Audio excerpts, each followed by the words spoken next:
お待たせしました。どうもどうもどうも。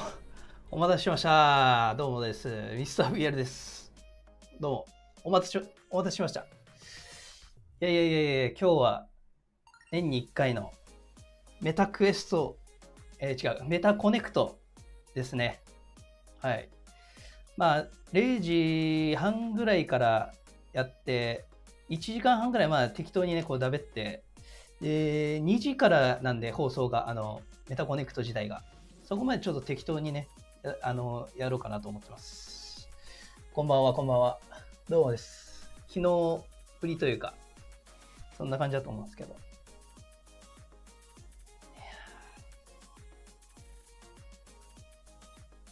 2時からなんで、本番が2時からなんでね、まだまだ先ですけど。なんか山口、誰だっけこれ。これ前もなんかコメントありましたよね、これ。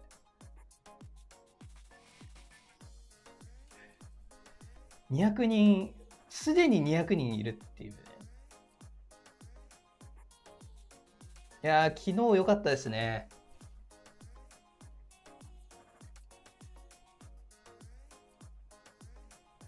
嵐の桜井は、それ、一生それ言っていきますわ。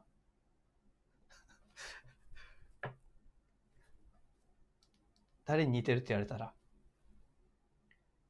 いや、昨日、ピコ4の方は3人とも、ご連絡いただいて、すでにもう、住所の入力していただいている状態ですね、もう。ヤマトの匿名配送で、住所入力したら、匿名配送ができるやつがあるんですけど、それでもう、入力していただいて、天岐阜の方は7人ぐらいかな。受け取ってて、あと3人受け取ってないかもしれないですね、まだ。そういう状態です。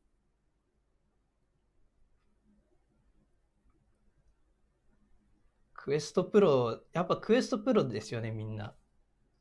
注目は、やっぱり。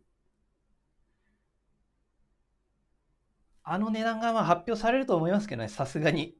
去年でなんかチラ見せがあって、そっからね、何も続報がないというか、公式的には。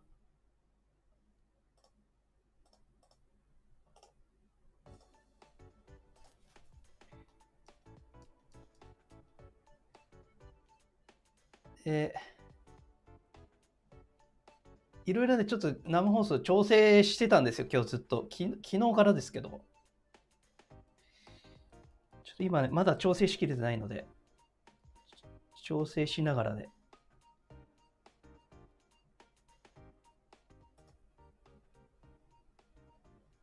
10万だったらね、さすがにすげえってなるけど、ビジネスよっていうのがあるんでね、やっぱり。前提として。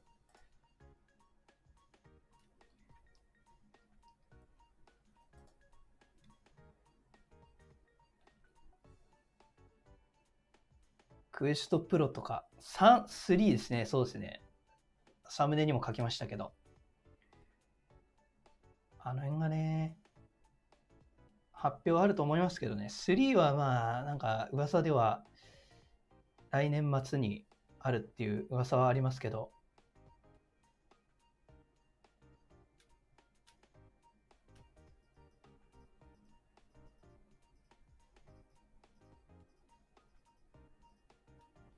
ピコプロね、ピコ4プロがね、なんか海外では確かなんか値段出てたような気がするんですよね。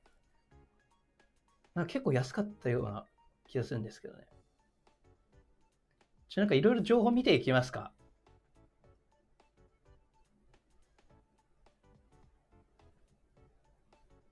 最新の VR 機器って PC 側の性能ってどれぐらいいるもんなの？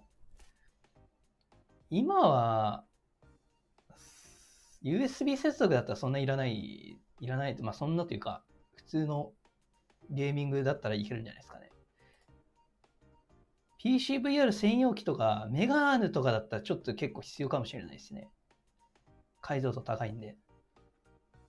アルパラとか、あの辺はちょっと必要かなと。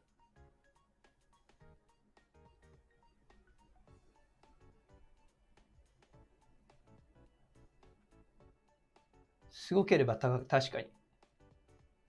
ビジネス用途っていうのがあるかもしれないですよね。カラーパススルーで、カラーパススルーはもうほぼ確実の情報で出てるっぽくて、そこのソフトがどうなるかですよね。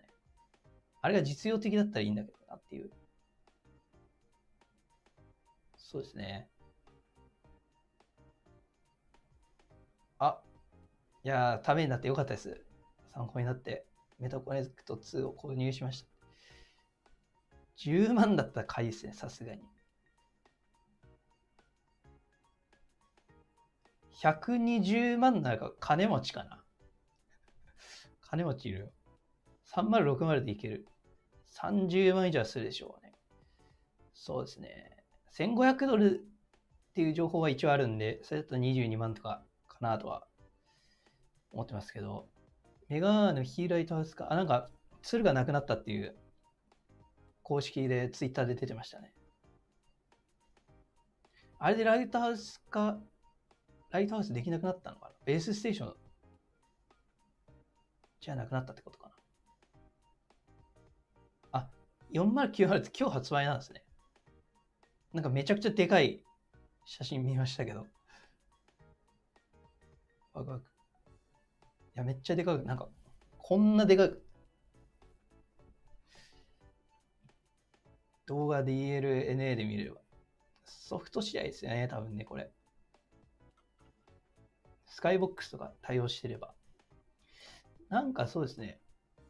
去年の、まだ時間あるんで、去年のやつ振り返ってみようかなと思ってて、Facebook コネクト。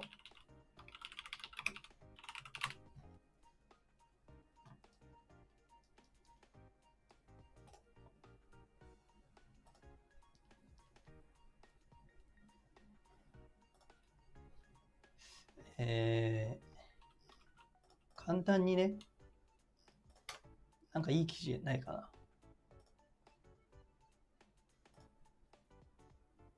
風呂上がり感。バレた。いつもね、この1時間半ぐらいはだらだら雑談でいこうと思ってますので。で、配信の時はちゃんと同時翻訳やりますんで、これ。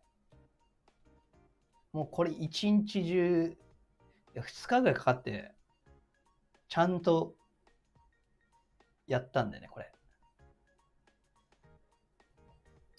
いや、そうですね。もう0時ですからね。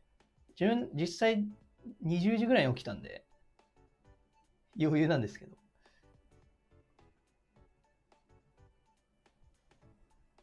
家広くないですよ。そんな。翻訳は、マジで、これ期待しといてください。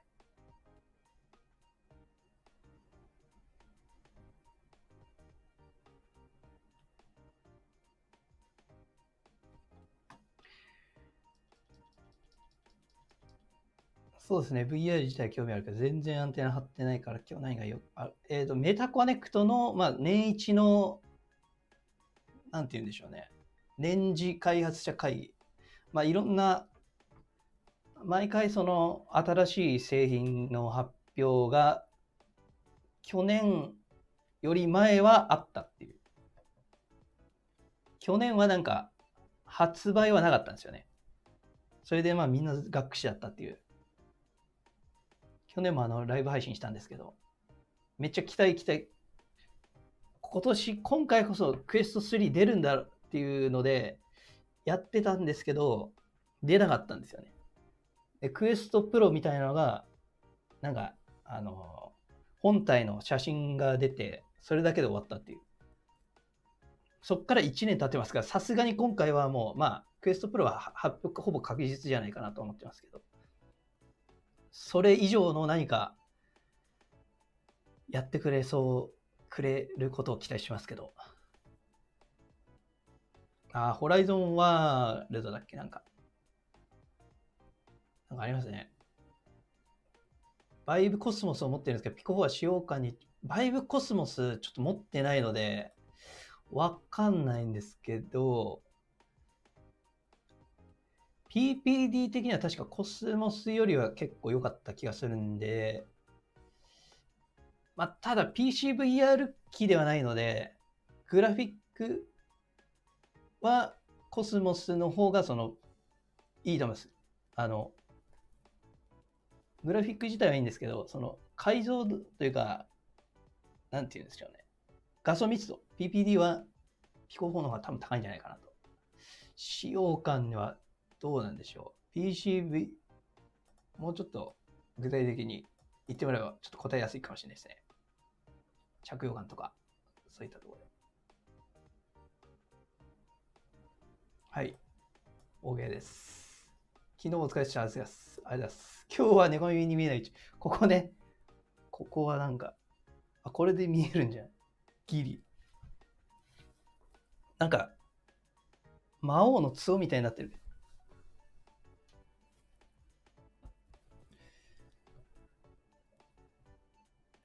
3みたい。今回はさすがに、今回おつやだったらやばいですよ。だって、なんかいろいろちょっと見ていきましょうか、情報。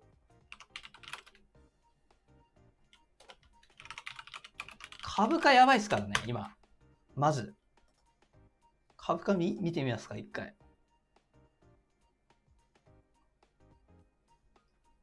メタバンク、何時からです ?2 時からです。これそうですね。メタ時計のチップセット。なんかクエスト3は新しいチップセットが出るみたいですけどね。乗るみたいですけど。クエスト3はなんかスナップドラゴン XR2 Gen 2みたいな感じの次の次世代のが乗るらしいです、ようやく。噂では。PPD とか DB セットでできないですよね。この発売と。まあこれはありますね。あるかもね、これは。全然。VR 初心者のゲーム。そうですね。初心者買うならピコ4でいいと思いますけどね。それかまあクエスト2。まあベタに、本当に無難だったらクエスト2かもしれないですけどね。本当に無難でいくなら。情報が揃ってるし、ソフトも多いしで。まあ別に、そうですね。もうちょっと若干スペックがいいけど、ちょっと冒険したいぐらいだったらピコ4でもいいかなっていう。まあどっちかってもいいと思いますけどね、自分的には。アーカイブ残します。株価行ってみましょう。株価行ってみましょう。株価ちょっとコメントも見ていきたいからね。これですよね。株買い現在こちらでございます。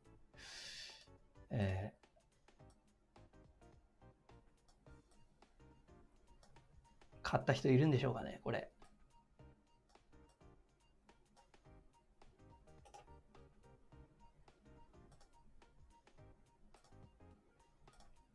こっちにしよう。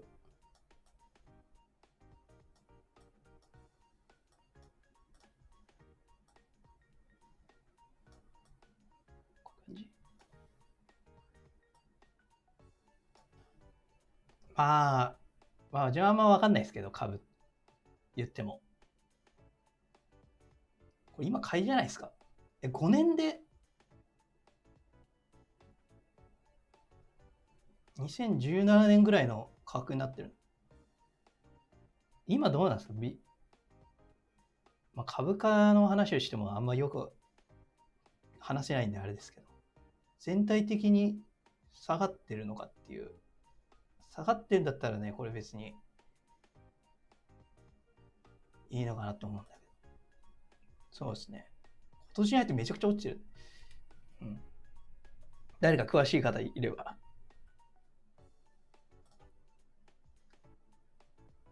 じゃあ去年のコネクトで、あれですよね、メタに変わって、Facebook からメタって変わって、そこから上がるかと思いきや、だだ下がりですね。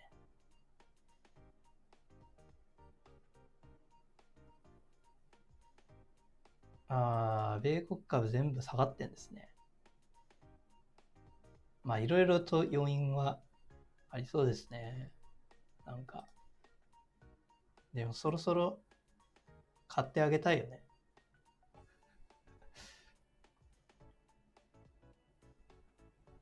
で、3分の1ぐらいに落ちるんで。まあ、去年のやつ見ていきますか、ちょっと。情報。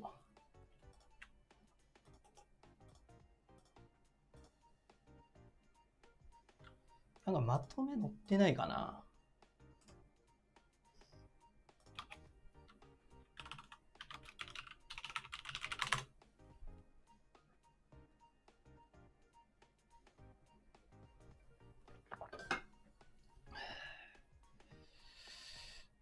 まあ、買い時が難しいよね、やっぱり。株っていうのは。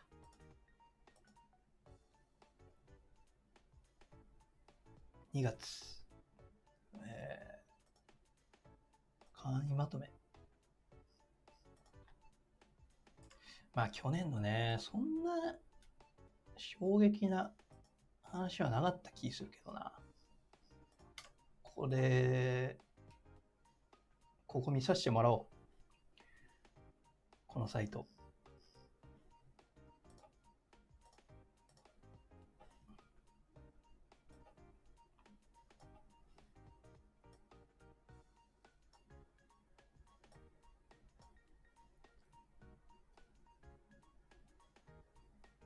長期投資家なら今買いですよ。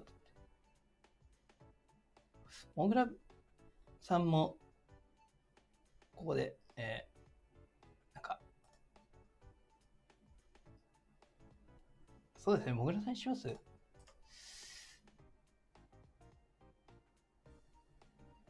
ここは結構まとまってる感じがあったんで、こっちにしましょう。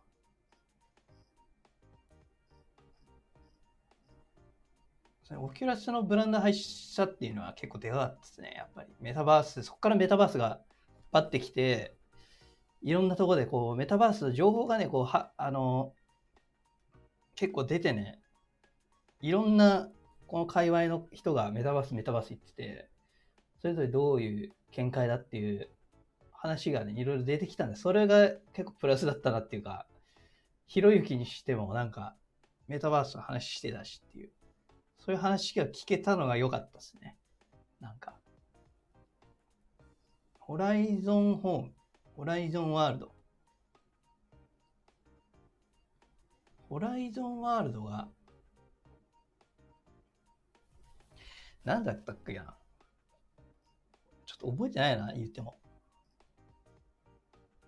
この辺はちょっとあれですね。これもクエストのアップデートかな。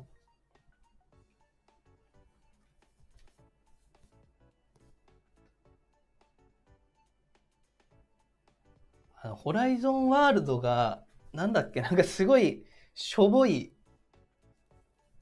っていうのでなんか言われてましたよね。めっちゃ叩かれて。なんか。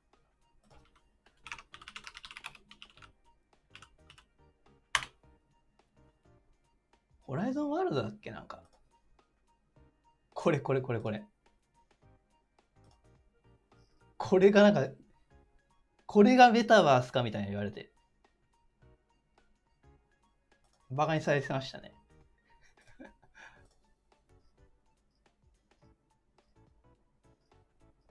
プロジェクトカンブリアでしたね、やっぱりね。発表といえば。こんなもんか。だからあと GTA の発表があってみたいな。GTA VR の発表があって、発表っていうかなんか開発中みたいな感じかな。あれはまあ、盛り上がりましたけど、そんな結構触りだけしか発表されなかったんで、まあ、今回でもっと詳細が分かりそうな気がしますけど。ザッカーバーグご乱心。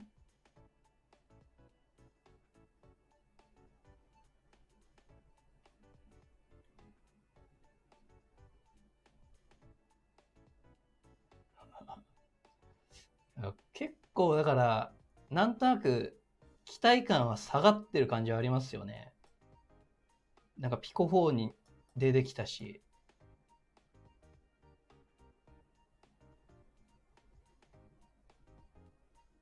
しかも値上げもありましたしね。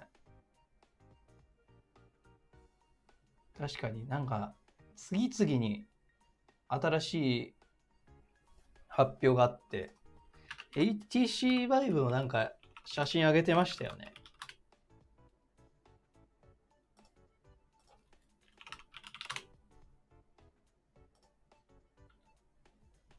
ツイッターで。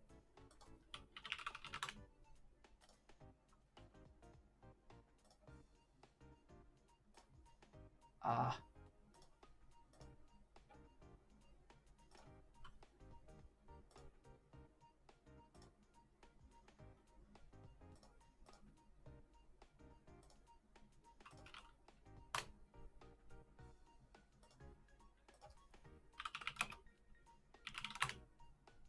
確かね。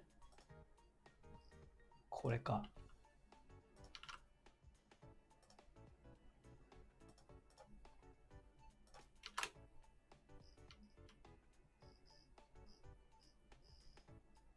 まあ写真だけだからな。そんな。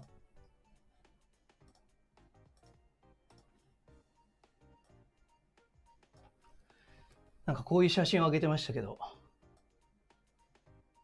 ツイッターに。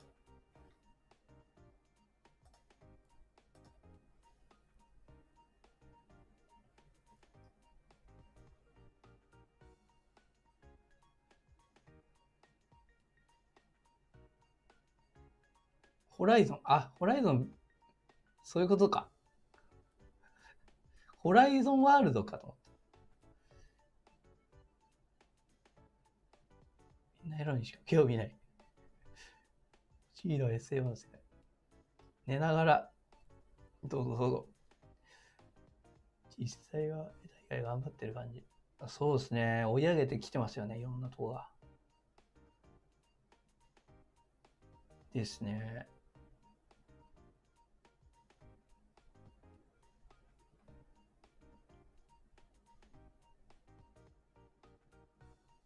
ナイストライ。なんか書いてあったんですね。確か。ファンザぐらいですか。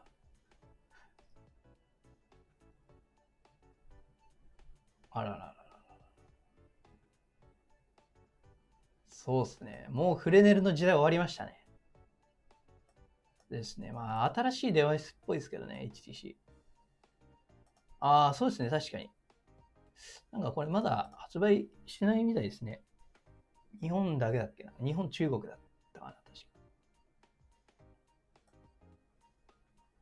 か。ああ、なんかこれやってた人いたな、確かに。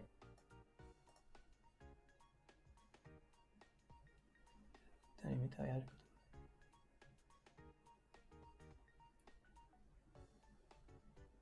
ああ、2時からです。コネクト、Facebook コネクトは。あと1時間もある。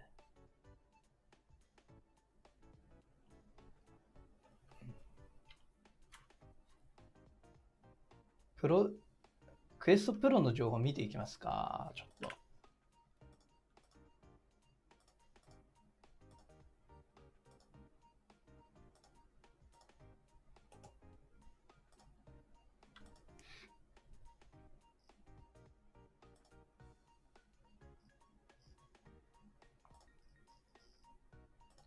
ツイートしとこう。リツイートしよ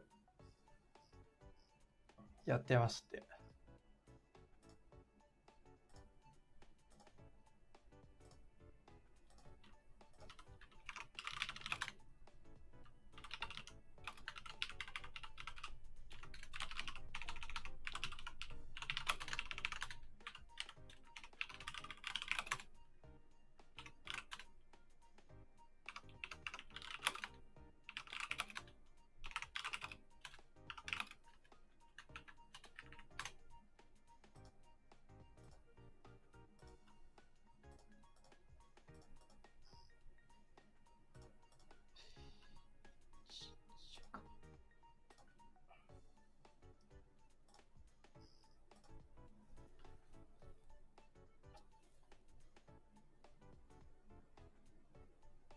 実際はもっとコスプレイヤーさんの VR 動画。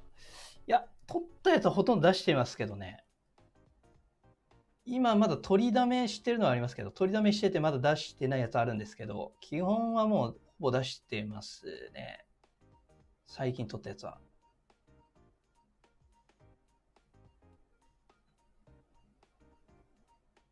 視野角ね。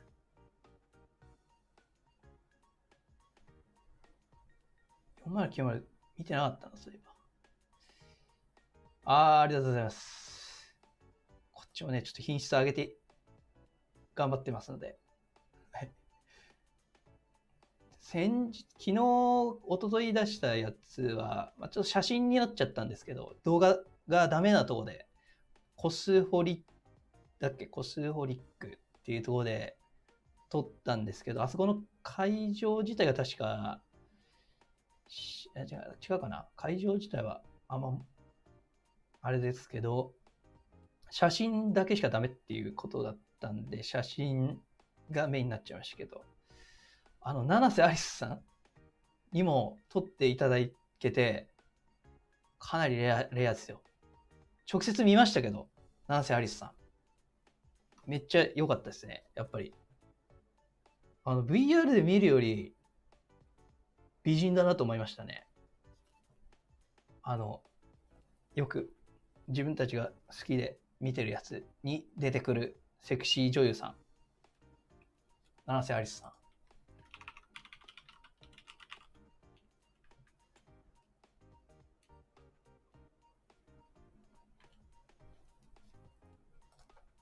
ちゃんとチェキ取って、チェキ買ったら、チェキじゃないな、DVD か。DVD 買ったら、写真の撮影、30秒ぐらいだったかな。撮れるっていうので、買って撮らせていただいて、ご本人に載せていいですかっていう、確認いただいて、OK ということで、載せていただきました。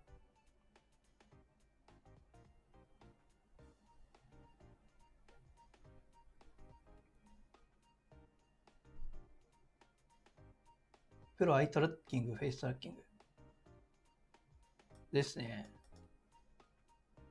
大枠。なんですか、これ。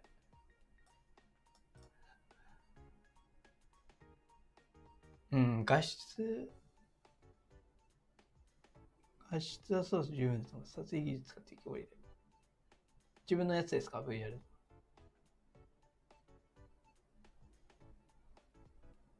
これはあると思うね、やっぱり。確かに。あるっぽいですね、やっぱり。リリースまでになんか、期間が必要みたいなとか。買いました。DML で働いててよかった。まさか中の人ですか？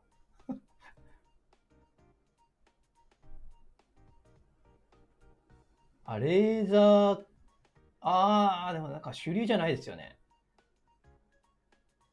あった、VR、AR かなんかであった気がしますけどね。もぐらさんのなんかストアで売ってあった気がしますけど、もう枠。ただなんか、主流じゃないですよね。これ。どうなんでしょう。自分やったことないんですけど、結構高画質に見えるっていうのを聞いたことありますけどね。これ。こういうのとか。AR か、これ。VR はないんじゃないかな、さすがに。透けて見えるから。透過型。将来的にはね、こうなるんじゃないかなとは思いますけど。やっぱり。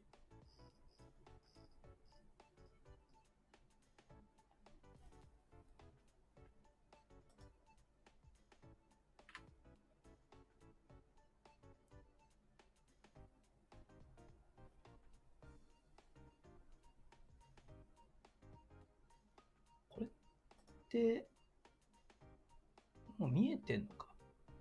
この画面だと。この画面キャプチャーしたらあんま良くないのかな。いっか。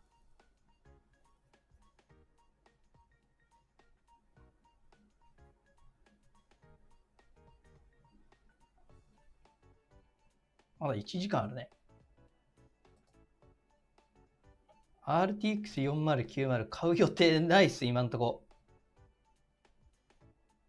あれ、多分買ったらもう全部パソコン変えないといけない。これ、入らないんじゃないですかね、これ。今のこれ、パソコンなんですけど。今3090で、PCVR、あんまプレイしないですよね。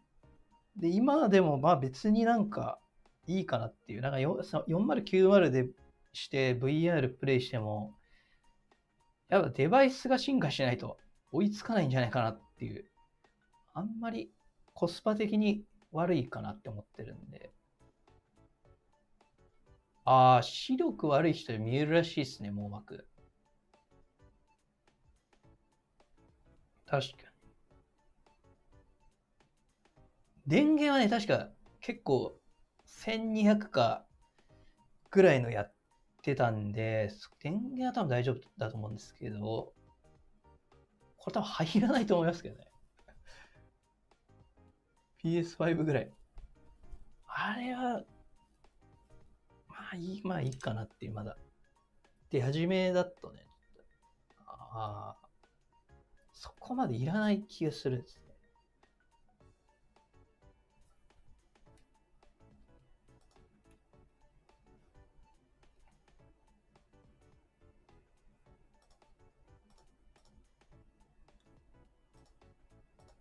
なんかクエストプロの情報ってどこあったっけな。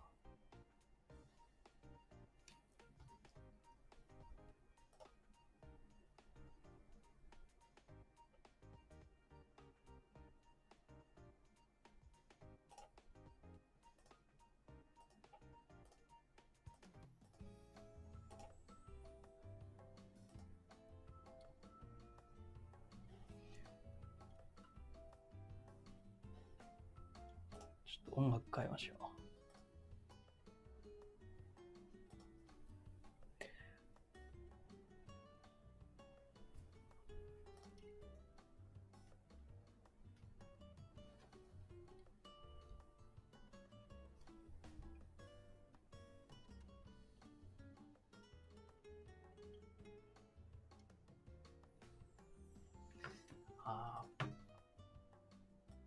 クエストプロ。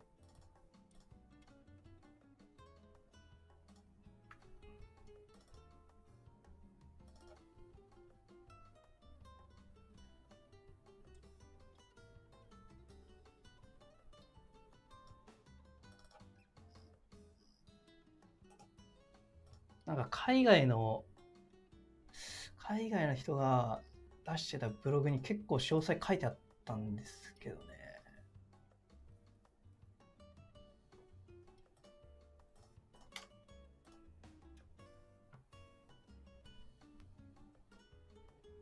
どこだったっけ、あのブログ。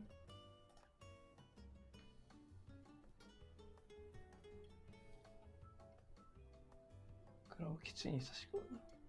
バリオぐらい確かに。バリオだったら確かに4090かもしれないですね。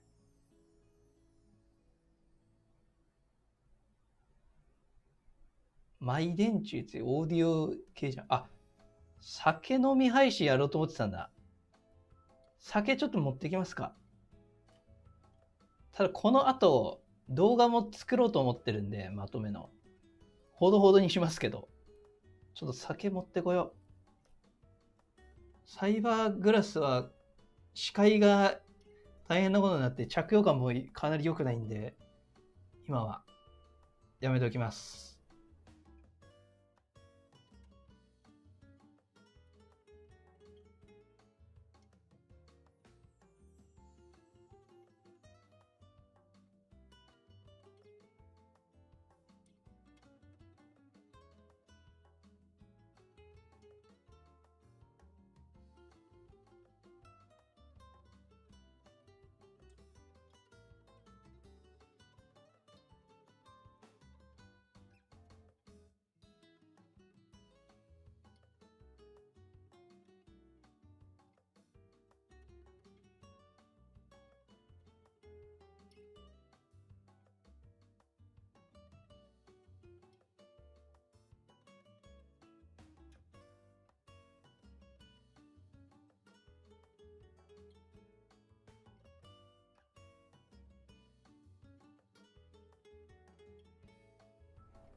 持ってきました。これ寄付ワインっていうやつ。これ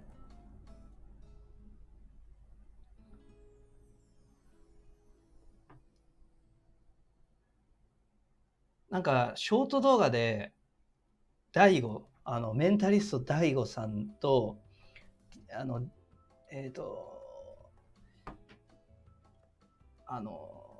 DJ のフォイか誰かがめっちゃ絶賛してた。寄付ワインっていう、まあ銘柄は違うんですけど、そうめっちゃ甘いやつ。ウッドリストレストっていうんですかね。まあ安いやつですよ。Amazon で寄付ワインって検索したのが出てきたやつ。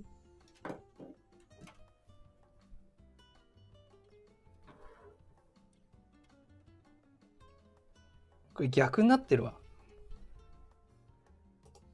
これめっちゃうまーとか言って絶賛してたんですよ。女だったらもう好きになってたとか言って。そこまで言われたら気になるじゃないですか。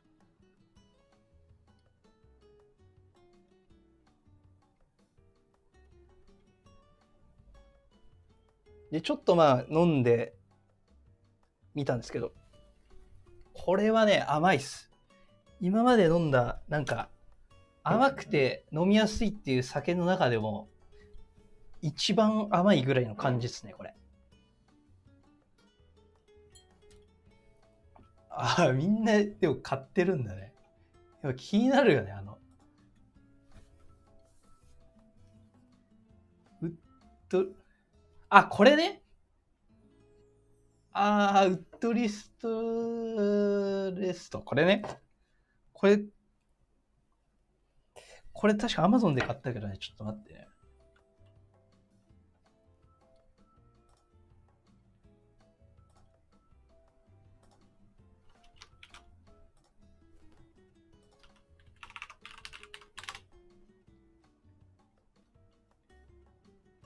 これだったかな。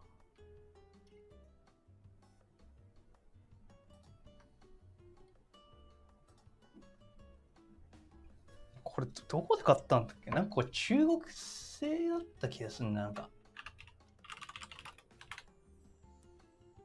ああ、いや、ないよりいいっすね、これ。あ、これかも。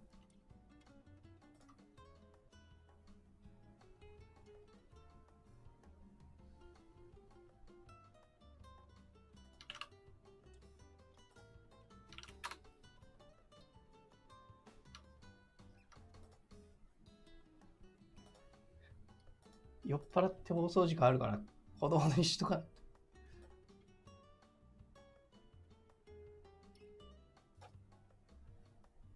これですね。まあ、これがいいかは分かんないですけどね。あんま変わんないですけどね、なんかウッドレストって。質で、なんか適当に買えばいいのかなとは思ってますけど、個人的には。2代目なんですよ、これ。そんな変わんないですね。1代目と。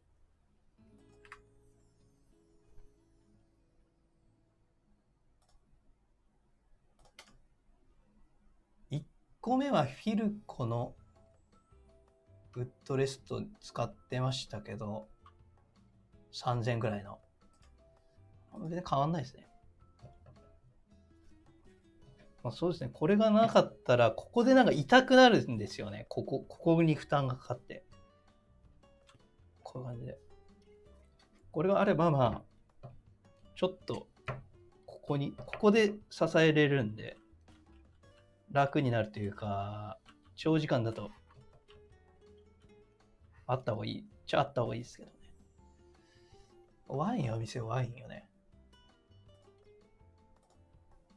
ワインのページが、ちょっと待って、一回、これ消さないといけない。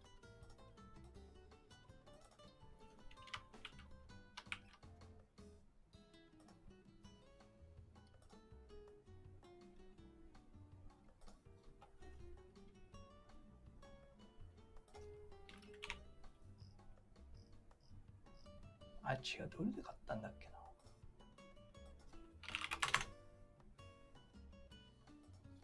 ワインが、あれこれなんか違うくねこれ。ラベルが違うな。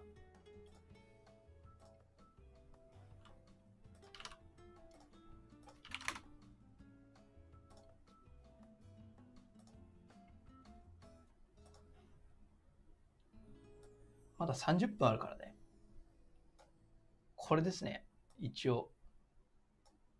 適当に買ったやつですけど。さて。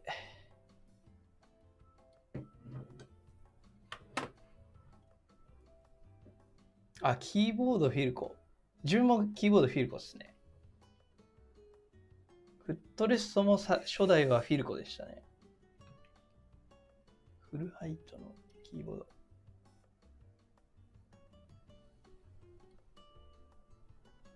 なんか分厚くないやつってことか。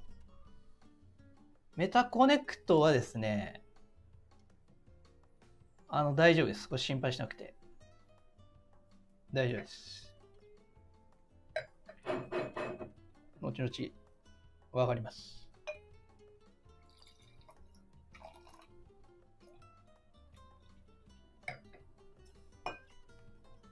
ワインは結構酔う感じあるんでね。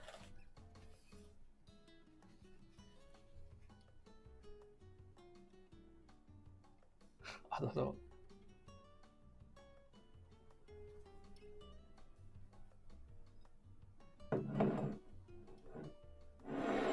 これ。じゃあ。ウィース。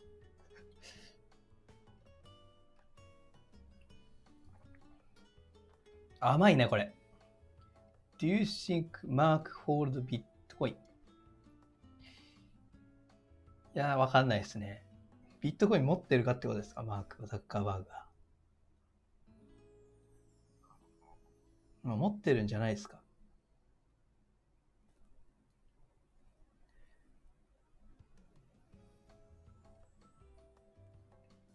いや、甘っ。本当に甘い。これ多分、女の人でも全然飲める。なんかちょっと深みがあるような感じの、本当にブドウジュースみたいな。本当に。クエストプロ8票ぐらいありそうですけどね。VR チャットでフレンドで見てます。なんか大画面で見れますよね。VR チャットって。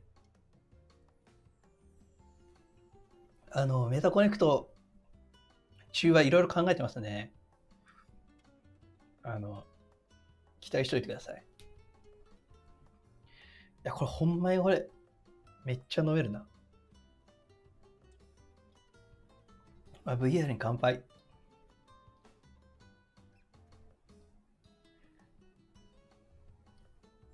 これはね、女性と飲むのにもおすすめかもしれない。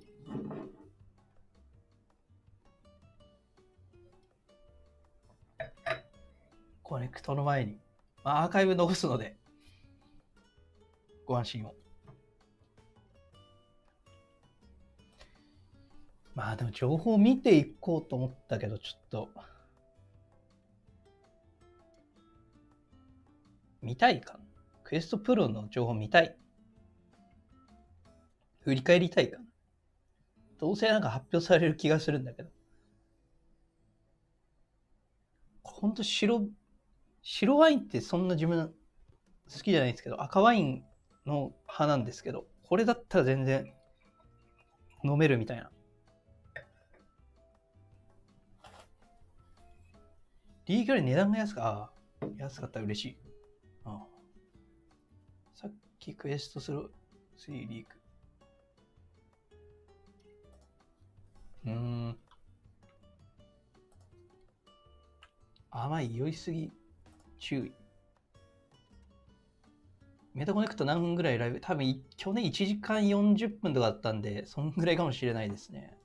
だから3時半とか 4時近くまで。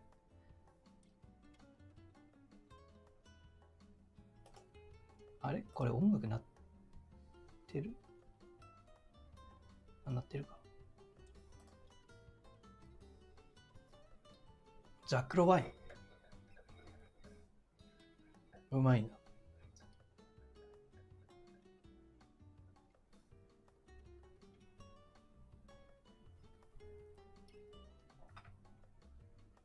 まあ、あんまり一人で酒飲まないんですけど、こういう配信しながらじゃないと、むしろ開けてしまったやつが飲まないっていうのがあるんでね。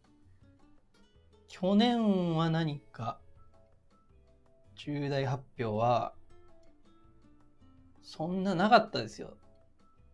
GTA グランドセフトオート開発中とクエストプロの発表ぐらいですね。発表っていうか開発中っていうことが出たぐらいかな。かなり綺麗好き。いや綺麗なんか綺麗好きに見られるんですよね。なんかそんなことはない気がしてるんですけど、自分では。でも家事代行とかやってますけどね。家週1で。そんなに高くないですよ。1回4、5千円ぐらいで、2時間ぐらいで。週1なんで月2、3、2万ぐらい。でも全部水回りとか全部きれいにしてもらってるっていう。あれは結構おすすめですね。月2万でそれだったら、みたいな。そういう情報必要かどうかわかんないですけど。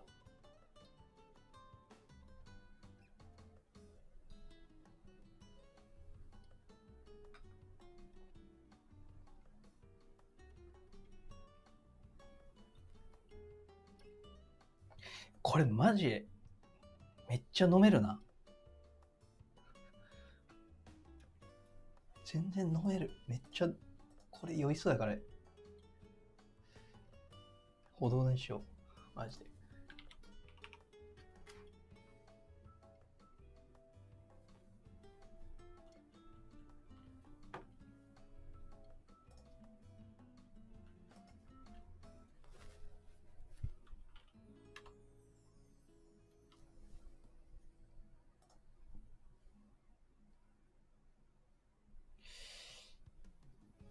最後のセッションが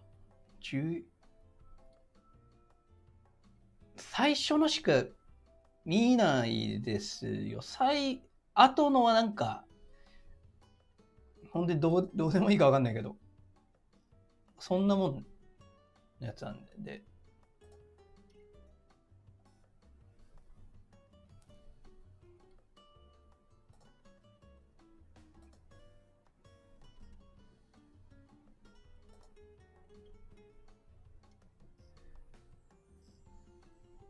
コスプレして代行サービス。それ高くなりますよ、多分。お金次第ですね。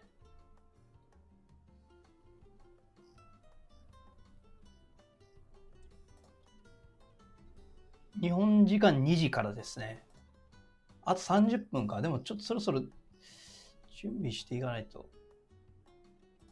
配信っていうか、あれどこでやるんだろうね。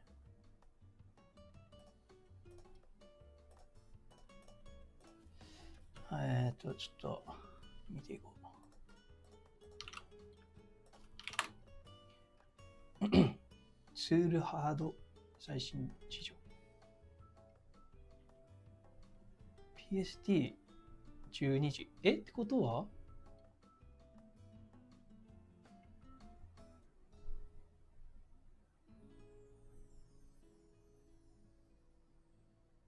でも確かになんか前回もなんか終わってからなんかちょっと重要な情報出たのかな。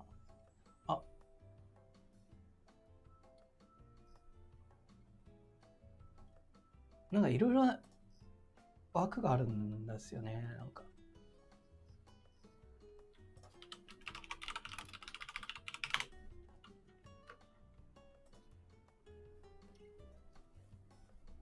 日本時間がね4時半。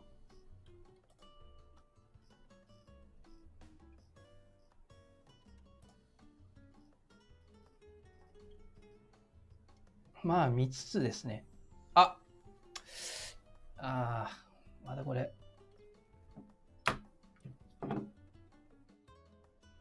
充電が消えたカメラの。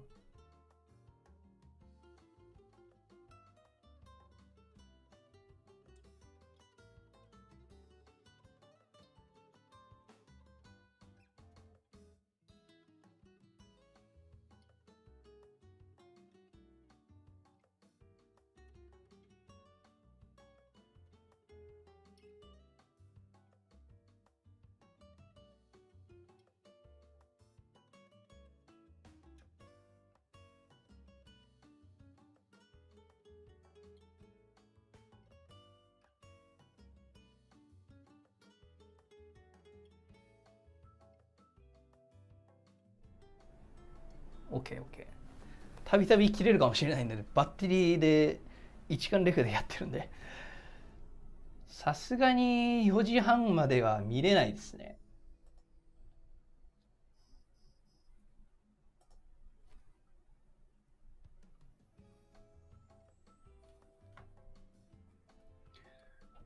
あと、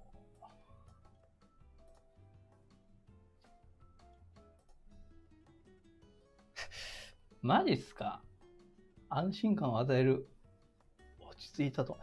あんま言われないことですけど、嬉しいですね。そう言われると。詐欺師でも成功しそう。いや、これは褒め言葉ということで、受け止めますよ。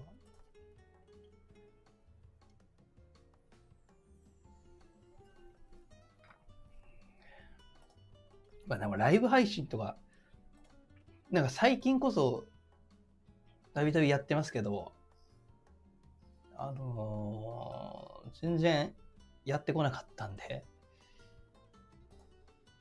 慣れないというか。基調講演と、これ出すか。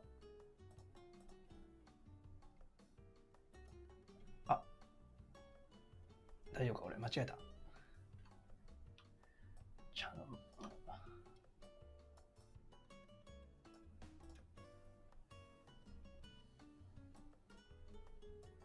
基調講演。ここでもう1時間半ある。ここがやっぱりでもメインなんじゃないかなと思ってますけど。VR でも見れますね。ホライゾンワールド。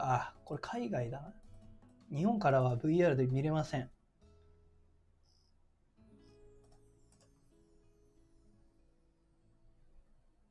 こっから2時だから、開発者向け。いや、自分は全部見れるけど、多分大体でも最初のやつがメインだと思うんだけどな、毎回。これ。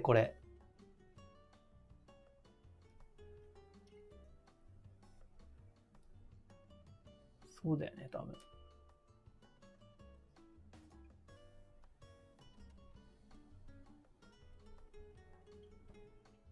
これ書いてあるな、でも。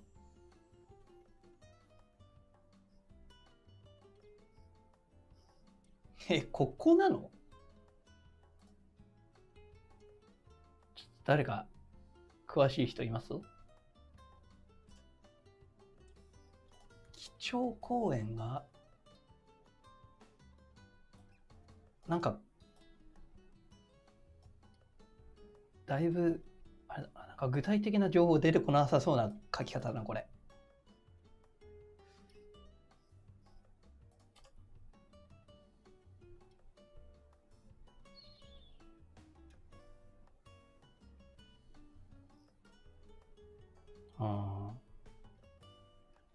ここでなんかだいぶいくんじゃないですかねっていうのを期待してますけど。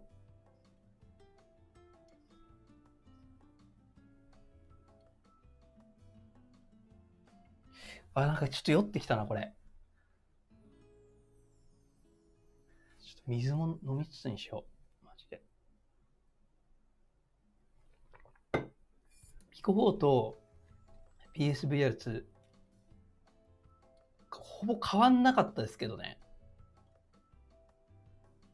どっちも PPD 同じなんですけど、フレネルレンズとパンケーキレンズの分、ピコ4の方がいいのかなとは、多少、画質というか、見え方的な面では、ピコ4の方が若干いいかもしれませんけどね。PSVR2 はソフトがかなり強いですね。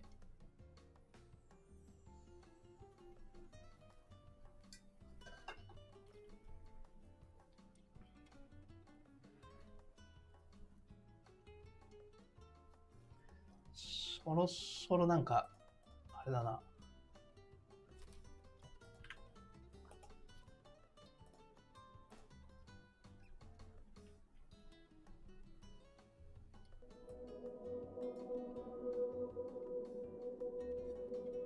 なんかやってるかもしかしてもこれ。待機中かこれ。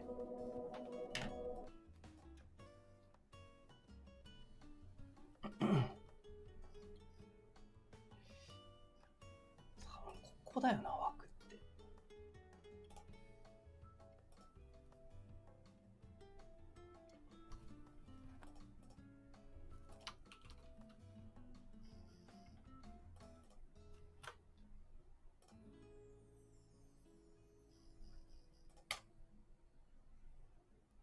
もう2時になる。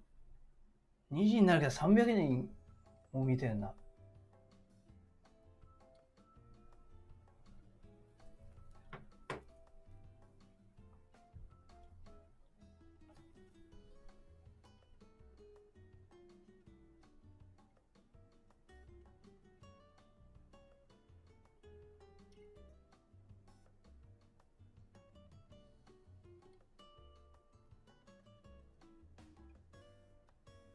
みんな他の VR 系の人たちもやってんのか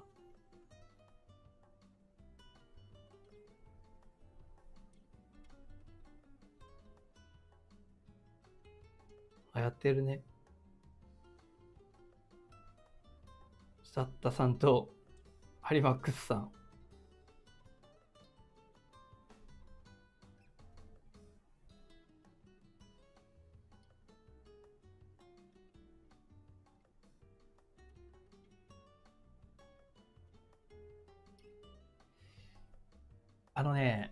今言っときますけど、中継します。ここで。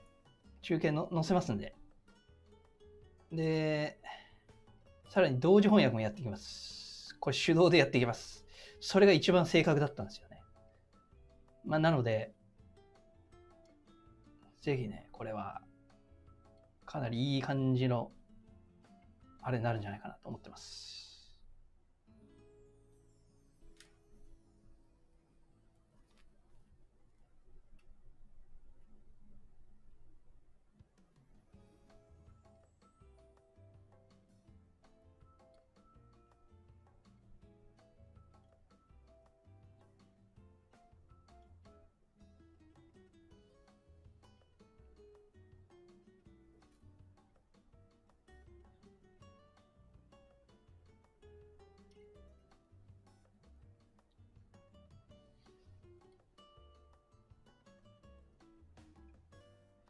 翻訳がね、すごい難しいんですよ。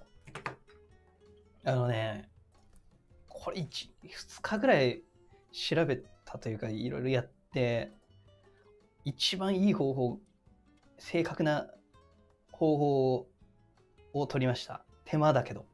ほぼ手動でやる感じで。そうですね。これ放送ってFacebook ページでやるのかな。どうなんだろうこれ。元の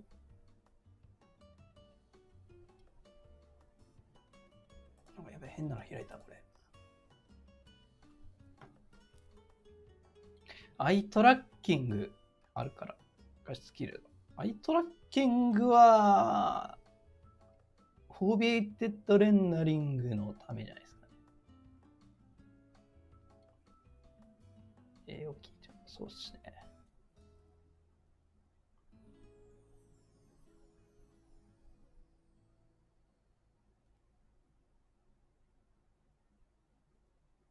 そろそろ来ますね。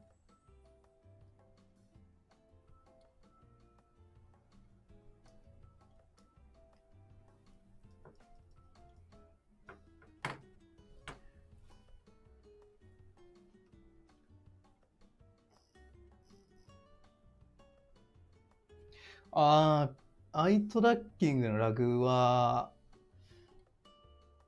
フォービエイテッドレンダリングのラグは若干あったっていうのをミライスさんが言ってました。それね、また動画上がるかもしれないんですけど、感想を言い合ってる。ミライスさんと自分が PSVR2 の感想を言い合ってる動画を、上げようと思うんですけど、その時にちょっと言ってましたね。こう、パッて振り向くと追いつかないって言ってました。若干。でも基本プレイしてる分には全然違和感なかったです。自分的には。パッてやると、さすがに追いつかないなっていうのはあるらしいですね。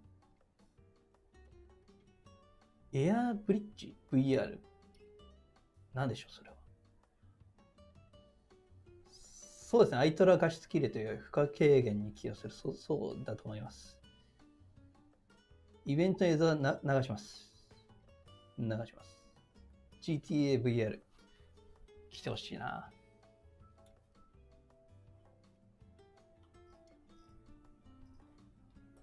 もし、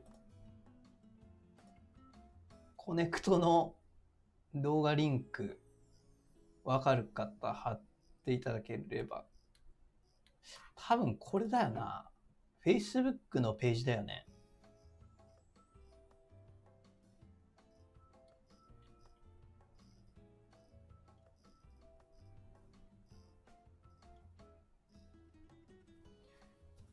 ちょっと水補給しよう、水。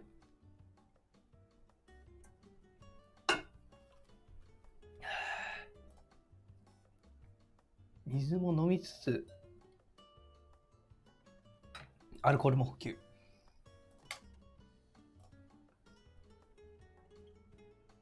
いや、もうそろそろだね。そろそろだね。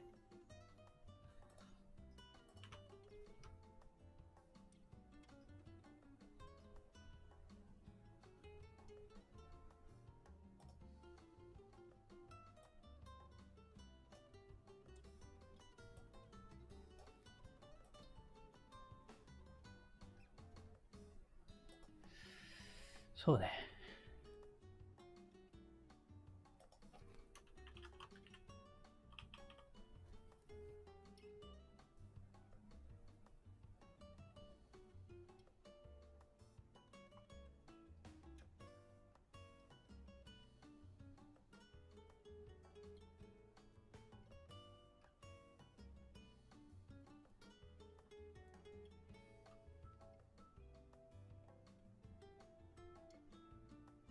10分前になりそうですね。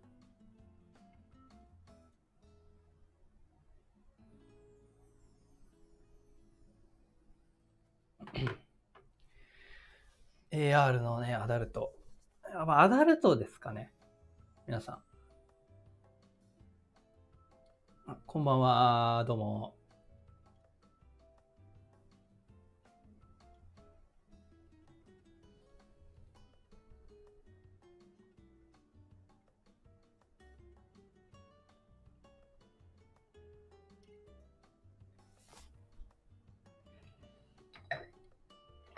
酔っ払って戦闘風になったら申し訳ないです。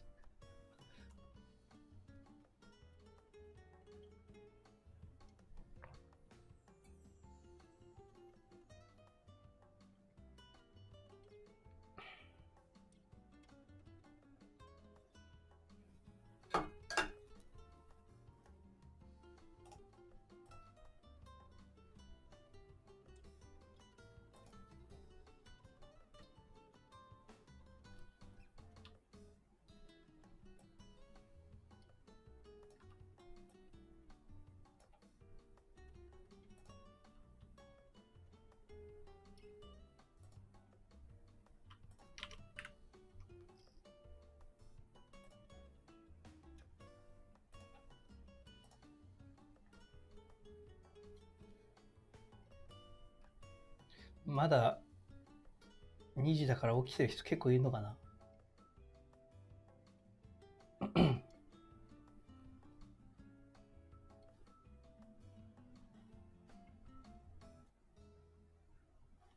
自分が運営しているアダスパというサイトもありますので、そちらもぜひよろしくお願いします。アリマックスさんがメインでこう運営していただいているので、ぜひぜひぜひ。記事書ける方も募集しております。アダルトの記事、VR のかなりコアな感じの記事書ける方、ぜひ募集しております。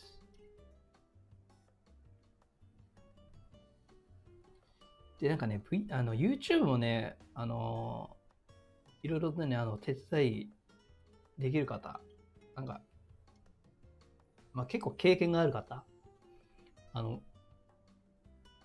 ぜひぜひ募集しておりますので、そちらもお願いします。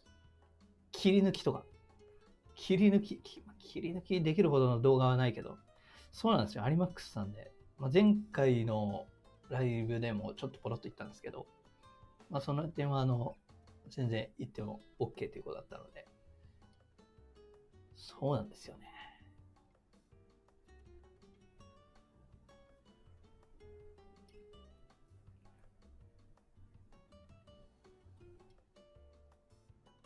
もう有マックスさんなしではもう運営していけないぐらいの感じでやっておりますので。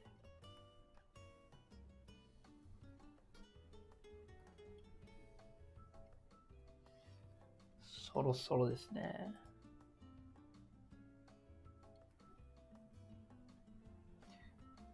ここで見れるのかな？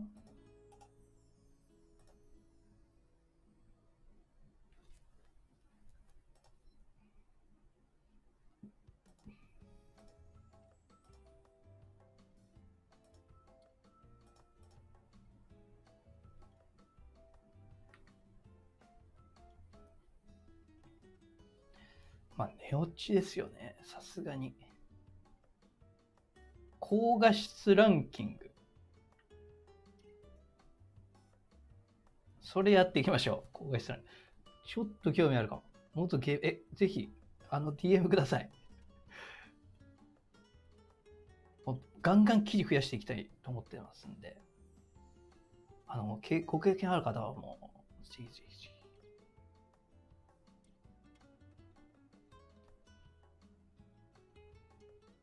自分に DM いただければ。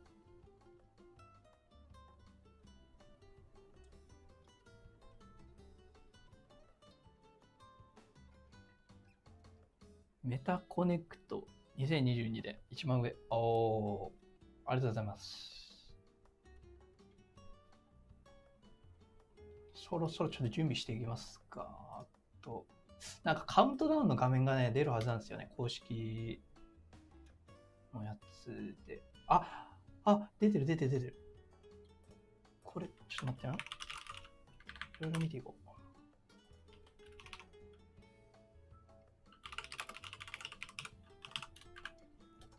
どこ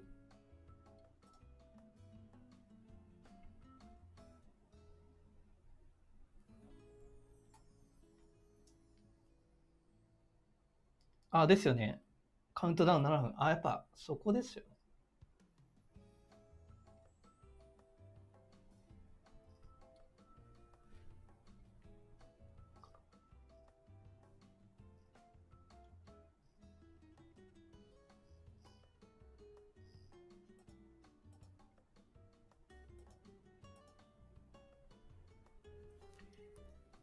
ここです。ここです。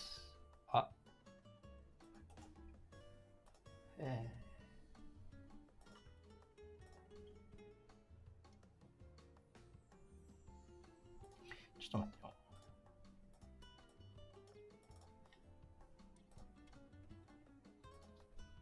よ。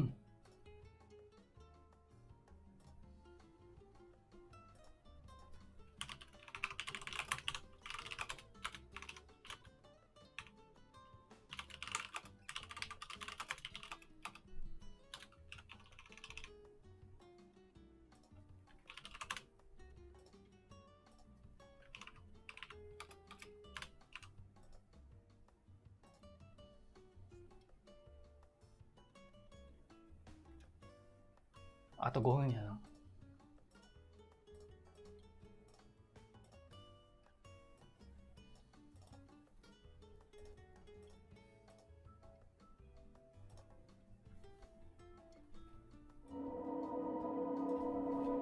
こっちに変えていくか。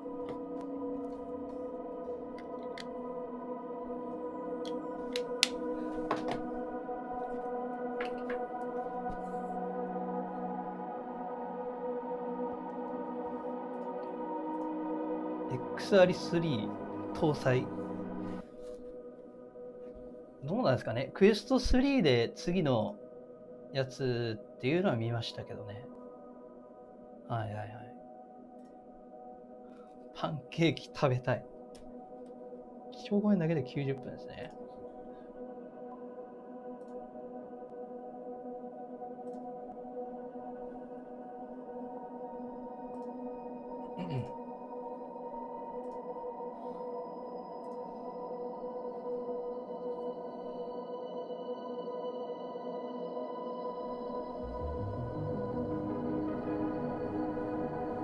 お、なんか画面変わってきた。変わってきた。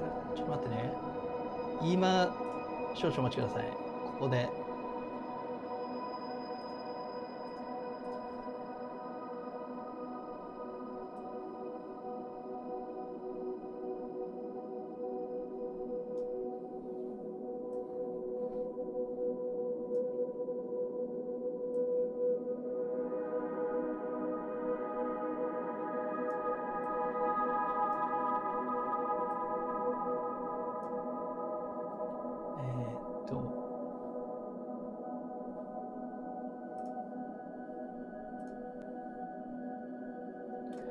これでどうですか？これでどうですか？そして、この左、ここに翻訳が出てきます。手動です。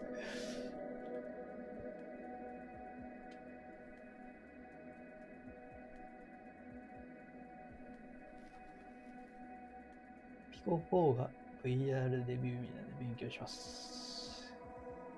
これメインの、ここから始まりますんでね。ここでね、この画像で。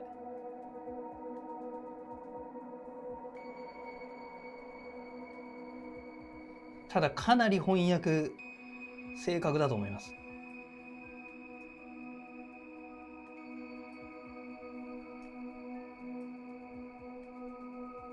ちゃんとメモ欄もありますんで、メモ取って、やばい、トイレ行きたくなってきたな。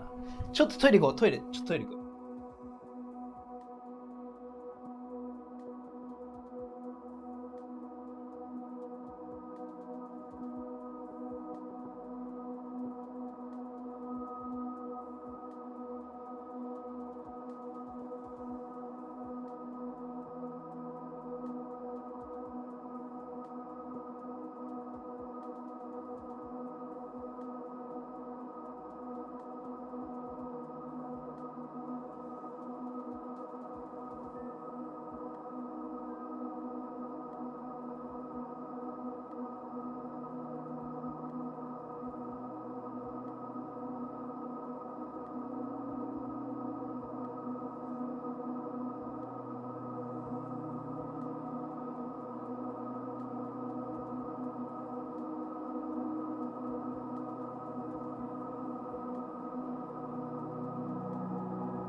間に合ったー、間に合ったー。さて、いくよ。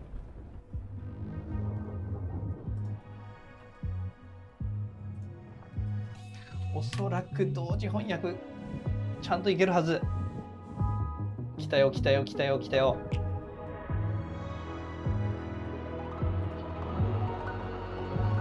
例えば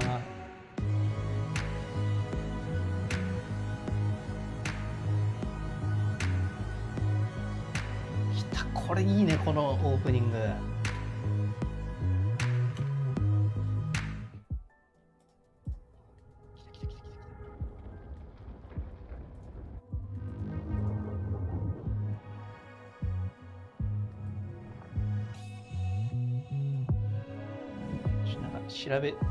調べたらここで出せるんで。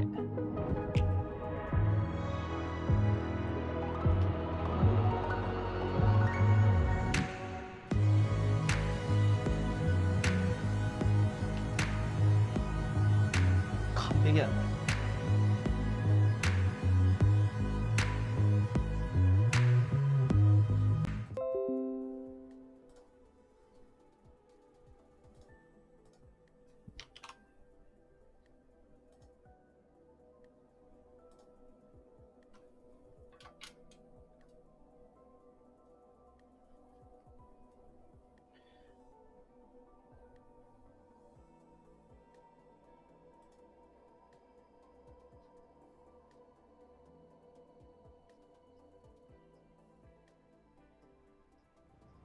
I'm excited about what comes next.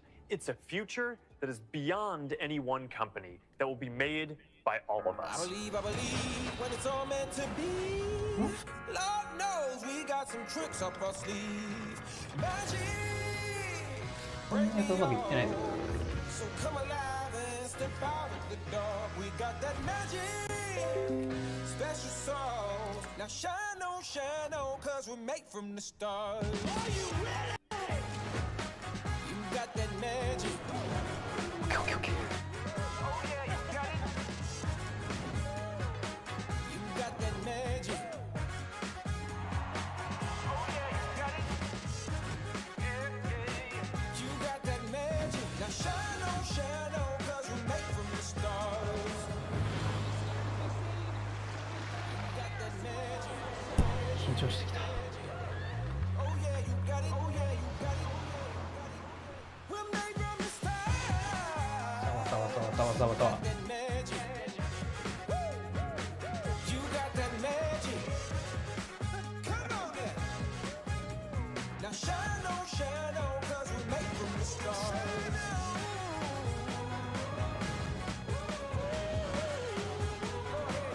Shine on. Now shine on, cause we're made from the stars.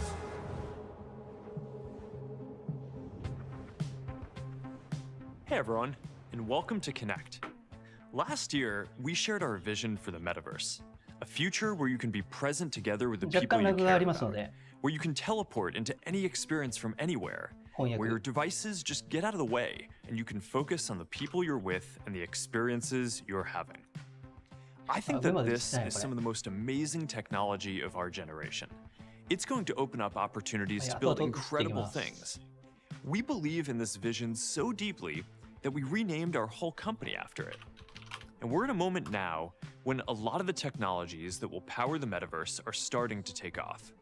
There are more people in VR than ever before, more creators building worlds, more developers building apps, more brands getting into virtual goods, and more companies getting into the metaverse. This is great to see. It's a sign that the future isn't so far away. I know a lot of you are excited about this future. You're already living it. Building new worlds, hanging out in VR, exploring what's possible. And we've been with you since the start. Look at what we've announced at Connect over the years.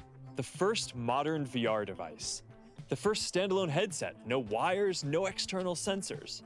The first developers to make millions of dollars in revenue. The first hands in ま virtual たグラ reality. フィック説 And 出てる。 today, we're going to take another big 去年もあっ step たよ、それね。 forward. So this one is for you, the believers. The people who always thought that this was where technology should go, but who know that the future doesn't just happen. You have to build it with your bare hands. 結構正確じゃない People こ who'd れ。 rather be 翻訳 early than fashionably 正 late. 確というか、わかりやすい。 We've got something to share with you today, and I think you're going to be really excited. But before we get to that, let's take a look at the progress that we're seeing across the ecosystem. To do that, here's Boz, Meta's CTO and the head of Reality Labs. Hey, Boz. Pretend you didn't see that.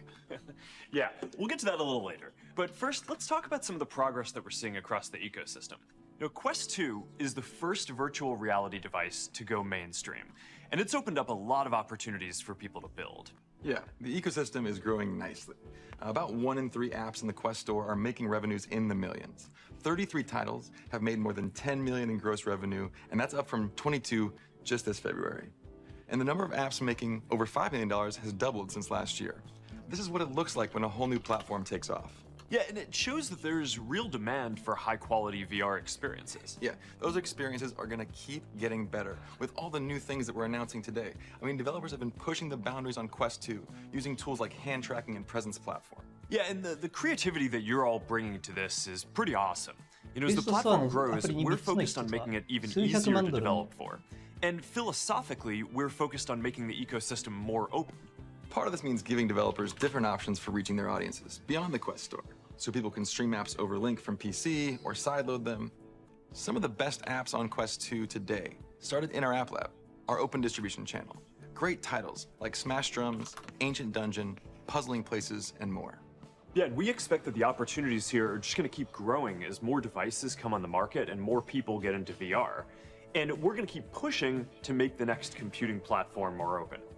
Now, in terms of what people are actually building, beyond games, a lot of the most interesting work that we're seeing is around social experiences. This has been a big change. I mean, at first glance, many people assume that virtual reality is a fundamentally single-player experience, something that you do on your own, kind of away from the rest of the world. But we've never looked at it that way. From the very beginning, a decade ago when we first started on this journey, we believed it would be a great social platform. That's why we got into it. Yeah, I mean, back when we started working on this, we believed that over time, social experiences would become the main way that people would use VR. And that's coming true. Today, the top apps in the Quest store are social metaverse apps. And this is pretty much the same thing that we've seen with every other computing platform. A lot of the most compelling use cases for new technology come when you build things that help people connect. And that's the whole reason why we're in this space. Yeah, this has been the story of every computing platform we've seen so far. Whether that's email on desktop, instant messaging on laptops, or video calls on the phone. Every technology platform has brought great value to my life. But what I value most is the way they keep me more connected with the people I care the most about. And I think this will be especially true for VR and eventually AR because they deliver a deep feeling of presence, right? It's that sensation that you're actually with another person or in another place. And that's what's so powerful about this platform compared to everything else that's come before. Every other computing platform is built around apps. And now we have the chance to change that. For the first time, we can build technology centered around people and how we actually experience the world. That's because the metaverse is first person, right? You feel like you're in it, right? You should be able to teleport anywhere with the people you want to engage with and bring all your stuff with you. It should be less siloed than a traditional app model and fundamentally more about feeling present with other people. We gotta have Vishal here to talk more about that. All right, hey Vishal, why don't you guys take it from here? All right, sounds good, thanks. See you, Mark. See ya. Hey, Vishal. Hey, boss. Yeah, this social shift has been one of the biggest changes we've seen over the last couple of years. When Quest 2 first launched, the vast majority of time spent in VR was spent alone. Today, the majority of time spent is in multiplayer apps. And the most popular apps on Quest are social. And that's a huge deal. Apps like VR Chat have established these new places for people to spend time together in virtual reality, and they're thriving. That's right. And people are doing all sorts of things together. They're playing games, they're hanging out, they're learning new hobbies, they're showing up as avatars who represent who they are and maybe who they want to be. And there's so many new things you can do once you get beyond the limitations of the physical space that we live in. This social shift is happening everywhere. YouTube VR is a great example. It's one of the most popular apps on the Meta Quest 2, and the YouTube team's working to make the experience even more social. So in the future, when you're together with friends in Horizon Home, you'll be able to watch and share YouTube videos just like you might do together in the physical world. Watch videos together, share content from your favorite creators, or experience something completely new, like a underwater manta ray adventure off a private island in Southeast Asia. And when you look at where the internet is going, there's this big move towards creation and shared experiences. And we're seeing the same impulse to build and explore together in VR. Absolutely. Some of the best experiences in Horizon Worlds right now are hanging out with your friends in Nope's Haywood Ranch or recording a podcast on Rooftop 42. There are worlds to celebrate the Lunar New Year, to make music together, worlds to roast marshmallows in, or just to get a party started. We're seeing all sorts of people build worlds like these, from first-time creators to world-class entertainers. And today, we're announcing a multi-year collaboration to bring NBC Universal's iconic content to life through experiences in the metaverse. Starting next year, Meta and NBCU will co-create experiences around The Office, Universal Monsters, DreamWorks, Blumhouse, Halloween Horror Nights, and so much more. Fans will be able to engage in these experiences in Horizon Worlds, at Universal Studios theme parks, and customize their avatars.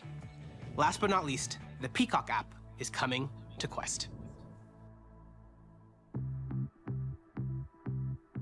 There are so many worlds out there to see, more than we could ever show at an event like this. But what's more important is what's in those worlds, and the feeling you get when you're with other people. That's why we're so excited about building out Horizon Worlds as a next-generation social platform, where the connection happens in real time. It always comes back to wanting to feel connected. And if we really want the metaverse to feel social, we need to open these worlds and experiences to everyone. They can't be limited to VR. Yeah, the metaverse should be accessible across all kinds of screens and devices. And you should be able to jump in and join your friends from anywhere. That's why we're developing Horizon Worlds on the web, so that you can access it from a computer or any mobile device. If you're watching a comedy show, for example, you can send the link to your friends and they can join without a headset, no matter where they are. It's just more fun when the gang's all together. Making these virtual worlds accessible through any device takes their ability to connect people to another level. This is going to be the first way a lot of people around the world experience a virtual world. For sure. And while the web doesn't give the full VR experience, it opens it to an entirely new population of developers, creators, and people. Absolutely. We want everyone to be able to have the most immersive experience. But it's going to be a while before there are enough headsets out there. So this will be a huge step for helping people experience it for themselves. Especially when we think about creators. For people and businesses building virtual worlds, this means your potential audience will become so much bigger. Right now, there's a growing metaverse economy that only VR users can access. That's about to change. And when you see something amazing in a virtual world, you'll also be able to capture and share it, just like you would if you were in the physical world. Yeah, this is actually a place where Meta's apps are going to play a huge role. We have these deep ecosystems for creators to connect with audiences and share their work. And virtual worlds will become just another place where great content can be made. We're now testing a way for you to take a video in Horizon Worlds and easily share it straight to Instagram as a reel. This will be one of the very early connections between Meta's apps and Horizon Worlds, and there'll be a lot more to come. We're also connecting some of the best creators on Instagram with some great builders in Horizon Worlds to see what kinds of things they can make together. So keep your eyes on the feed for that. So the ways people can experience these virtual spaces are evolving fast, but the tools you need to actually build them also matter. And so we've got some great news for creators here too. This is another big expansion in what's possible. It used to be that you had to build everything in headset. And now we're seeing some incredible worlds being built by everyday users outside of VR in Creta, a game and world building platform available on Facebook. We're expanding the creative toolkit beyond VR too. You'll be able to use TypeScript, a powerful scripting language, to make more dynamic and interactive worlds. And we're making it so you'll be able to import tri-mesh items into Horizon Worlds and build parts of your world using 3D content creation tools like Maya, Blender, and Adobe Substance 3D. These are high-quality tools that professionals use to build in 3D. And one of the main benefits of supporting them is the graphics quality they produce. Now, it will take a while to integrate all of these tools, but the result will be things looking a whole lot better. This is one of the most important pieces. We started with simple graphics, and we're doing a ton of work to meaningfully improve how Horizon will look and feel over the next year. The metaverse needs to feel inspiring. There's some really awesome stuff coming here. We're working with Epic Games to bring Creative Commons licensed content from the Sketchfab library to Horizon Worlds. Our ultimate goal is for the metaverse to feel just like any other social experience, big or small. So the virtual spaces you build and share don't always need to be huge worlds that are open to everyone. And one thing we're thinking about a lot is your home in the metaverse. Right. There are public spaces for everyone, but it's just as important to think about the personal spaces that are yours. Your home in the metaverse should be accessible no matter what device you're using. And it should be a social space where you can invite your friends no matter what devices they're using. And you should feel the same level of comfort and ownership as you do in your home in the physical world. That's right, and this means that nobody should enter without your permission. You're in control of who stays and leaves, and what's said in these spaces is酒でも飲む personal. か。 But you can also share them if you want. Here's what this personal space looks like right now. なくなった。 So ideally, it's like the physical world. Your personal space is where you should feel most like you. This is all great stuff. Thanks, Vishal. And I can't wait to see what's next.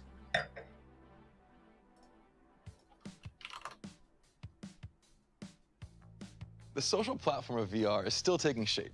At the other end of the spectrum, you have probably the most established part of the ecosystem, gaming. So let's talk more about all the incredible things happening in that space.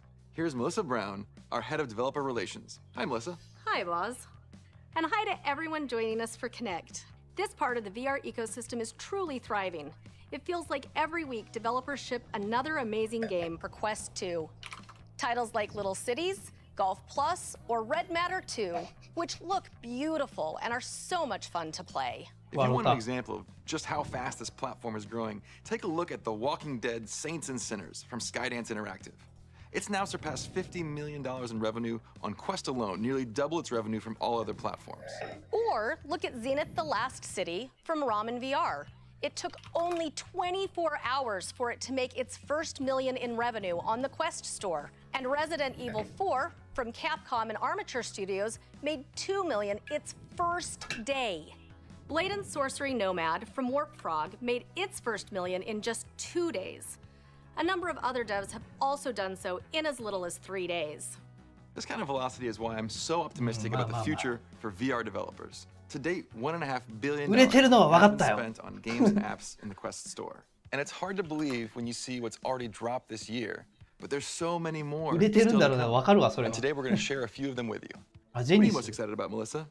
How about we start with a trailer from the latest team to join Oculus Studios. ブレイブ&ソーサリー。なんだこれ。 Your past has caught up with you. Why'd you stop selling weapons, Tony? これ新しいゲームじゃない？ You can't change the past. おお。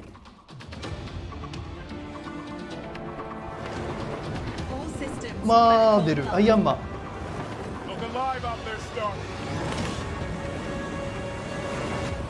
The world needs you, Tony. The world needs Iron Man. ここからいくつかゲーム紹介しますって言ってますね。Iron Man VR has Iron been one Man of VR these 来たか。 dream projects for us.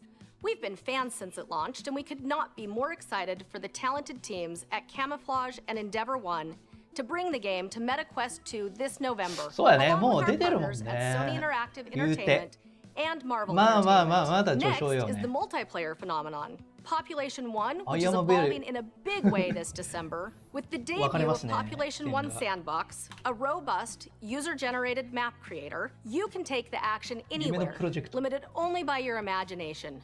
A moon base, a Viking village, or a fight with swords in Zero-G. If you're not a creator, no worries. You can discover and play through new or featured community maps with your friends. The team at Big Box VR is excited to bring endless replayability to Population 1. That looks awesome. I'm pumped for the next title, though. Yes, calling all crewmates. You know you've been waiting for an Among Us VR release date ever since it was announced at the Game Awards. Well, wait no longer. Inner Sloth, Robot Teddy, and Shell Games will release Among Us VR for ages 13 plus on Meta Quest 2 on November 10th. And pre-orders open today. Soon you'll be betraying friends from a first-person perspective. まあこっから何個かある。お、来た来た来た来た来た。これよ、待ってたのは。いつだこれ。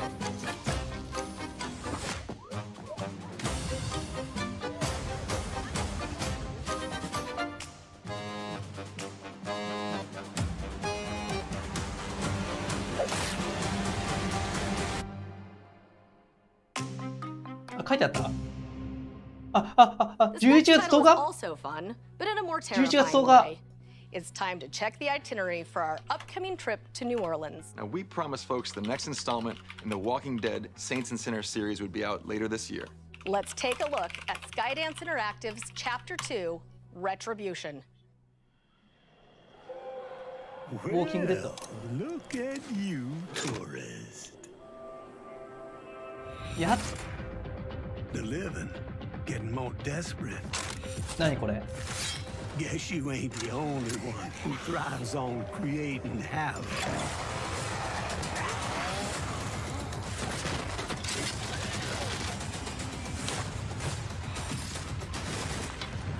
Gonna take nothing short できないか of a も。 miracle to survive what's coming. アモンガスは。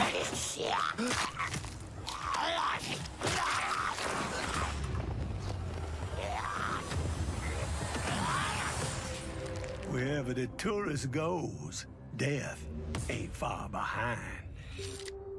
12月 It's 2 years in the making, and new faces, places, weapons, Nice.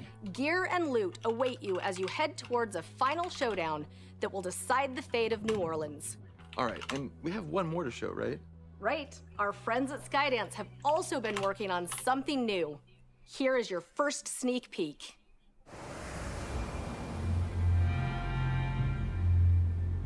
スカイダンス。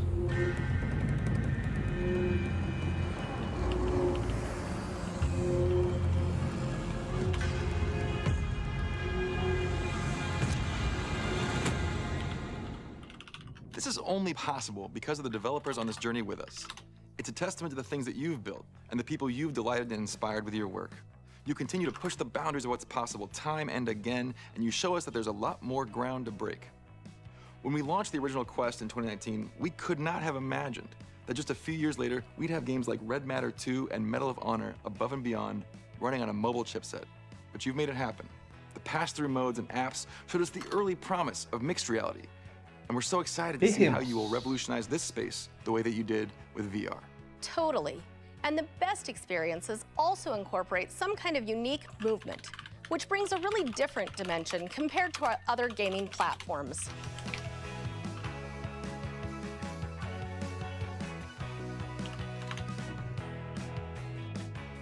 That's been the key to fitness apps, which have turned out to be some of the best experiences you can have in virtual reality.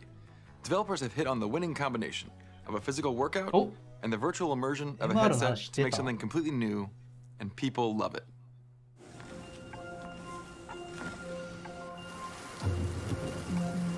Come on, it's that leg.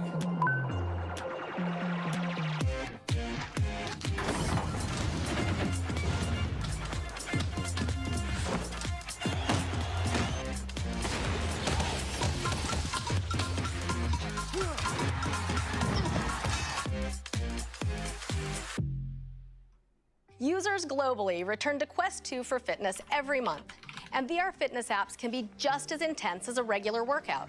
They're great for when you can't get outside or want to get in a quick session in between activities. Some of the stories coming out of the fitness community are just awesome. One of my favorites is Linda, a grandmother of 7. When my son came home with a Quest, I fell in love with it the moment I put the headset on. When I first opened the app for Supernatural, the scenery is just so beautiful. なんか怪しい雰囲気出てきた感ある。 The music, I was having fun. I was hooked. Dodging those lasers and feeling good. Moving with a purpose gave me purpose to move. Deliberate fitness apps enjoy remarkable retention. I think it's because they're fun, and you have the support of real communities out there, cheering each other on.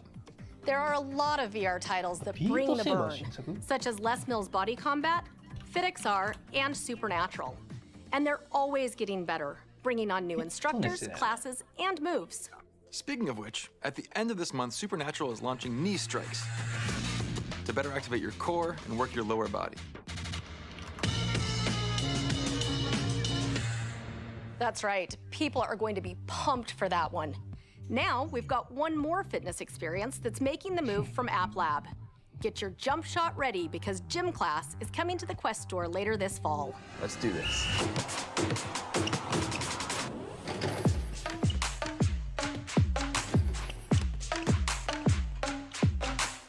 Let's go! I'm open! Shoot! Let's go. Let's run it back.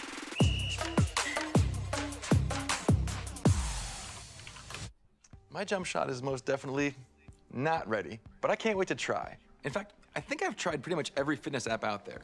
And one thing you learn is that when you work out in VR, you're gonna work up a sweat. So to help people stay active with confidence while keeping their headsets clean, later this month, we're releasing the Meta Quest 2 Active Pack. まあここまではね、自分的にも情報出たとしても YouTube で取り上げないレベルの話ですね、正直。まだ。And adjustable knuckle straps to provide the perfect combination of comfort and control. People have also been building some really neat fitness accessories for Quest, like extension grips and custom handles. It's great to see this secondary market emerging. And this is just the beginning. As part of the Made for Meta program, formerly Oculus Ready, we're working with leading hardware makers to bring more accessories to Quest starting next year. Yes, there's more we can do to unlock the power of the platform for fitness overall. ここだよね、やっぱり。 This year, we shipped one of the features a lot of you were asking for. Fitness tracking on the Meta Quest companion app and the health app on iOS. We've seen how important these kinds of foundations are for developers. And we know fitness is a space with a ton of opportunity right now. So this fall, we're releasing the Fitness API Beta for select developers. It lets people share real-time fitness data and unlock things like custom stats or new levels based on the progress that they're making. And in case you're the kind of person who needs some external motivation, next year we're also releasing a new way to share your fitness progress with selected friends, so they can support you along the way. That's sweet. Do you think real VR fishing counts as an upper body workout? Yeah, good luck with that. But it's so exciting to watch fitness find its footing on Quest. When you can tie physical interaction and digital objects together, the possibilities are really endless. They extend way beyond fitness. This is only the first step. It sure is. Thanks, Melissa. Thanks, Boz. As you've seen so far, you can have a lot of fun in VR. You can hang out with friends, do a workout, play a game. Sometimes you can do all three at once. But you can also get work done. And while games, social, and fitness are already here, work is really the next major category of experiences that we want to unlock to bring VR to the next level. And if we're talking about work, well, let's get my boss back in the picture. Hey, Mark. Hey, you know, the potential here is pretty huge. You know, like a lot of companies, we're planning for a future where work is more distributed. But as in-person work ramps up, we want everyone to have the ability to feel like they're present, even if they're not physically there. And there are definitely things that could improve the way that distributed teams actually work together. I mean, no doubt. There are parts of being around other people that you just can't replace with video calls. It's true for hanging out with friends, too, and it's true for work. Yeah, I mean, the feeling of presence that you get from VR, even today, can already be better than video chat. The clearest benefit is for communication itself, but it's also great for creative work that's best done in a shared space. Companies are already discovering that VR is uniquely good for this type of stuff. I mean, it's amazing what's already being done. For example, companies are using VR to plan large-scale in-person events. At Logitech, they used ShapesXR, a collaborative creation app on Quest, to explore different kinds of layouts and different designs together in real time. Yeah, I mean, this is where VR just lets you do things that aren't even possible on a 2D screen. It's a whole new kind of creative tool. Puma and New Balance have been designing shoes in VR using Gravity Sketch, one of my favorite 3D design apps on Quest 2. Novartis uses Nanome, a VR molecular design and collaboration app in their drug discovery workflow. And ITC, a part of the United Nations, are running trainings and workshops in Arthur, a virtual office space on Quest 2. Yeah, you can really collaborate at a distance in a completely new way here. And there's a lot more that we can do to unlock this for teams across all kinds of industries. We built Horizon Workrooms as a first step towards a virtual office in the metaverse. You know, it feels more like being there than any video call. You see more of people's body language, and the spatial audio gives you a sense of each person's place in the room. And you can have side conversations with the people sitting next to you or gesture without physically being there together. It's hard to fully wrap your head around this until you get to experience it. We've been holding a bunch of our team meetings in workrooms over the last year, and it's amazing how much better it can be. There's just something magical about creating that feeling of being around people. Once you've experienced it, you know it's the future. So we're continuing to improve the Workrooms experience, and starting early next year, you're going to be able to join Workrooms through Zoom too. We're also introducing breakout groups, so your team can shift from a big group presentation into smaller discussions in the same room. And with sticky notes for whiteboarding, you're going to be able to have group discussions and brainstorm in ways that you just can't do on video alone. We're also working on a new feature to import and review 3D models in a workroom, which is going to be really helpful for design and architecture and all kinds of other creative work. We want this to be more than virtual meeting rooms. It's about the beginning of a virtual office in the metaverse. And that's why we're launching your personal office and workrooms today. So this is where you can focus and get things done. One of the best things about VR is that you can create environments that go beyond what's possible in the physical world. And of course, that goes for productivity setups too. So you have instant access to your perfect workspace that's set up just how you want, no matter where you are. So you might only have a 13-inch laptop in your physical space, but in your virtual office, you can line up 3 huge monitors. This is great at home or at work, and even better when you're traveling. Eventually, we think your Quest could be the only monitor that you'll actually need. That'll be awesome. You know, we're still early in the shift to working in the metaverse, but the way people can collaborate in workrooms shows that there's an opportunity for a VR headset designed from the ground up to be great for work, as well as playing games and hanging out. All right, Boz, I think it's time. What do you think? Oh, it's definitely time. Take it from here, Mark. All right. 一旦 All right. ここで So this is an important moment. Virtual reality isn't some obscure hobby anymore. Millions of people use it to play games, work out, collaborate, or just have fun. Everyone from the newest indie developers to the most established tech companies are getting into this space. But for virtual reality to really reach its full potential, we need to get to the point where the 200 million people who buy new PCs each year for work can do some or all of their work even better in the metaverse. At Meta, we're focused on building the fundamental technology that will help bring the metaverse to life, whether that's in virtual reality, augmented reality, or the social presence layer across both. What if you could collaborate with colleagues as if you were right there together, even if you were far apart? What if you had that perfect work setup and tools to design new things integrated right into the world around you? What if you could overlay your work and the people you're interacting with right on top of the physical world? This device would help you be more present, more productive, more you.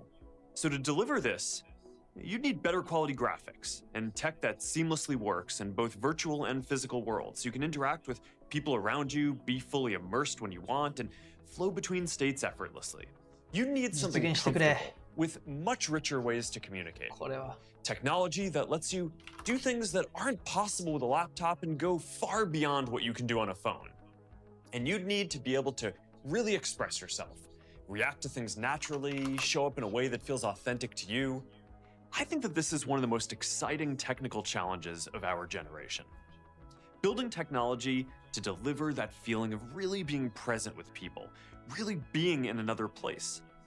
So we've taken everything we've learned from Quest 2 and designed an all-new headset to do just that. This is Meta Quest Pro. お、来た来た来た来た来た。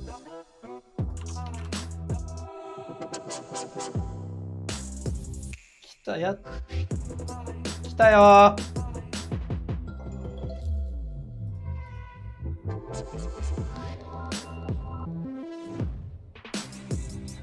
コントローラー。カメラ付きだね、これね。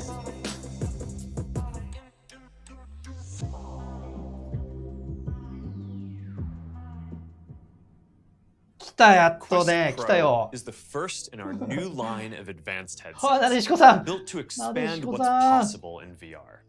It takes what people love about Quest 2 and adds a bunch of new technologies to help you do more in the metaverse. It's made for collaboration and creativity. It delivers more expression and a deeper feeling of connection than any other technology. With mixed reality built in, it lets you do things that just haven't even been possible before. It's all in a beautiful design that's comfortable to wear.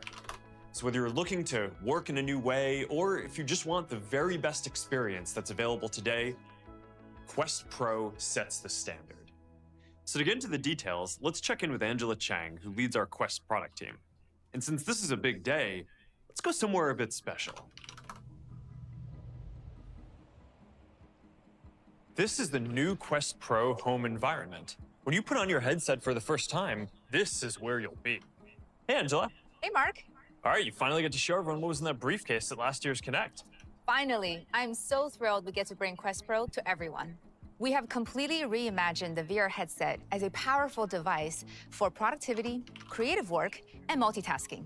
Quest Pro is our sleekest form factor yet, with a super thin set of lenses at the front これで and も our 中の first レンダリング ever もう curved 出て cell ますから battery at the ね。 back to give 情 it 報 a としては perfect ピークで。 balance. Yeah, it feels great from the moment that you put it on. Right.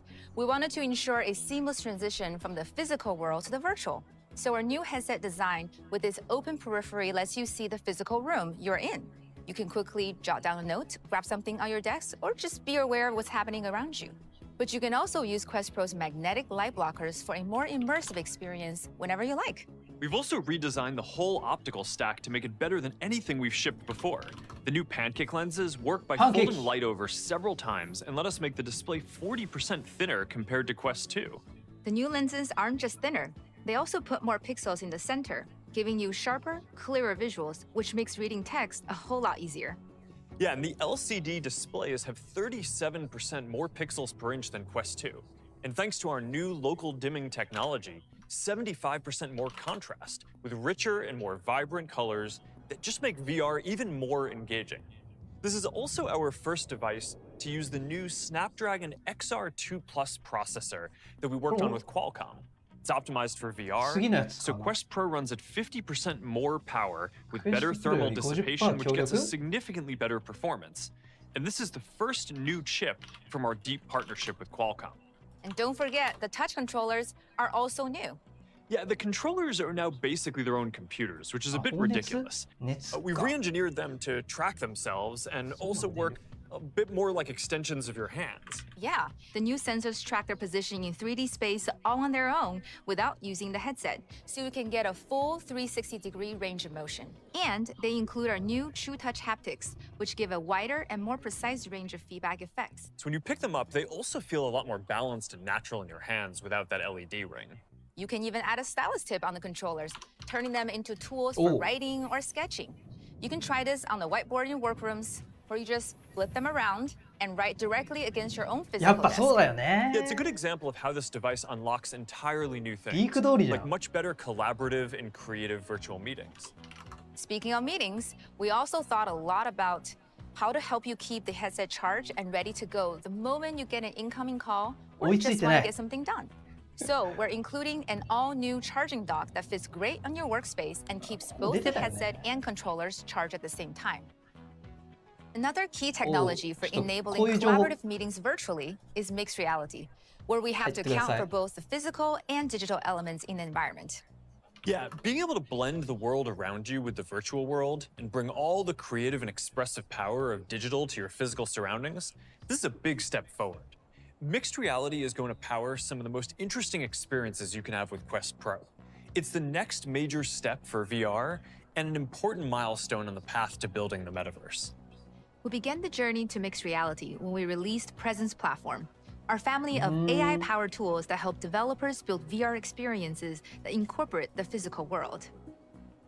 We built mixed reality into our SDKs for Quest 2 to make it easy for developers to start experimenting. But these experiences are so compelling that you really want a device that's designed from the ground up with them in mind. Absolutely. Quest Pro uses high-resolution cameras that capture 4 times as many pixels as Quest 2, and an additional RGB camera to turn pass-through into full color, along with a depth system made to understand your environment and work with it. Yeah, you can see the people around you, and with scene understanding and anchoring, objects in your room can become part of the virtual experience. This is going to unlock some really interesting new uses. And this is just the beginning for mixed reality. As more developers explore the capabilities in Presence Platform, you're going to see entirely new categories of things getting built. Definitely. Another big part of Quest Pro is how much more expressive you can be. You can see here how people's avatars reflect their expressions and reactions. This makes your shared social experiences so much stronger. It's powered by our Movement SDK, our newest addition to Presence Platform. Wait, what are you doing? I'm eating toast. I'm really hungry. Movement SDK enables avatars to mimic expressions in real time using Quest Pro's inward-facing cameras. And this is really important for that feeling of social presence.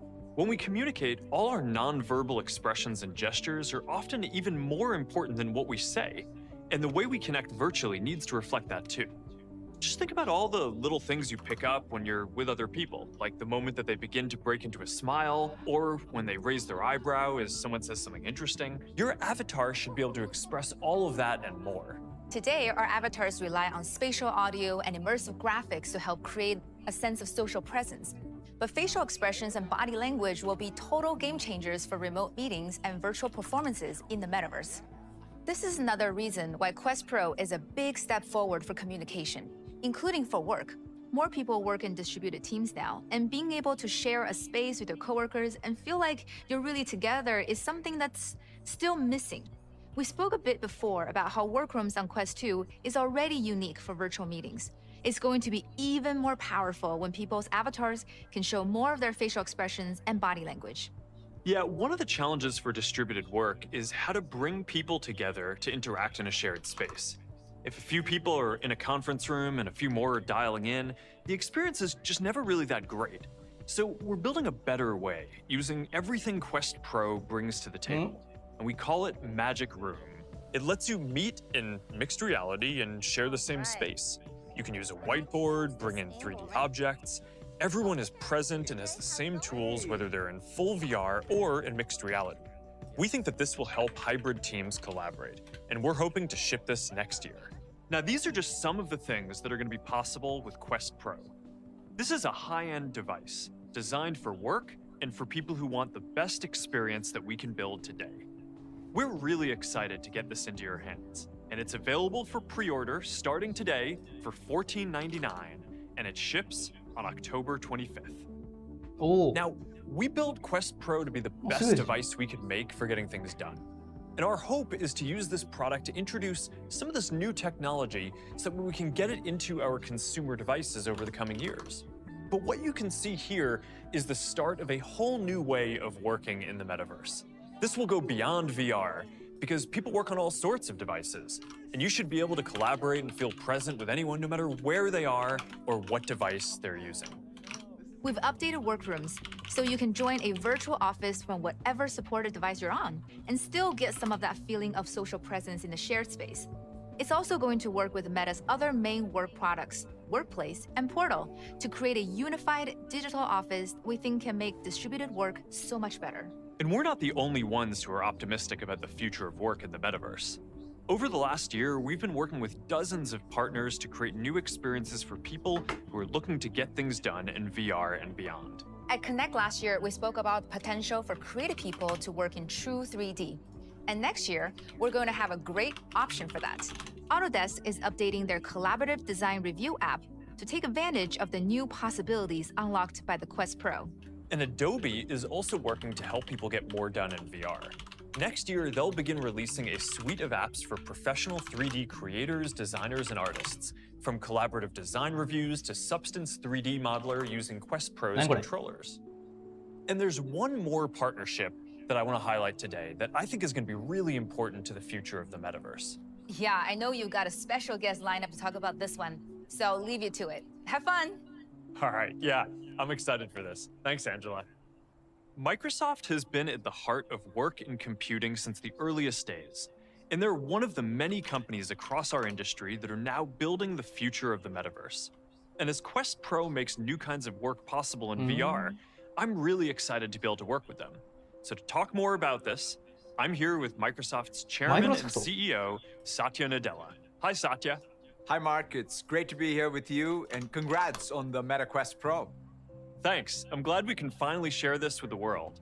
Now, we knew early on that we wanted this to be a great device for getting work done, and working with Microsoft is a big part of making that happen. Do you want to share a little bit more about what we're working on together? Sure. I mean, as you said, at Microsoft, we're incredibly excited about the metaverse and how digital and physical worlds are coming together and transforming everything from telehealth to remote maintenance to gaming, and of course, the way we do work.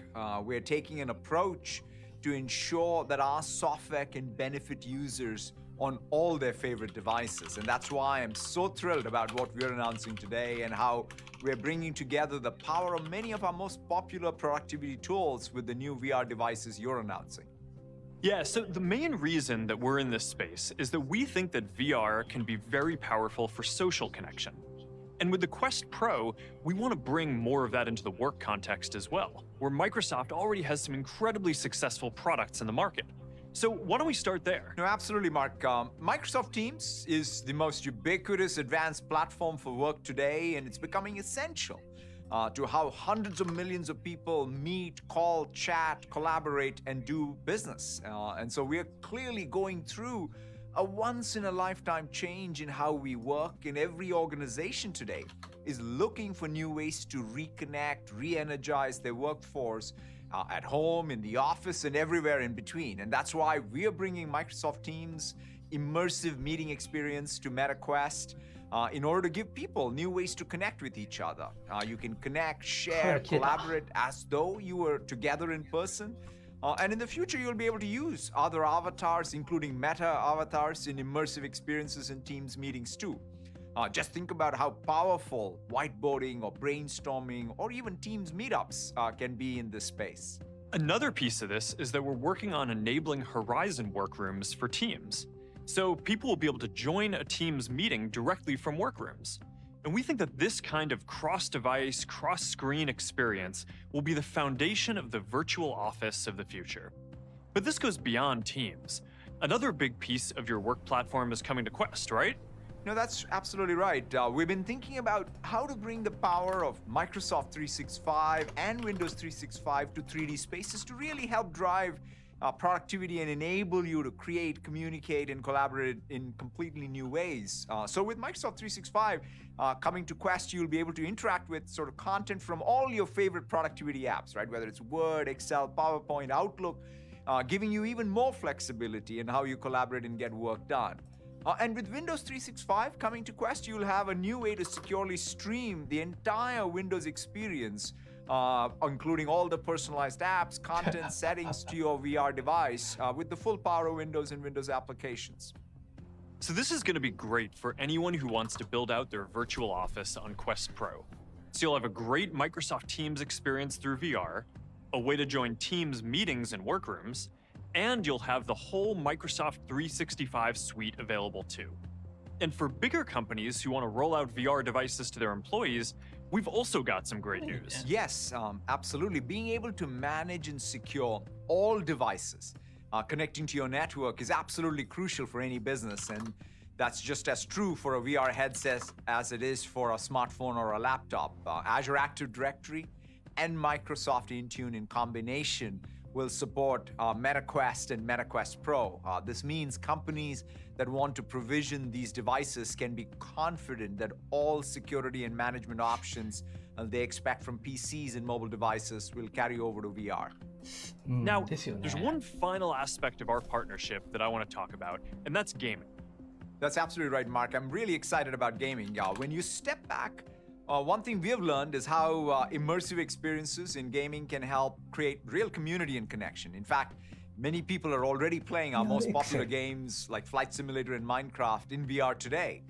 And with xCloud Gaming, you can stream hundreds of games to any device, allowing you to connect with gamers in all new ways, whether they're right next to you or sitting on the other side of the world. And we're partnering to bring the service to Meta Quest Store. You'll be able to play 2D games with your Xbox controller projected on a massive screen on Quest. It's early days, but we're excited for what's to come. Who knows, the next time we talk, maybe we'll be playing Flight Simulator together in VR. I'm down for that. All right, thanks so much for joining us today, Satya, and thanks for the partnership. Thank you, Mark. And there's another element of this relationship that we want to talk about today that's going to play a big part in how businesses begin deploying VR. Accenture has spent the past few years changing how they work. They've been rolling out new technologies like virtual reality to their workforce to accelerate this shift. And they're helping other businesses make this change too. In fact, they work with 3/4 of the companies in the Fortune Global 500, so they have a pretty big impact on how many businesses work. And now, Accenture's chair and CEO, Julie Sweet, is going to join me to talk more about what's coming next. Hey, Julie. Hi, Mark. It's great to be here. It's great to have you. Accenture is one of the world's biggest employers, and you've been growing rapidly over the last few years. It's been a transformative period for us. We now have more than 700,000 people around the world. Even prior to the pandemic, we were probably the largest global company with a true remote workforce. And we saw the potential for new technology to support the way we work. So in 2019, we started working with Microsoft to imagine a virtual space where our people could get together.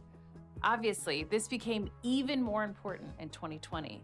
And since then, we've deployed 60,000 Quest 2 headsets. And we have transformed our onboarding process, welcoming over 150,000 people onto our virtual campus that we call the Nth Floor, which we believe is the largest enterprise use of the metaverse. This provides a more dynamic immersion for our new team members, and our research shows a far more memorable one. People retain up to a third more information when it's within an immersive experience. Watching what you've been doing at your scale has been impressive. And we think that working in the metaverse will let you do things that aren't possible with distributed teams today. And bringing together hardware, software, and services is going to be the first step. Absolutely, Mark. We believe that the metaverse will not only change how people work, it will also profoundly change every part of every business.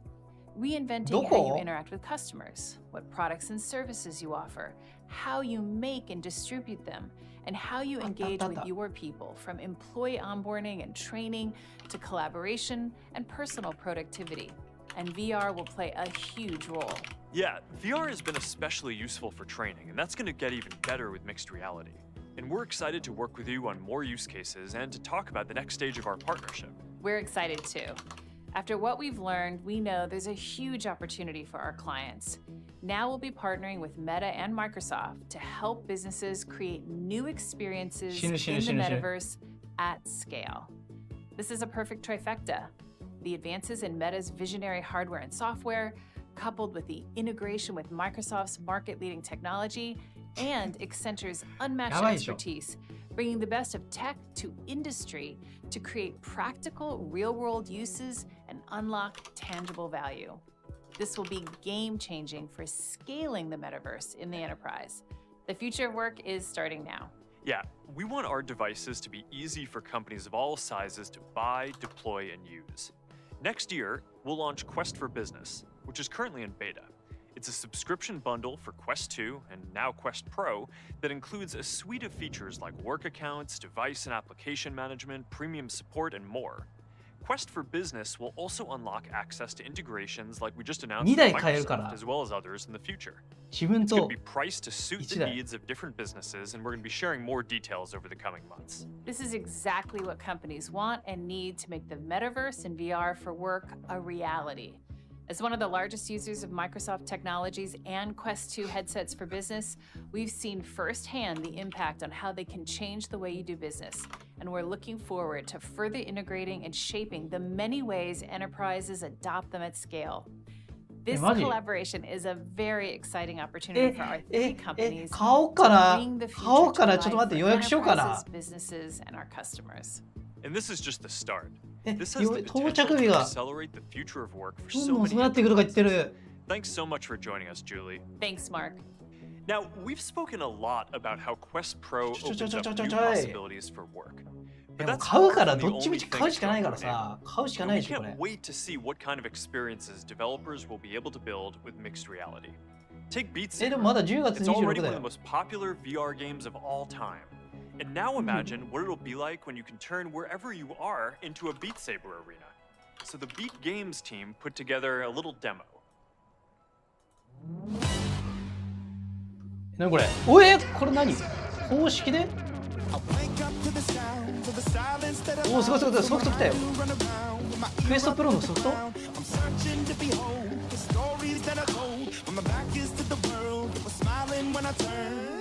すごいねこれ。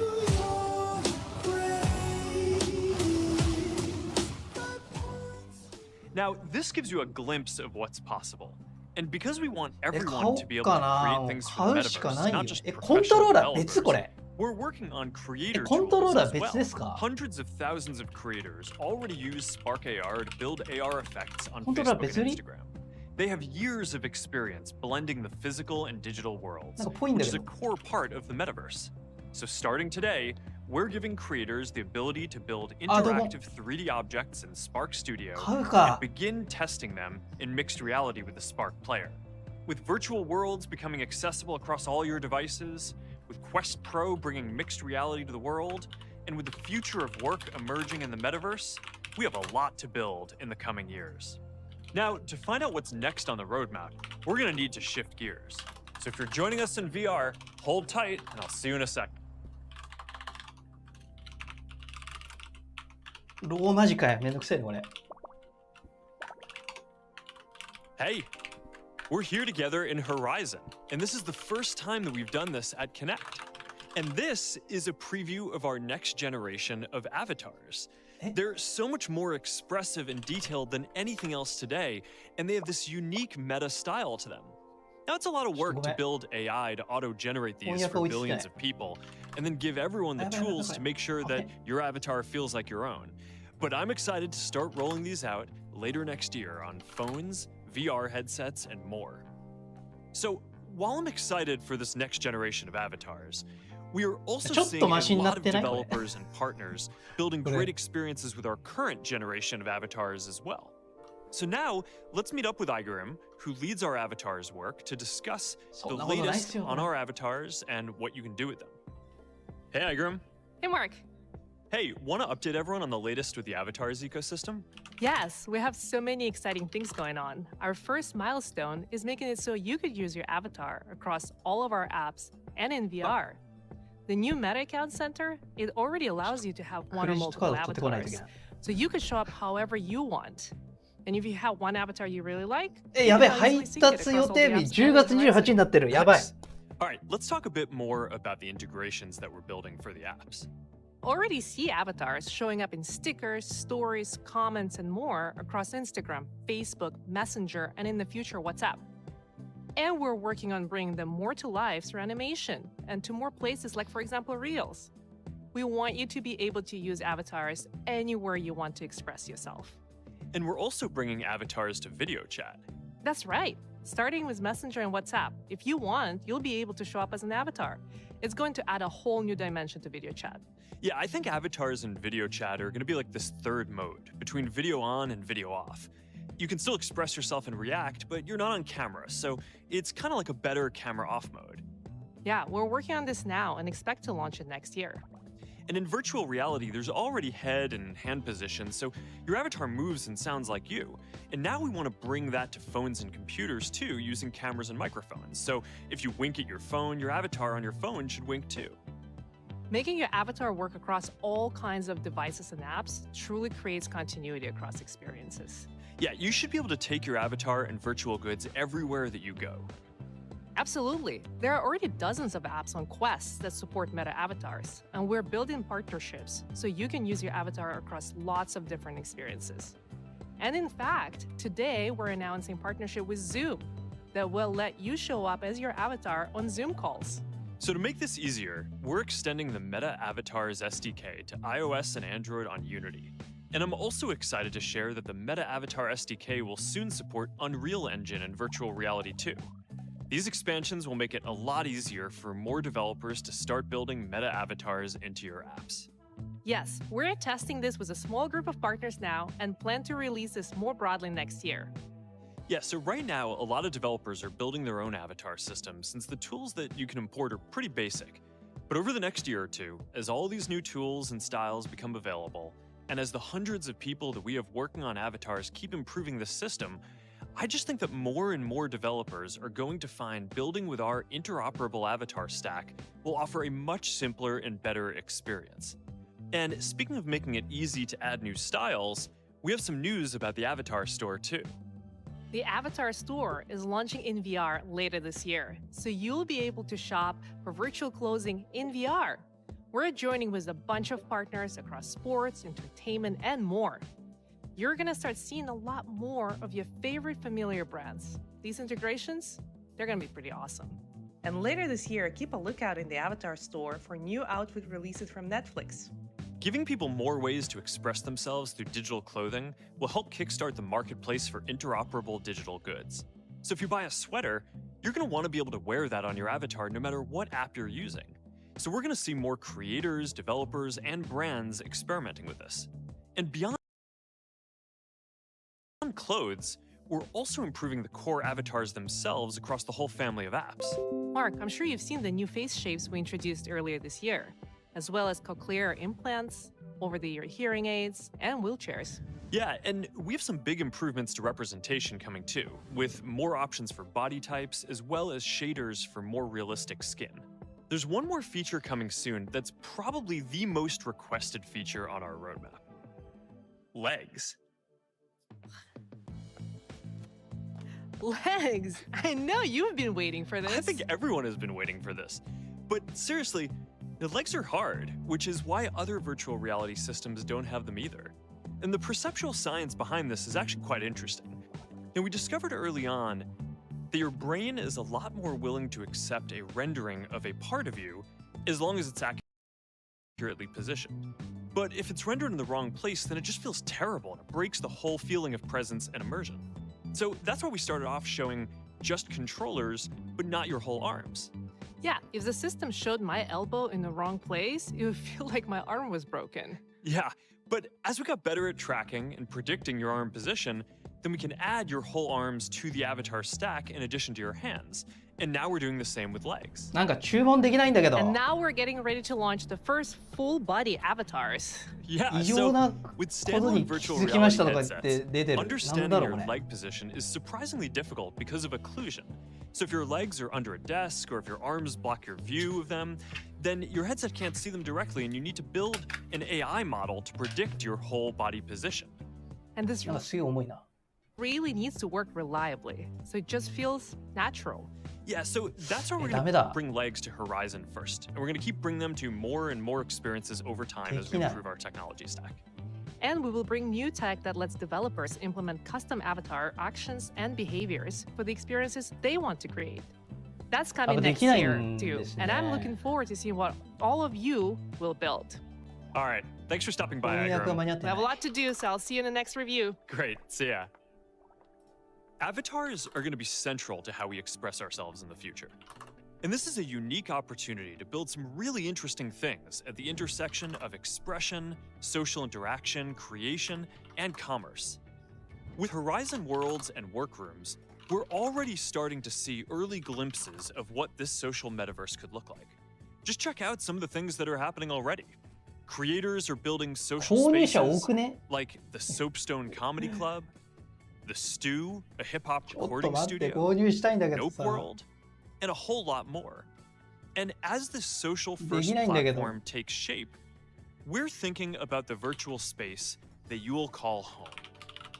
When you first put on your VR headset or open Horizon, you're going to land in your own personal space, somewhere that you can design and decorate and make your own, invite your friends to hang out, get work done, or just relax and use it to jump into any experience. All right, now let's take a look at what's next.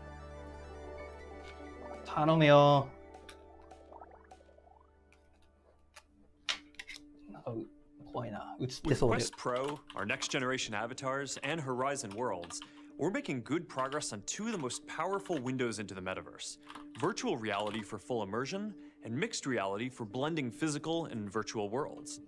Looking towards the future, the last set of experiences that need to get built is augmented reality, where you see digital objects overlaid perfectly on the world around you. Now, the fundamental technologies across the stack to build full augmented reality glasses are coming together. The waveguide displays, sensors, silicon, AI, and more.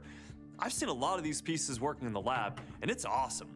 Now, I think that this is some of the most amazing technology in existence right now, and it's going to be really neat to see it come together into products over the next few years. Other pieces are coming along nicely too, like our Spark software that's already being used by creators to build AR experiences that more than 750 million people engage with monthly in our mobile apps. And developers are going to be able to start building a lot more mixed reality experiences on the path to full AR using Quest Pro. Now, one thing that makes AR so hard is that the form factor needs to be something that you wear outside, around other people, and potentially all day long. And that's different from where VR is today. Glasses need to be relatively small to look and feel good. So we're approaching building augmented reality glasses from two different angles. The first is building out all the technology we need for full AR glasses and then working to fit it into the best glasses form factor we can. The second approach is starting with the ideal form factor and working to fit more and more technology into it over time. And we took our first step forward on this last year when we partnered with EssilorLuxottica to introduce Ray-Ban Stories. Ray-Ban Stories are our first ever smart glasses. You can take photos and videos, share them to Instagram, listen to music, or even take phone calls. But what sets them apart is the design of these glasses that people already know and love. Now, this is just the first product to come from our partnership. And to talk more about what's coming, let's catch up with Rocco Basilico, the Chief Wearables Officer at EssilorLuxottica. Hey Rocco, great to see you again. Great to be back, Mark. Ray-Ban Stories had a fantastic first year. With Meta, we introduced a beautiful pair of glasses with superpowers. And we keep launching new software updates to make the product even better.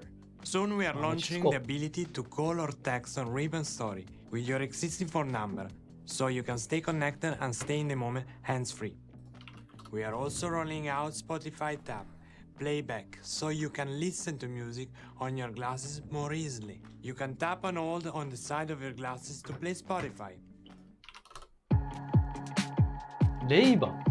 And if you want to hear something else, tap and hold again and Spotify will recommend something new.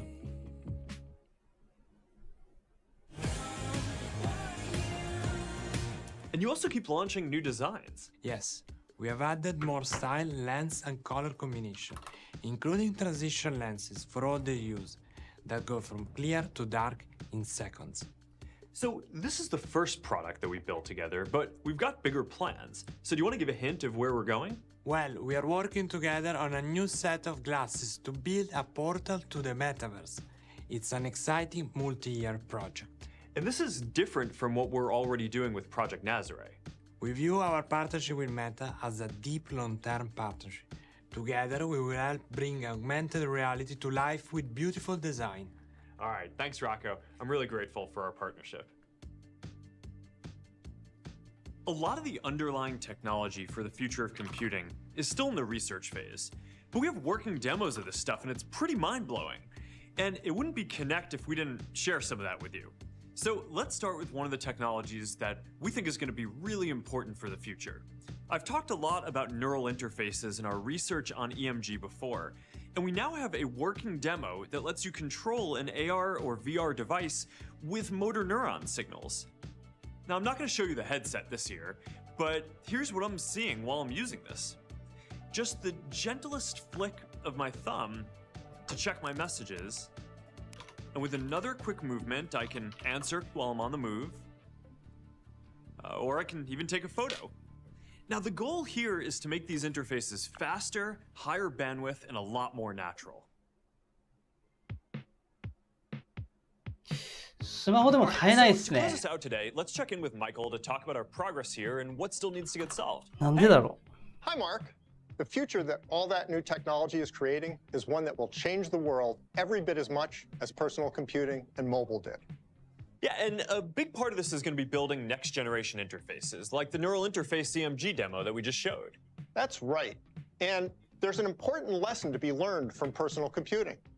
What we saw there was that the interface to the digital world, the graphical user interface, was what defined the user experience and opened up new possibilities. Our challenge is that GUIs just can't do the job for glasses that have to work in all the situations we encounter in the course of a day, so we need something radically new. In addition to new interfaces, we're also going to need a whole layer that can sense and reconstruct the world around you, understand the context in which you're using these devices, and also just help you get things done when you have these digital capabilities mixed with the physical world. And this is really the job for AI. Yes. In the long run, I'm confident that the most powerful way to interact with the metaverse will be through personalized AI. Thanks to the glasses, AI will be able to understand your context and will use that to help you proactively. Ideally, so seamlessly that you won't even notice. Now, combine that with electromyography technology, EMG, which uses the neuromuscular signals through your wrist directly as inputs, and you have an intuitive, almost frictionless interface. This will be the first truly human-centered interface. And a big part of that is that you won't have to learn how to use a rigid control scheme. Instead, the machine will learn and adapt to you as you use it. In neuroscience, this concept is known as co-adaptation. And what that means to all of us is that by combining machine learning with neuroscience, this future interface will work with each user to adapt to their unique differences in physiology, sizes, preferences, and expectations. Here, you can see two people playing an arcade game with EMG. They're both using the same gesture, but because no two people are exactly alike, they do it in slightly different ways. The neural interface continuously gets better over time at understanding each person. The potential for co-adaptation extends beyond normal gestures into some truly novel territory. Here, the algorithm is learning in real time how to respond to the EMG signals the person is sending with only the slightest of hand movements. The system is recognizing the actions the person has decided to perform by decoding those signals at their wrist and translating them into digital commands. And now, the person is able to communicate their intended actions to the computer with almost no hand movement. This is a genuine transformation in the way we interact with the digital world. Yeah, this has the potential to redefine a lot of how we interact with computers. You know, if you think about the step change in capability that came with the mouse and graphical user interface, this should be another big step beyond that in speed and the bandwidth of our interfaces. And you know, this is one of the wildest projects I think that we're working on. These future interfaces will be truly life-changing. An example that I love is Carnegie Mellon University's NavCog project to help the visually impaired.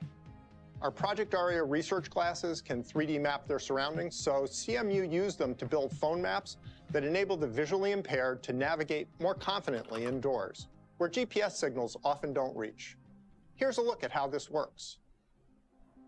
For years, I've gotten around with the assistance of my guide dog, Flirt. I love and depend on her dearly, but a guide dog is not a navigation system. Juice bar is on your right. NavCog can change that. There is a ramp, 140 feet. What we're working on is a turn-by-turn assistive technology that we've developed at Carnegie Mellon University. We teamed up with Reality Labs and Meta and started using their Project Aria research classes to build a 3D map of the Pittsburgh International Airport. The maps help the user figure out where they are without having to rely so heavily on external beacons. This is huge because it makes NavCog scalable. NavCog gives me the freedom to go where I need to go. You have arrived. It really helps me regain my independence. All right, so this is a great example of how, when you're building these systems that are oriented around people and how we experience the world, it opens up all of these new avenues to help us do more. Because it turns out that the things that you need to do to model reality, like being able to sense the world around you and understand the context for how it all fits together, that's the same thing that you need to augment human capabilities too. Macular degeneration runs in my family, so I may actually be using the fruits of this research myself one day. Helping the hearing impaired is also on the horizon, and that's another thing that runs in my family. I didn't set out to build glasses for my future self, but it does seem to be working out that way.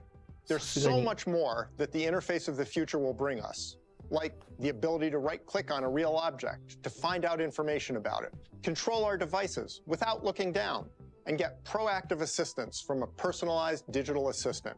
We will one day be using this interface to do everything we do now, but more easily, plus a ton of things we haven't even thought of that we'll consider indispensable.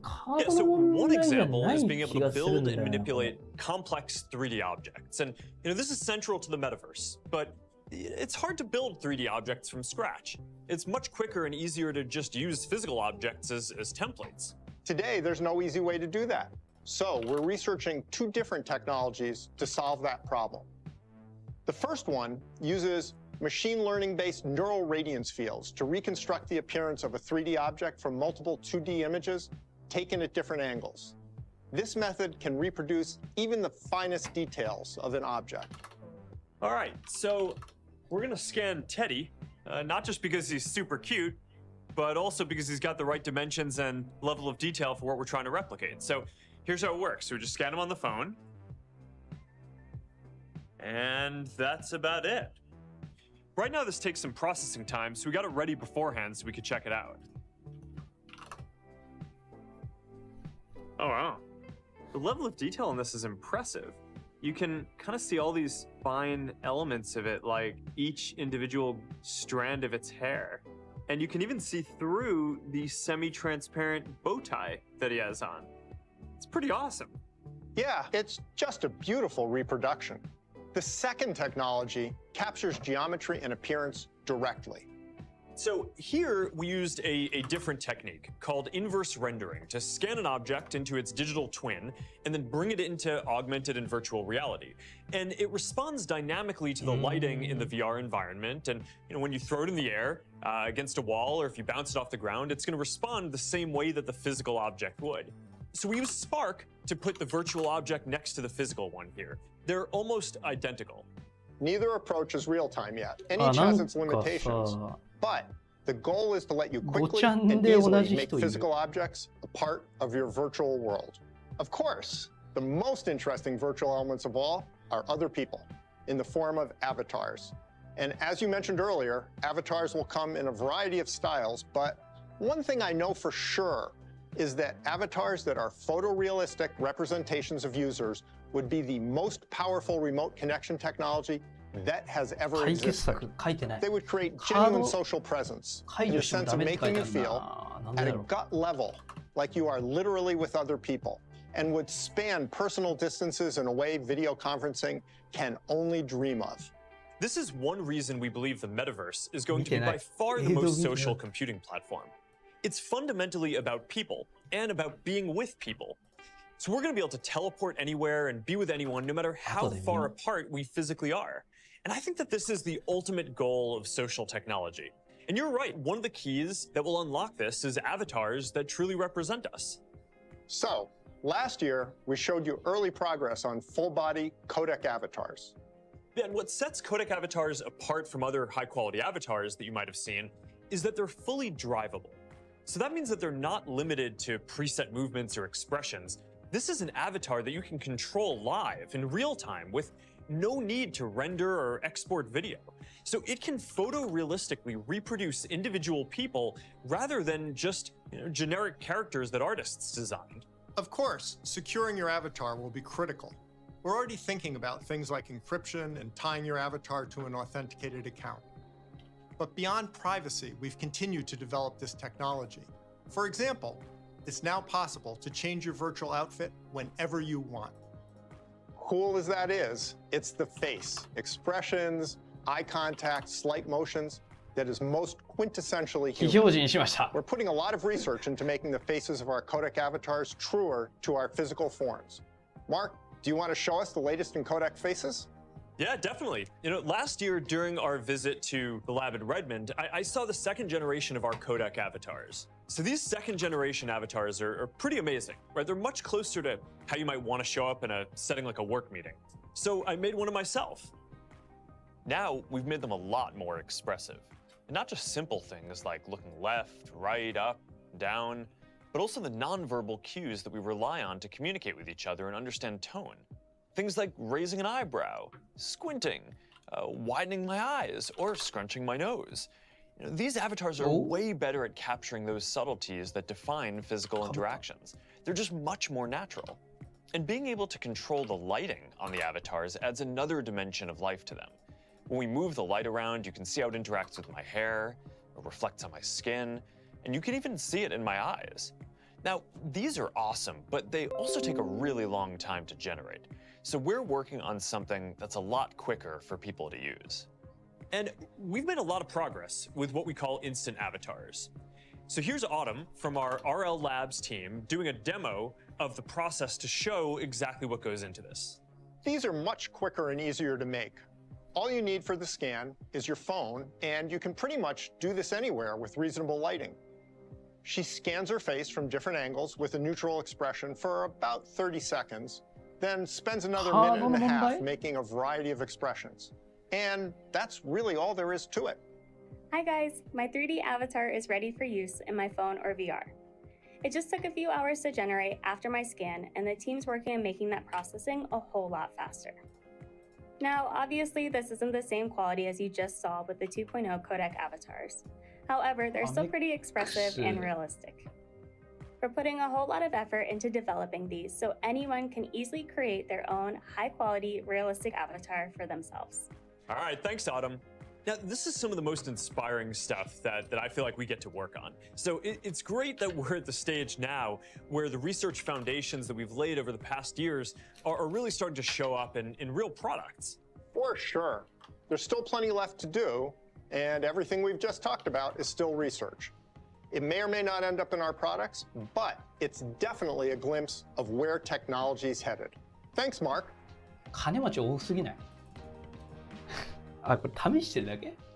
All right, so that just about wraps Connect 2022.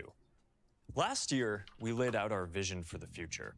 And this year, we are taking another big step on the path to get there. What we shared today is the first move towards the 200 million people who get new PCs every year, one day working in the metaverse. We're still early in this journey. The products that we showed today are a part of a roadmap that extends far into the future. Quest for consumers, Quest Pro for work and people who want the best VR experience that we can build today, and Ray-Ban Stories for smart glasses. And there are going to be more releases in each of these lines in the years to come, as well as whole new categories of products built for augmented reality and neural interfaces. This is an exciting time to be working on the metaverse. We're investing in this because we believe that there's massive potential here, and we want to bring the best engineers, developers, artists, and like-minded partners together to help build this future. We're at the beginning of a new era in computing. Major shifts like this don't come around that often, but we're starting to see one now, and it's going to shape how people connect for decades to come. I want to discuss two values that we believe in deeply that you can expect us to bring to this work. The first is putting people at the center of everything we build. We believe that the next computing platform has the potential to be more social and more human than anything that's come before, if we build it correctly. That's why so much of what we've shown today is about improving how we connect and interact, building out horizons of social infrastructure for the metaverse, prioritizing hardware that supports facial expressions and eye contact, creating new ways for people to meet and collaborate at work, designing new avatars and photorealistic avatars. These are things that you prioritize if you're focused on helping people connect. So while the underlying technology is pretty inspiring by itself, the reason that we're in this is because it can bring you closer to other people. This is our company's DNA. It's in every service we build. Your friends on Facebook, your followers on Instagram, your family on WhatsApp. It's always about people.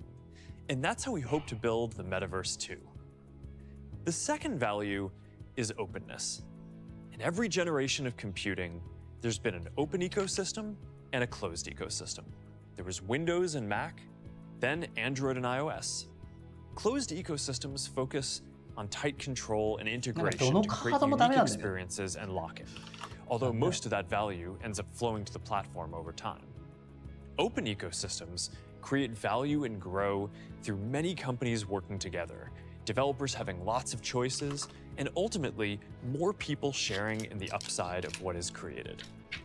An interesting thing about the history of computing is that different models have won out in different periods. It's not predetermined which will be the primary one this time around. But as someone who has experience building under both models, I strongly believe that an open, interoperable metaverse built by many different developers and companies is going to be better for everyone. As you can see today from all of the different partners that we're working with, I see our role as not just helping to build this open ecosystem, but making sure that the open ecosystem wins out in this next generation of the internet. Philosophically, we've always been about building in the open. We'd rather show the progress we're making and talk about the challenges we're still working through. We don't have all the answers because some of them just don't exist yet. We're all on this journey together. So if you care about technology and how it can help us connect, if you want to help build a world where we can all experience things that haven't been possible before, If you believe in a future where we can all do more and be more present, then I hope that you're just as excited as I am. So thank you for being a part of this journey, and we'll see you again soon. 終わったよ。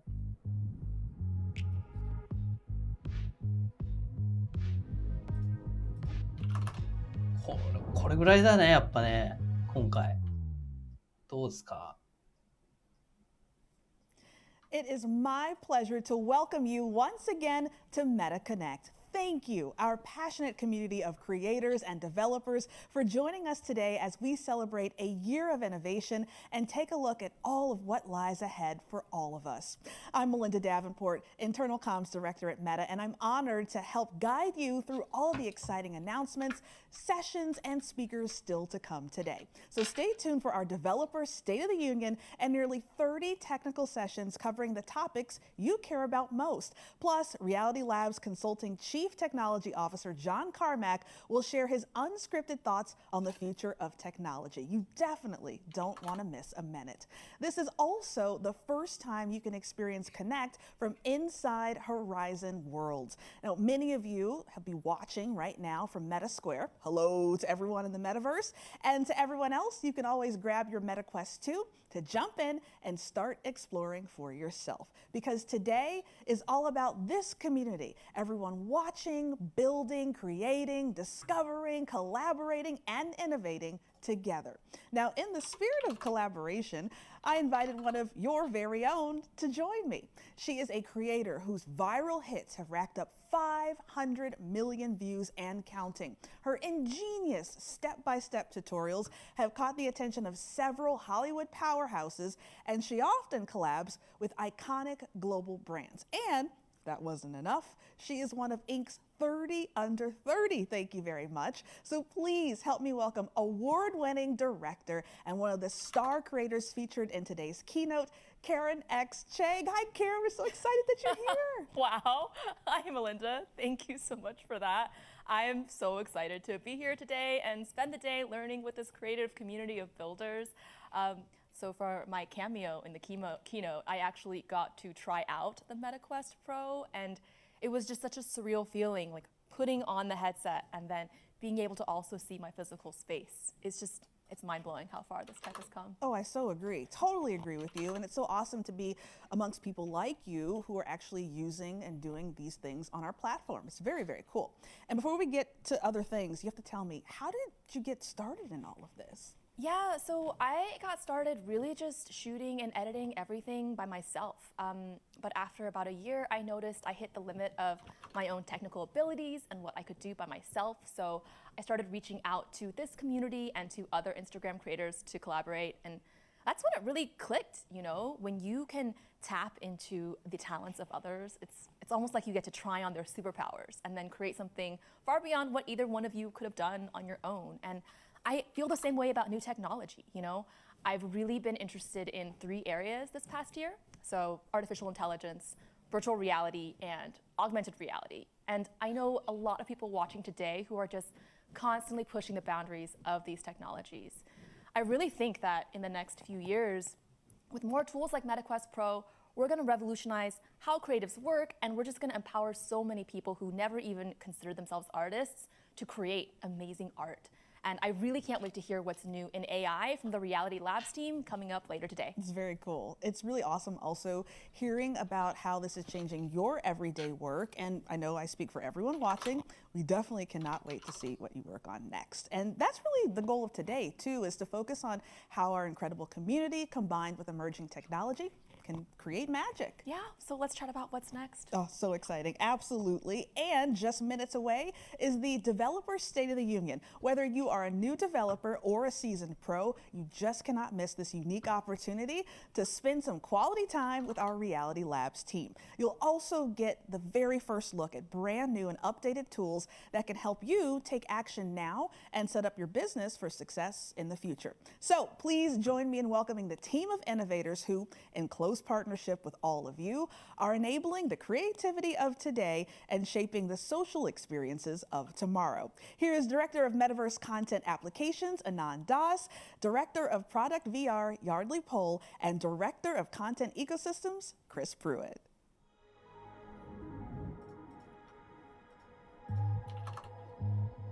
終わった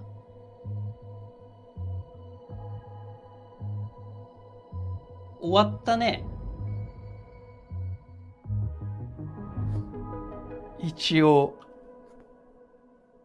Welcome to the Connect Developer State of the Union. This session is designed to give you, developers, a view into our current state of our platform, cover major updates and upcoming features that are relevant to you, as well as to builders working in Meta Horizon worlds. Now, I'm going to talk about the state of our VR ecosystem, after which Yardley Pohl will discuss new features, technologies, and improvements we've made for developers in the last year. And finally, Anand Das will cover our efforts to push VR forward as a platform for work, creator tools, fitness, and learning. Later today, there are many more sessions on specific topics devoted to all aspects of developing for the metaverse. So please stay tuned. Now, usually when Connect comes around, I get up here and I talk about how the Meta Quest platform is developing into a viable ecosystem for developers. And I show some graphs and I talk about how well the market is doing and I talk about some trends. And, I'm going to do that today also. I think that's important. Like, developers need this information to operate their business. But this year, I kind of wanted to do something a little bit different. I want to take a step back and just look at how far we've come.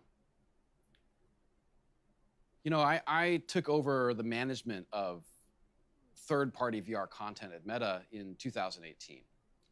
And when I did that, I had one goal: to produce an ecosystem that produces great software for our customers. I ran an independent game studio for several years, and what I learned is that there are some platforms that go to really great lengths to ensure that there's success of their developers.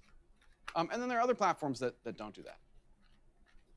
Our team's goal was to build a software ecosystem on Meta Quest that makes the business decision to build software for VR just one that was very obvious. I wanted to build a platform that my former studio would have wanted to ship to. And I think that developers don't have a reason to support any platform unless it's profitable for them. And so our team, we focused on user trust and revenue generation. まだできてませんね。今ずっとやってるんだけど。ずっとやってんだけどね。Well, fast forward to earlier this year, we made an announcement of a major milestone, which is that sales of VR titles in the Quest store have surpassed $1 billion. That's a lot of money. And when I talk to developers, particularly developers who aren't currently building for VR, they're universally surprised that we've grown our platform so significantly. Actually, I think that Quest has grown so fast since 2019 that there's many folks out there who haven't realized that VR is no longer an enthusiast niche product. The best news is, our growth is accelerating. We've now surpassed $1.5 billion. And these numbers are material to companies of any scale, and they translate directly to developer profit. In our quest to create a viable VR ecosystem, we've ended up building one of the largest publishing programs for independent games in the entire world. And we've done it by, working very closely with developers and sometimes funding the titles that they're building. We've helped fund hundreds of games and apps that are in active development today, like hundreds of games. That's an incredible pipeline of titles, particularly for a platform that's as young as ours. And we know that, there are thousands of developers out there that we don't have a direct engagement with that are building for Quest and the Quest platform. I mean, just looking back over the last 12 months, we've been able to launch some fantastic titles like Resident Evil 4, まとめこれです。 Blade and このメ Sorcery, モ。 Red Matter 2, Moss Book 2, The Tale of Onigoro, After the Fall, Medal of Honor Above and Beyond. まあ、これもいいかな。翻訳はもう。Green Hell, Demio, and there are a ton more coming soon, including Ghostbusters, The Walking Dead, Saints and Sinners, Chapter 2, as well as Behemoth, just to name a few. And look, it's not just video games either.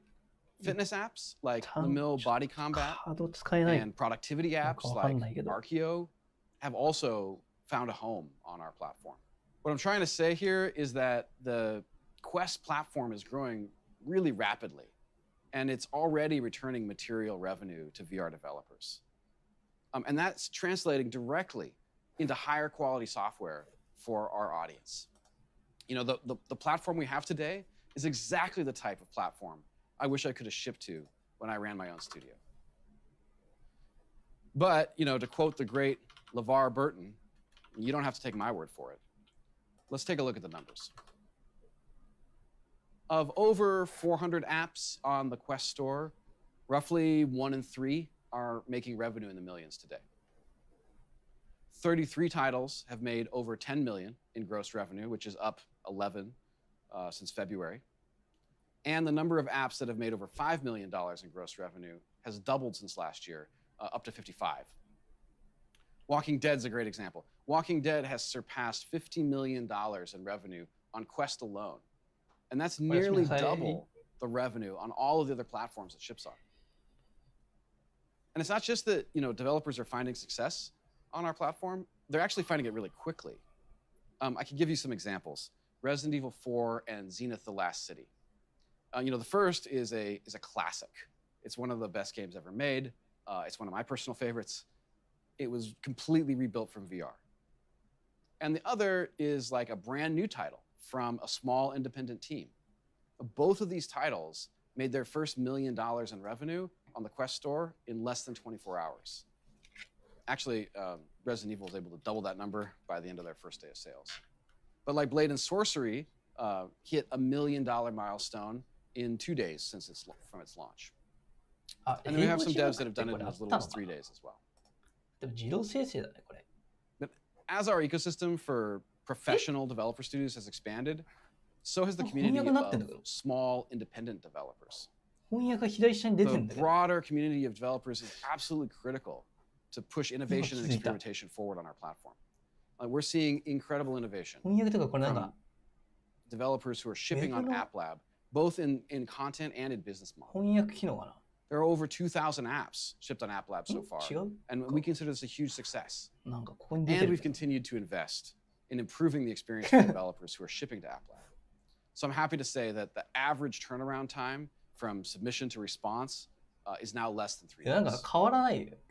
Now I know that there are some of you out there who are wondering, you know, I hear you about this game stuff, but you know, what does that have to do with the metaverse? And I think the answer to that question is, you know, that as we've seen over the last several years, it's games and game developers that are pioneering the principles and core technologies that ground the metaverse.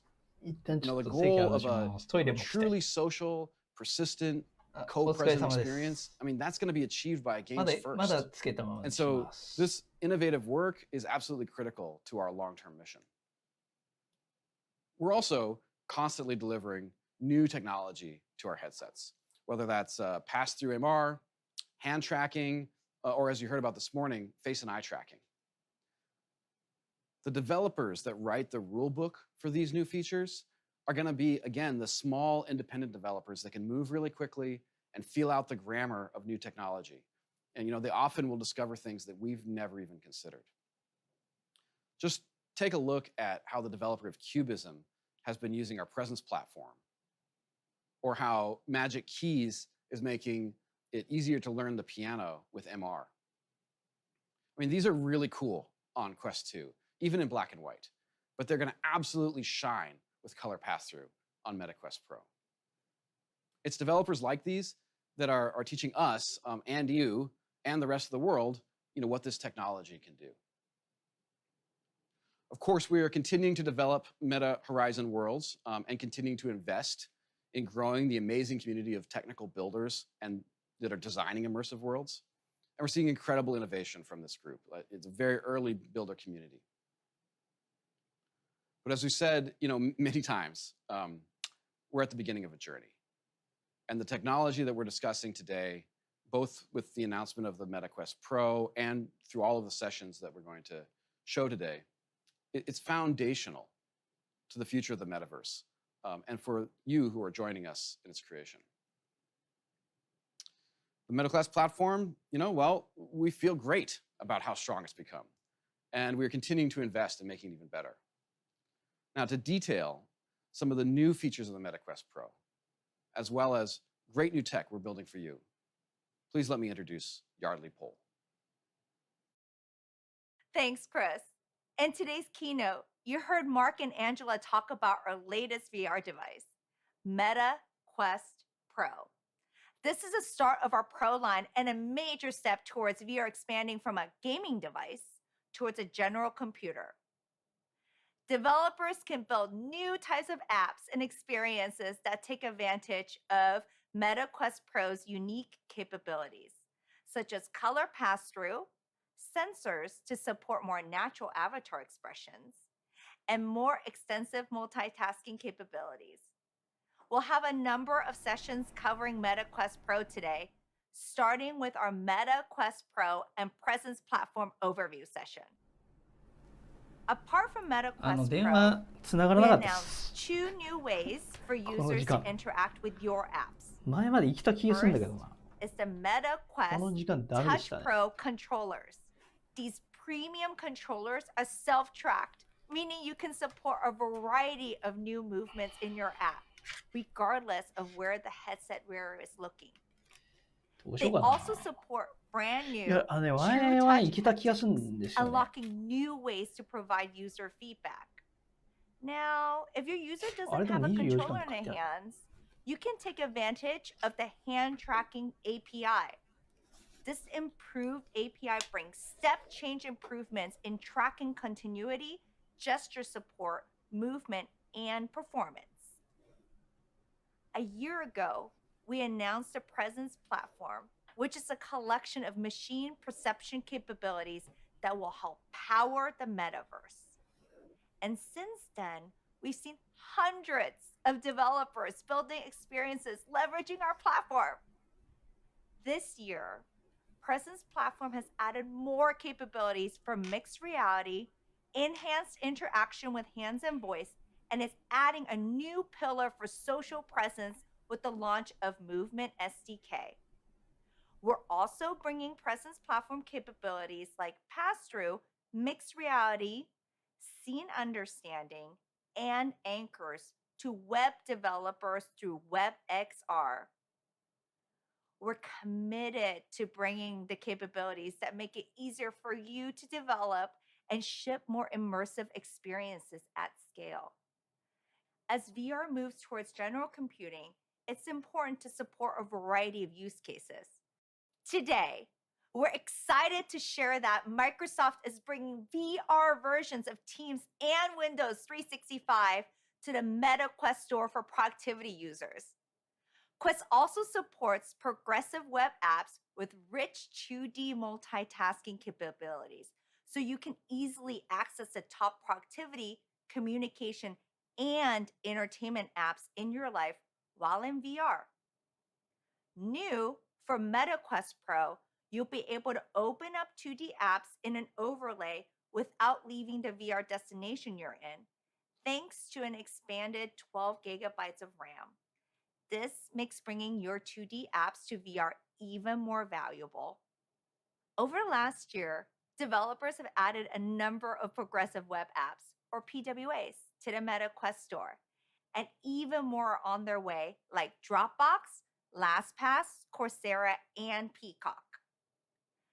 Building PWAs for Quest is now even easier than before, thanks to our partnership with Microsoft to add Quest support to their popular PWA Builder developer tool. We're excited to see what you do with the new capabilities and what you can build with them. Now, I want to share some updates from the overall Meta Quest platform. Our teams are listening to your feedback to help drive our roadmap and priorities. So please keep it coming. We're creating new ways to help you, 1, build apps faster, 2, realize your app's potential, and 3, find new ways to make money and grow your business on the Meta Quest platform. We'll start with building faster. We know there's a lot to do to build a great app, and we want to help you maximize your time making your app amazing versus just making it work. First, Meta Quest Developer Hub. The product formerly known as the Oculus Developer Hub is getting several new features that will make switching between your engine and your headset much easier. We're launching input forwarding to minimize the time you have to put on your headset to test and change. You'll be able to control your Quest with a mouse and a keyboard and see the results on your PC via casting. We're also releasing scriptable testing to help automate parts of your workflow. For example, with scripts, you can batch and reset your device and sign in with a new test user and disable all without human intervention. Next, for Unity developers, we're making improvements to your Unity plugin. We'll be offering distribution via Package Manager to simplify and streamline the installation and update process.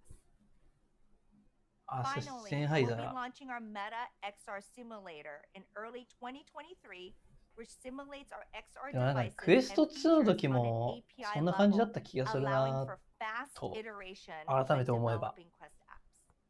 Learn more about how you can build faster in a later session called VR Development. Next, 冷静に考えたらさ、なんかやることあるみたいな感じになるんだけど。Last year, we launched the Meta Avatars SDK for Unity to simplify development for you. And since then, the number of apps with Meta Avatars has tripled. ビートセーバーぐらいしかないんじゃないかな。あ、これ飲んでますね。ワイン。寄付ワインってやつがなんか、ショート動画でバズってたんで。ちょっと見えないかも。遡ってもらえば映してますんで。We have many sessions dedicated to Meta Avatars SDK. So if you want to hear directly from any of those devs who are successfully integrating the SDK, check out those sessions. 都会サモロドニスイート2018 Amazon の安いやつですこれでも。いやー、自分が買わないとね、正直これ話にならないですよね。22万ですからね。ちょっと改めてあれ見てみます。もうこの辺はもういいですかね、配信は。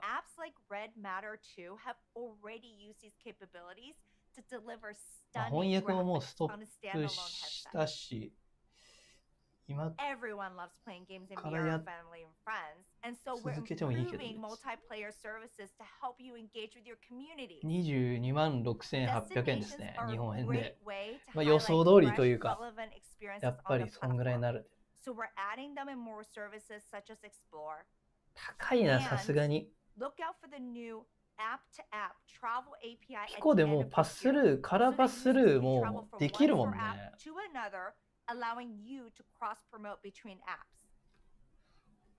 この音声はつけつつ、Find out more in the session bringing people together later today. Now, I know you've all been waiting for this part.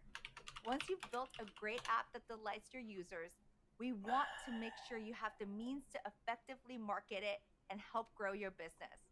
We want you to succeed.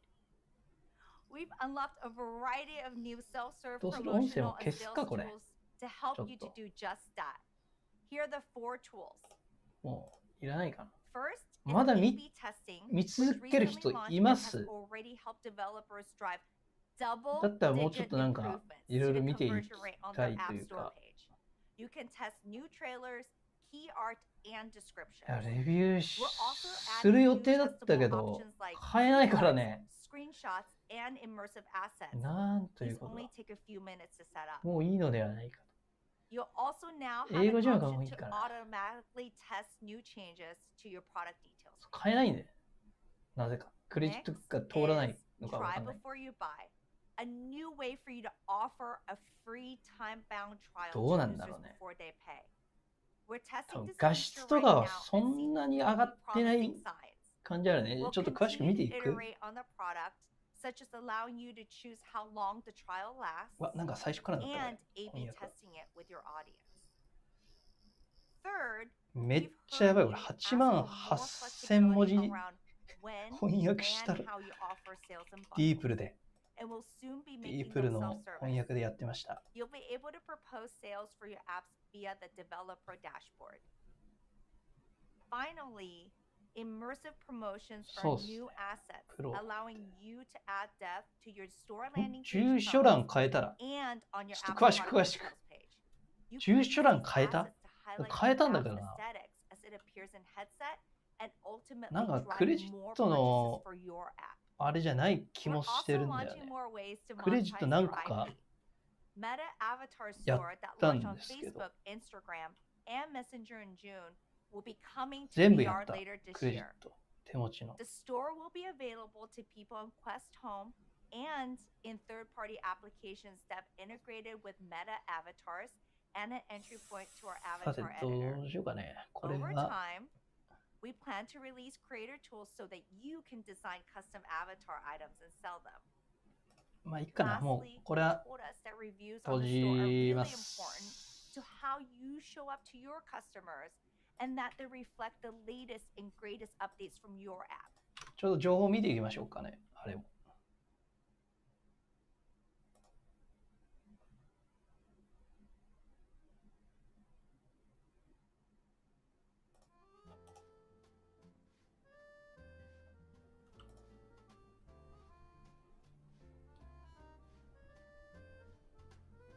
アリマックスさん買ったんですか？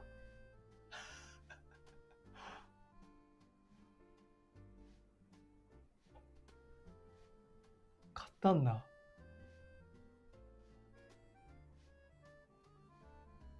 おー、マジっすか。さすがですね。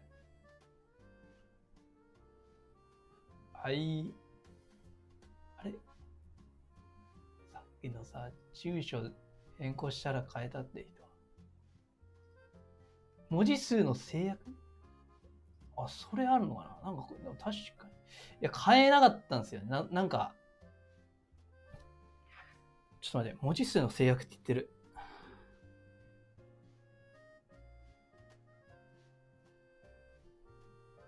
なんか不正な、なんとかとかなんか出て変えなかったんですよ。ホタルの葉が。ペイパルなんかエラー出ますね。上限とか言って。マジ買いたいな。普通に。これ買わないともう、期待がね。みんなの期待が。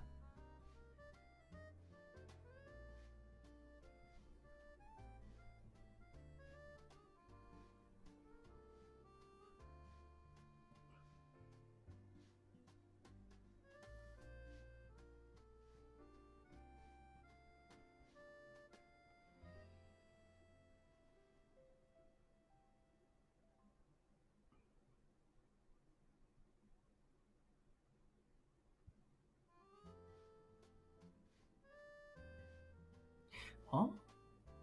これか？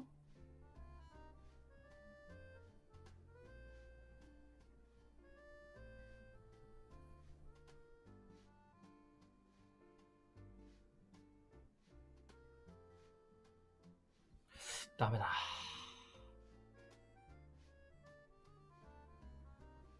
公式以外に売ってないのかな？なんか公式だからダメなんじゃないこれ。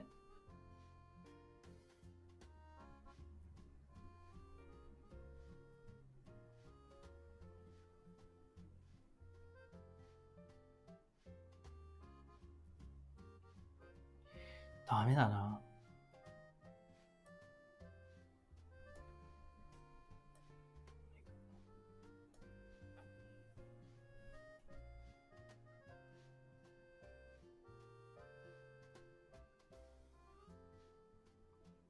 輸入はしたくないね。さすがにね。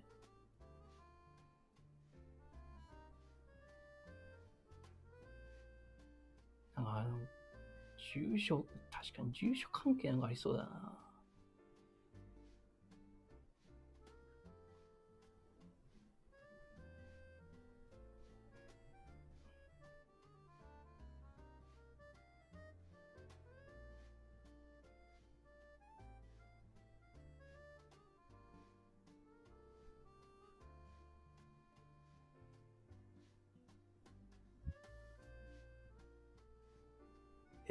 在庫切れ？ちょっとがっかりしないで。買えない。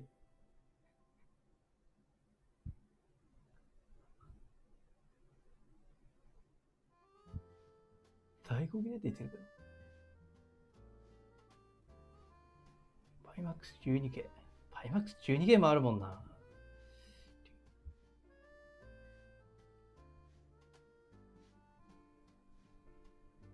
クエストプロ。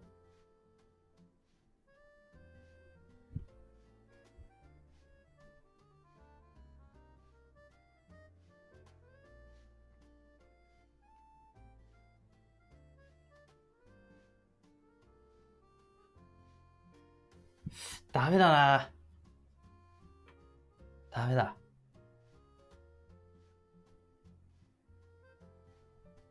ちょっと明日ダメっすわ。これはもう済んだ。結構いろいろやったけど。なんだろうな。まあ、一応どういうメッセージが出てきたかっていうに書いとくよ。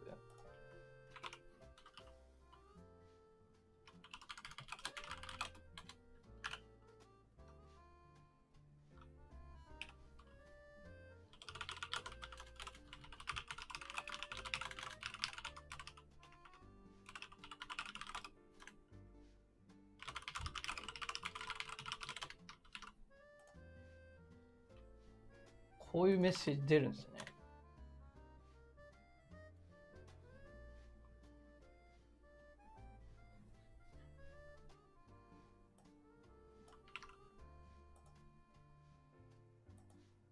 スマホでもやってますね。スマホとパソコン。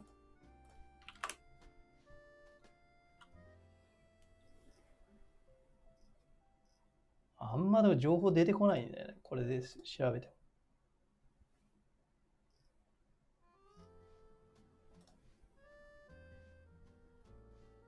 クレカ系の可能性もあるね、やっぱりね。何枚かやったんだけどね。まあいいや。もう明日やるしかね。これ。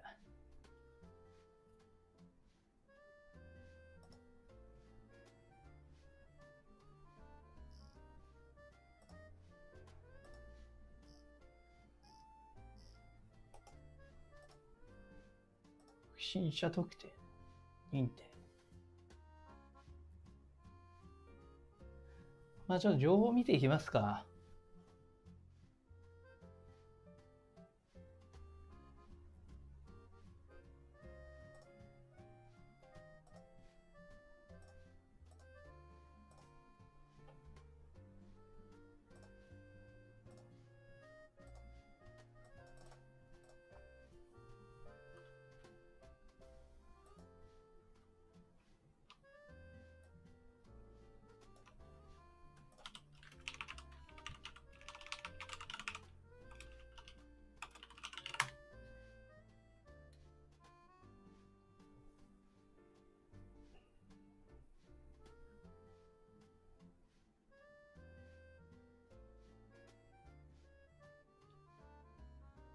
ブラウザは変えましたね。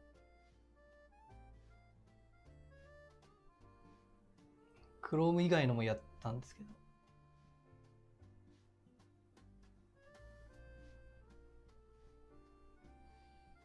カード会社か、やっぱ。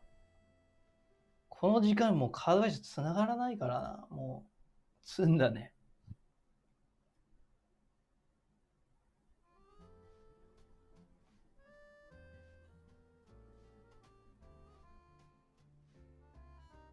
まあでもまだ、どうなんだまだ20、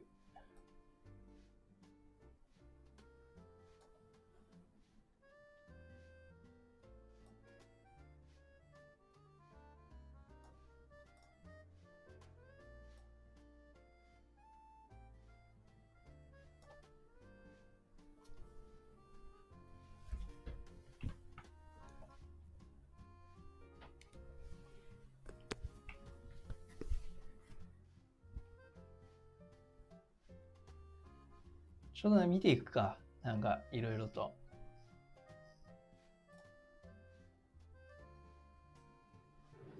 まあ、まだね、なんか10月26にはなってるから、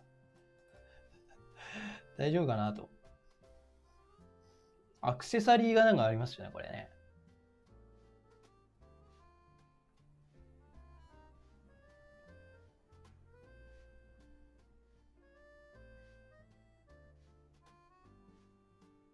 マスターカード持ってないな、ちょうどね。でも、他のカードの方がいけたっていう人いたね。遮光ブロッカー。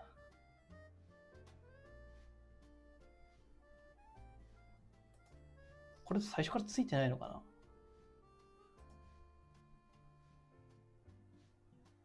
専用のイヤホンである必要があるのかな、これ。リンクケーブルってことは、なんか、まとめていく？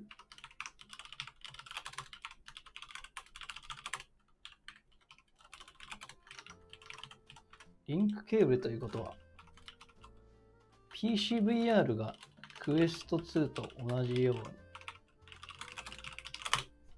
あ、これやってなかった。載せてなかった、ここ。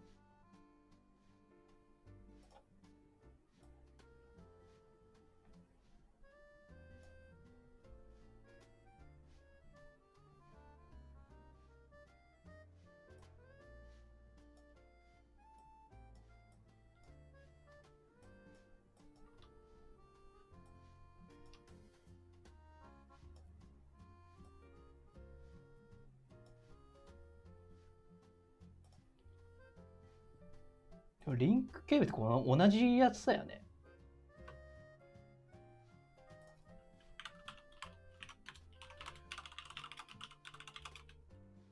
充電ドック。あ、クエスト2にも対応するんだ、これ。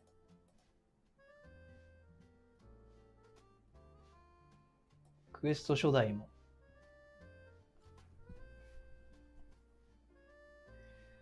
で、アクセサリー。これは初代のには使えないっぽいな。コントローラー。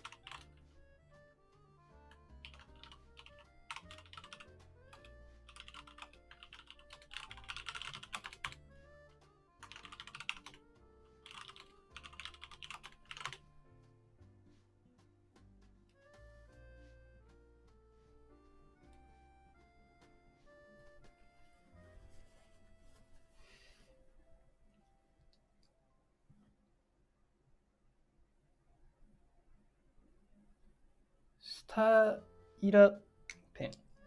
でもこの辺は、なんかすごい前に情報を出した気がするんだけどな。すでにもう情報はありましたよね、コントローラーの情報は。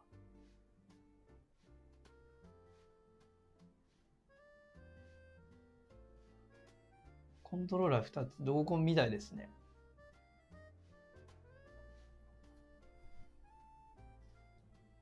これ、なんか情報はここないのか。え？めっちゃ遠いやん、これ。コントローラーだけ。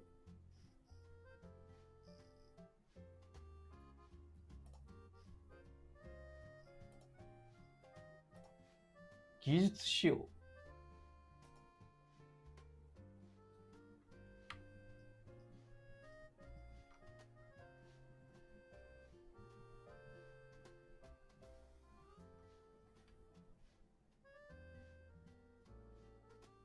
まあ、これと似てんじゃないですか、これと。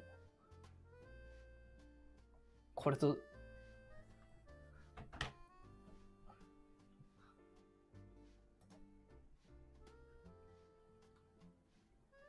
三井も持ってるんですけど、ダメでした。なぜか。革新的な。クエスト2のね、4倍の解像度。これどうなんだろうね。ピコ4と、どっちが綺麗なんだろうね。このクエスト2の4倍ぐらいあるんじゃないかと思ってんだけど、ピコ4って。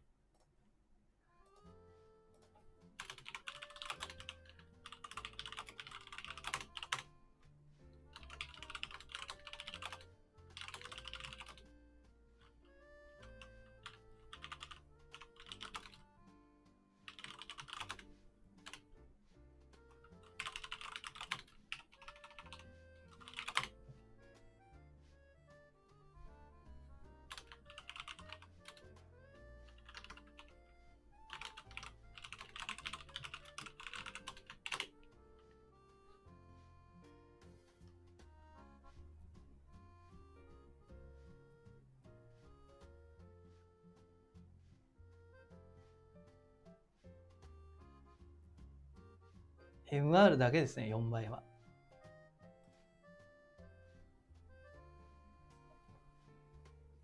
マスターカレー注文完了。注文してる人結構多くない？結構多いんだけど。ビジネスだよ。ビジネス用。符号が多いな。リアルタイム表情トラッキング。ああ、表情トラッキングあるんですね。ここまで見れてなかったな。トラッキング。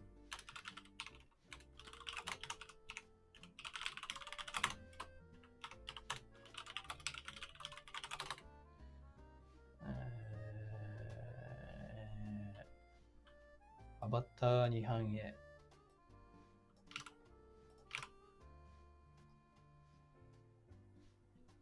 この辺とかも出てたもんな、コントローラーに。搭載されるって。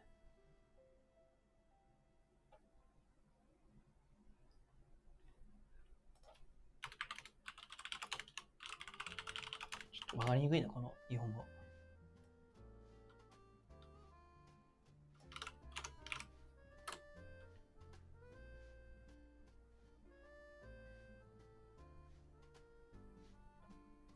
多いな。何人いるんだろう、買った人。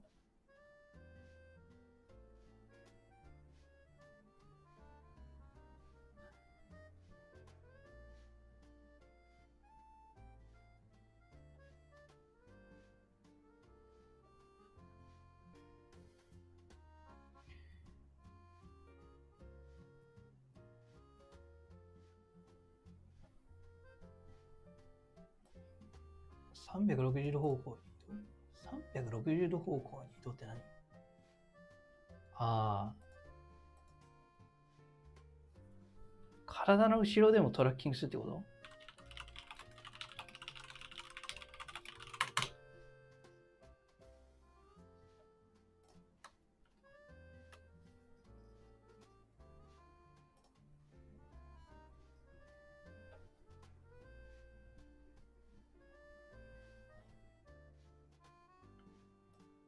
トゥルータッチハプティックフィードバックと決め込めなの。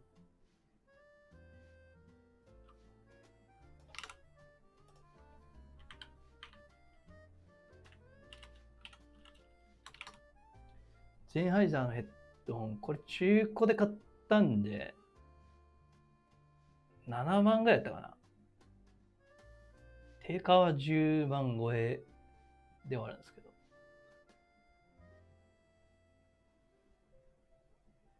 まあ確かにな。従来のアプリ使えるのがこれ結構重要ですね。これ確かに。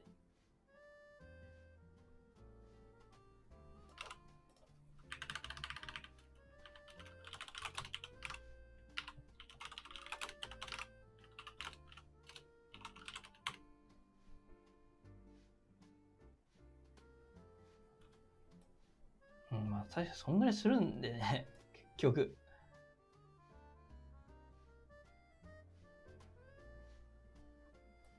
そういうことですね。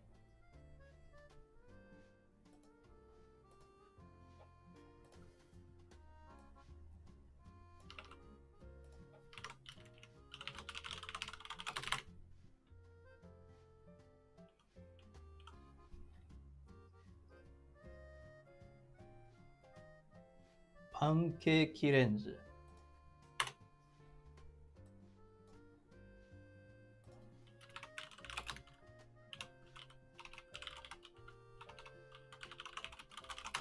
正直これピコ4と似てない？なんか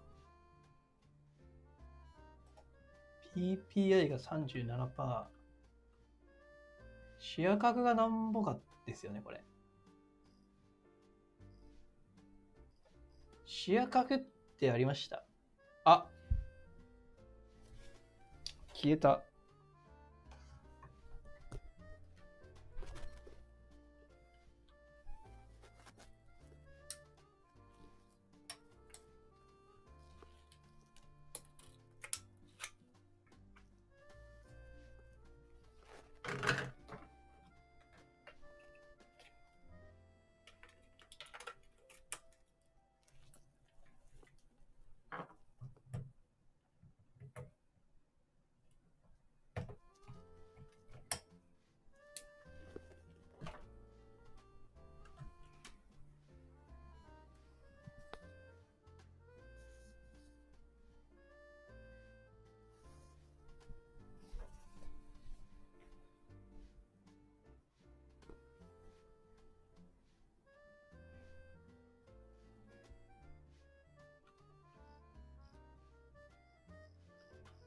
なんかスペック表みたいなのないのか、これ。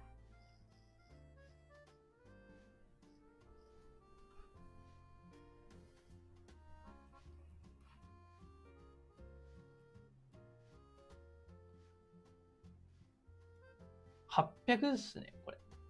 HD。中古だったら、いいかもね。フルライトブロッカ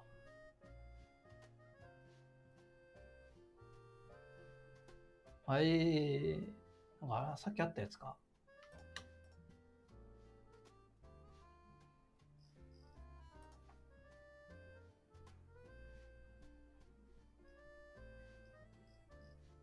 これか。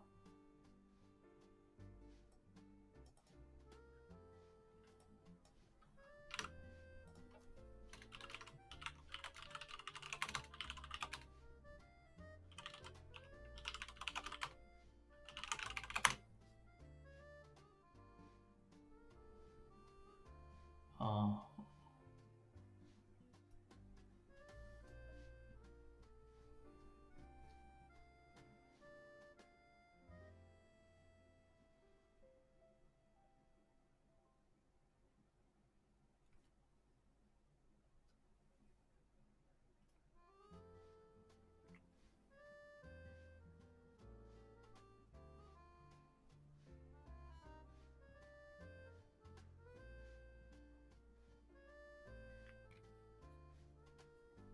106？ 視野角って。あ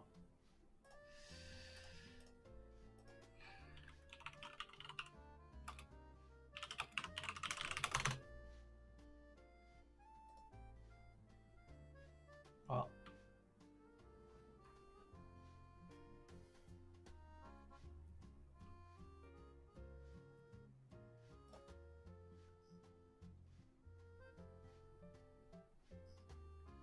これリークか。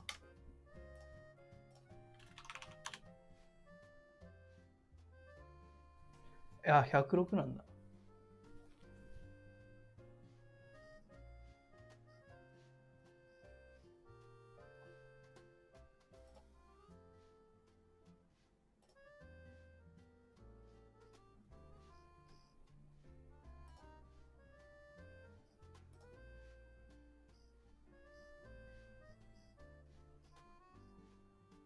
あ、本当だ。106ってことはピコ4と同じぐらいか。コンタクトします。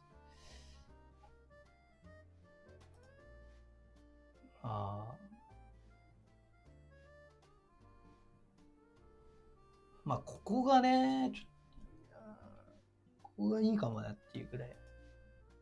ラムもちょっと多いね。ピコで8ギガだった気がする。クエスト2で6。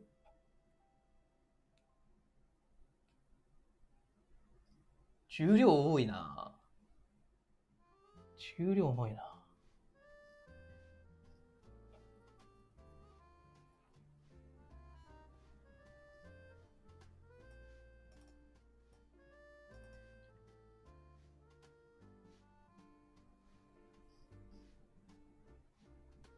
どうすんだこれ。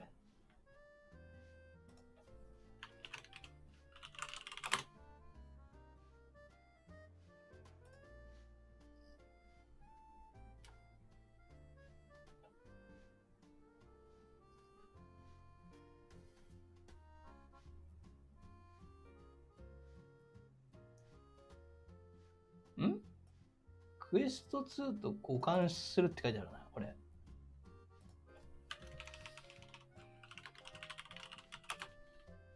どうやって互換するんだろうね、これ。そういう設定あったっけ、クエスト2に。まあ確かにね。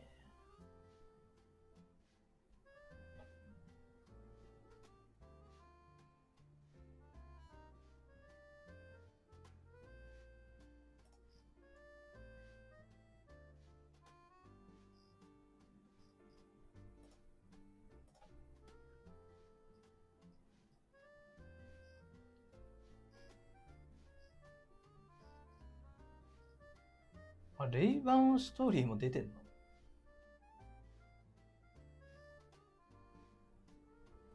海外か、これ。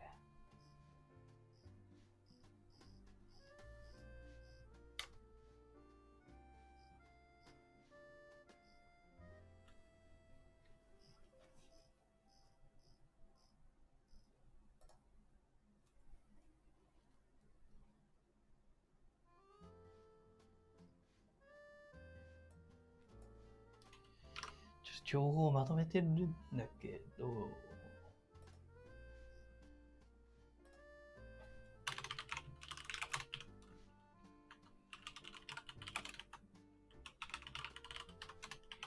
お腹空いてきたな。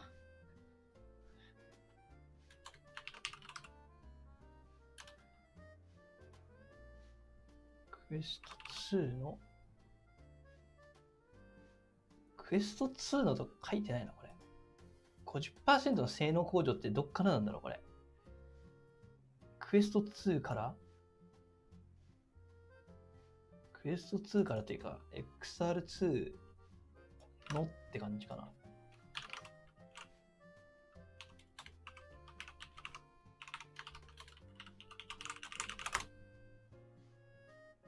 うんうんうん。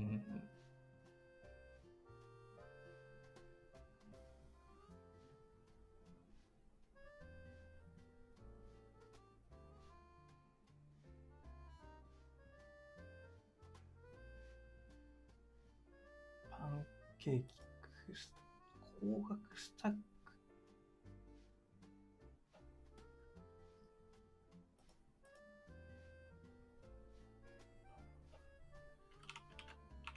クエスト2より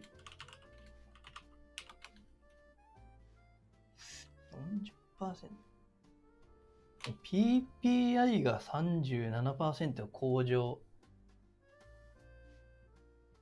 ってことは、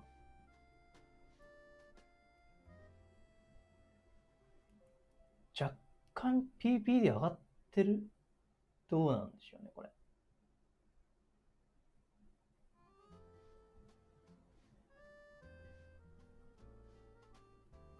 おはようございます。PPI と PP で違いますね。PPI は、なんて言うんでしょうね。密度じゃないので、海外の Amazon か。ちょっとそこはね、微妙っすね。まだ到着遅れそうだし。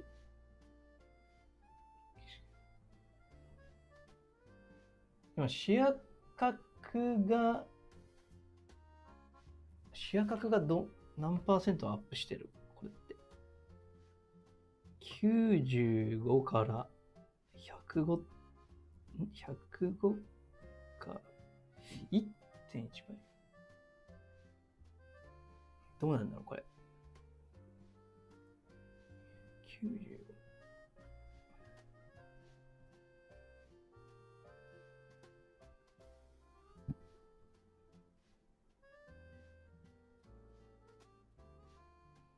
でも視野角の向上以上に PPI 上がってるから、PPD もちょっと上がってるんじゃないこれ。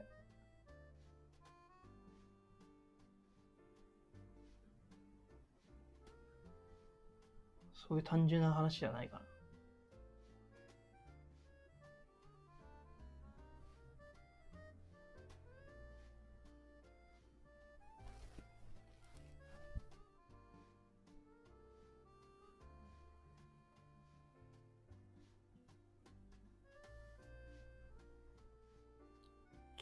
うん。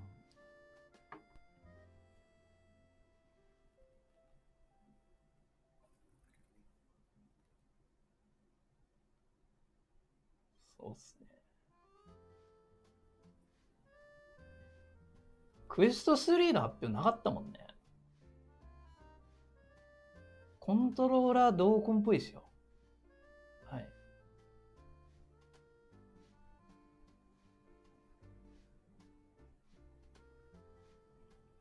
ホビエテッドレンダリングついてる。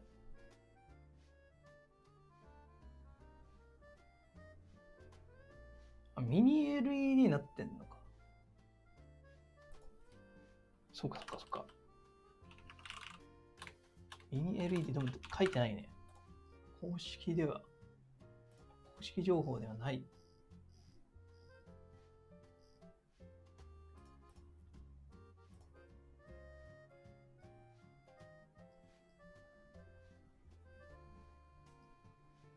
高度な VR LCD ディスプレイ。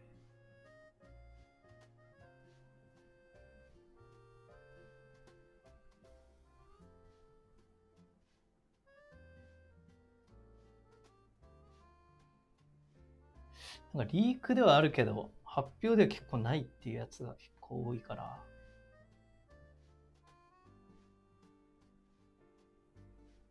その点明らかにしてほしかったな。PI が30。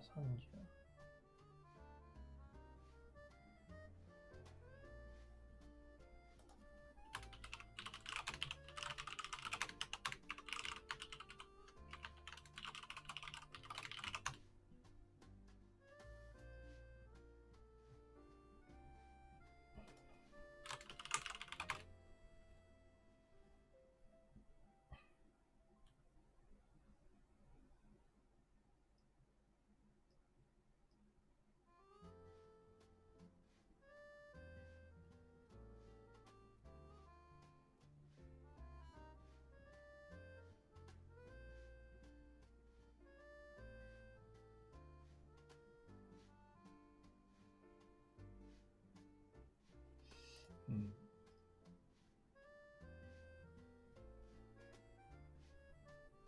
眠くなってきたな。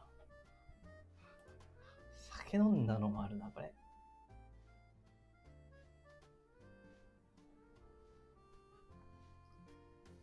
あ、クエスト2と合法互換してんのか。これはいいんじゃない？でもやっぱり。これやっぱ強いんじゃない？これが。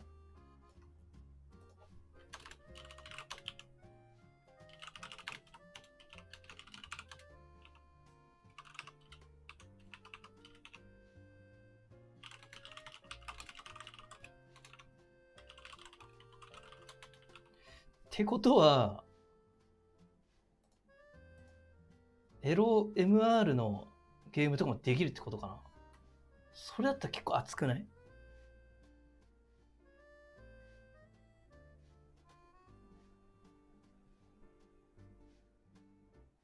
白はなさそうやね。解像度出てるから PPD で計算できるね。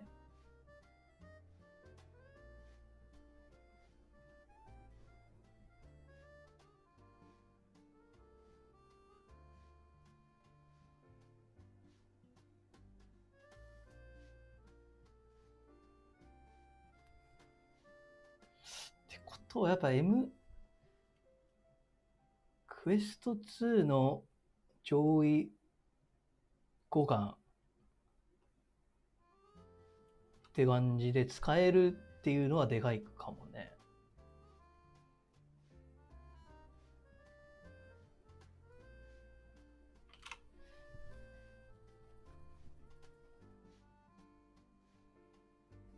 やべ、動画上げないと。動画上げるためにちょっと情報をまとめてるんだけど。すべて楽しめますって一応書いてあるかな、これ。そこが結構強いかもね、だか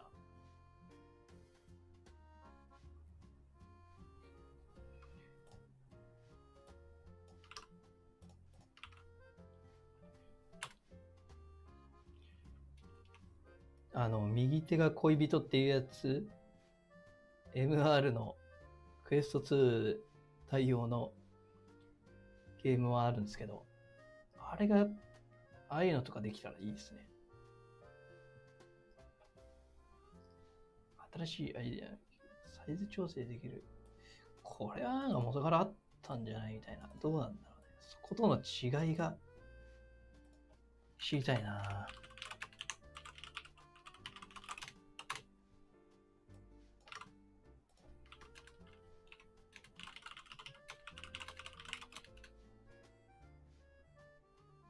ファンザ見ればいいっていう。確かに。ピコ4ではファンザ見れなかったから、まあそれのために22万っていうのは高いけどね。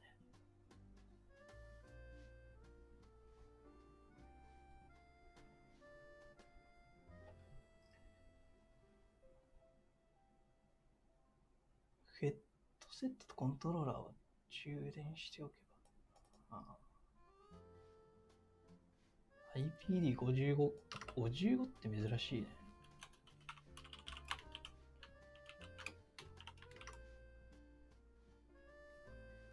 社会用か。同梱のさっき言ってたやつか。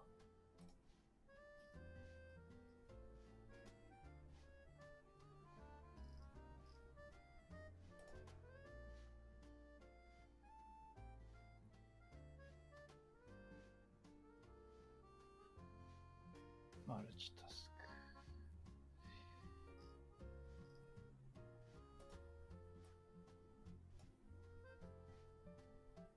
ク。豪華だね。付属品が。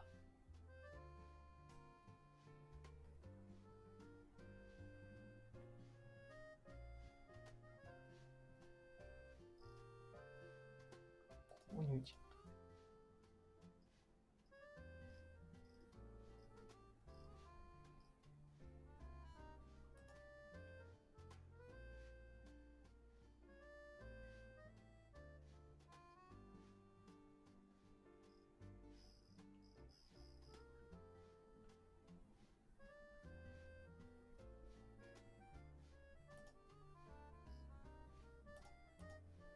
よくある質問。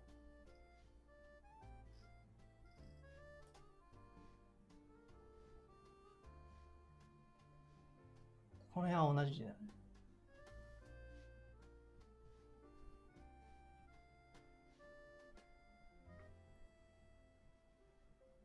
平永10連動。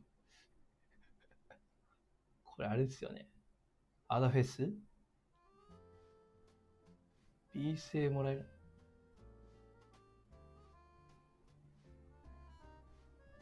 雑談枠というか、振り返り。こういう本を。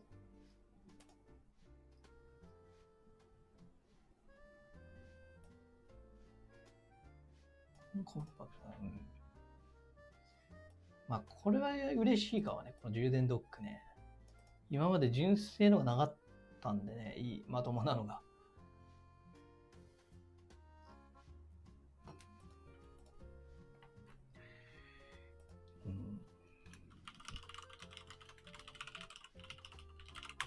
4時半。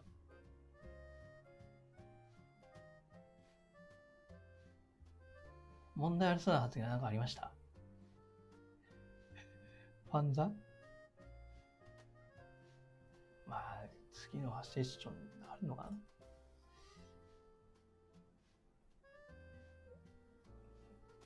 な？オンラインしかないね、これ。日本は。まあ、アマゾンだと、どうなんだろうね、これ。オンラインだと日本仕様になってんのか、どうなんでしょうね。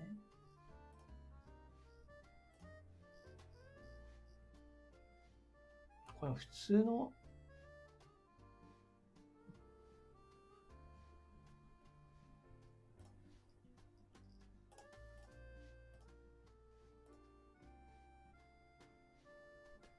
普通のコンセントだよね。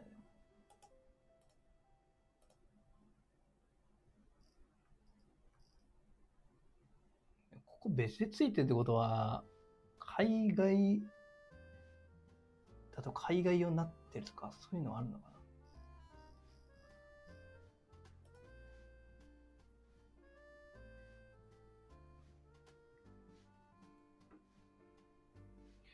な。確かに。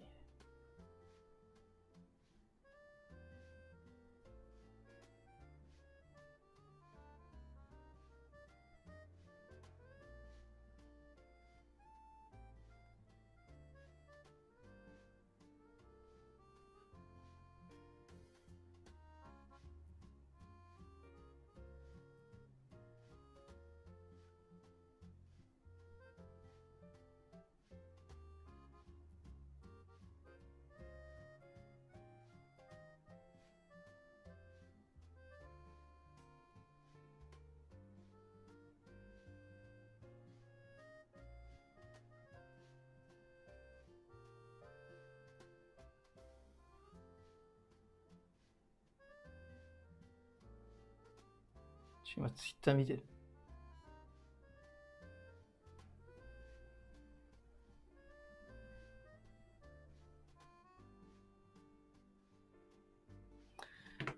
いやまだでも300人も見てる。朝まで行っていいんすかね、これ。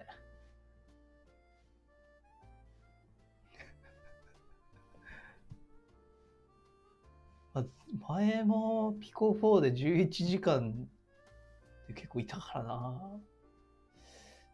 4時半からあんのかな。一応見る？なんか映像だけ流しとく。小窓で。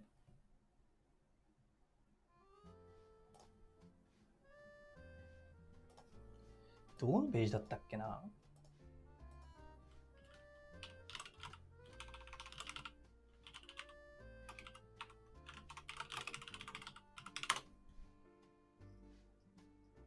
多分さっきので全部だと思うんだけどな。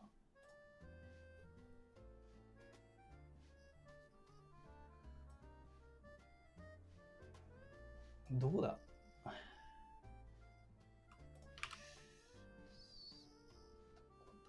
あ、これ、開発者セッション4時半。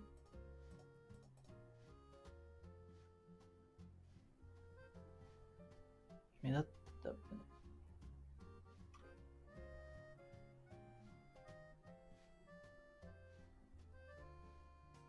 なんか、新しい情報出たら教えてください。クエスト3とか。そしたらつけましょう。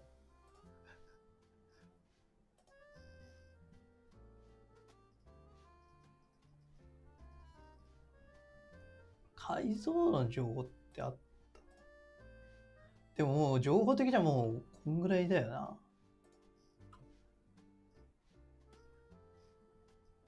ないよね、もう。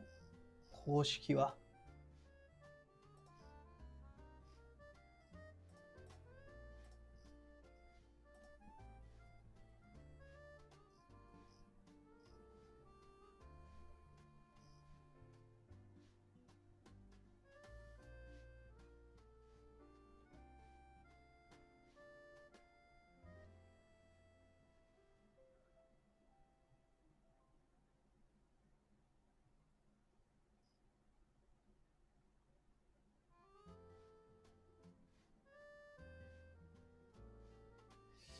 そうだよね。さっきのモグラにあったやつって何なんだろう。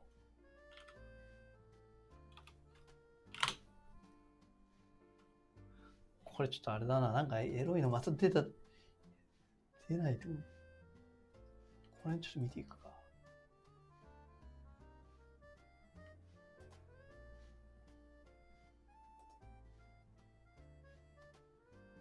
なんか気になりそうなやつあるな。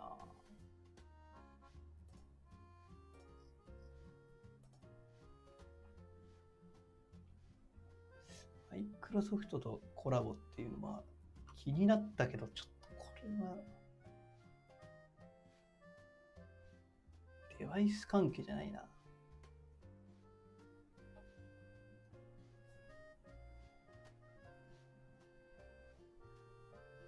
明日の朝ぐらいにカード会社に連絡してどうにか通してもらうんで。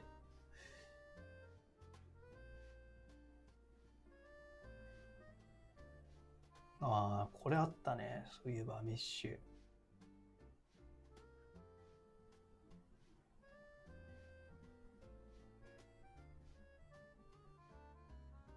どうなんだろうね、これ。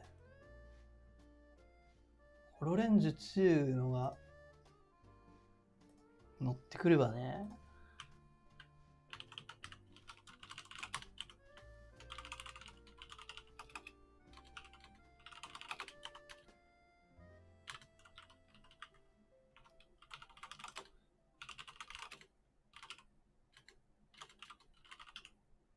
ソフトってかビジネス面だよね。ビジネス系で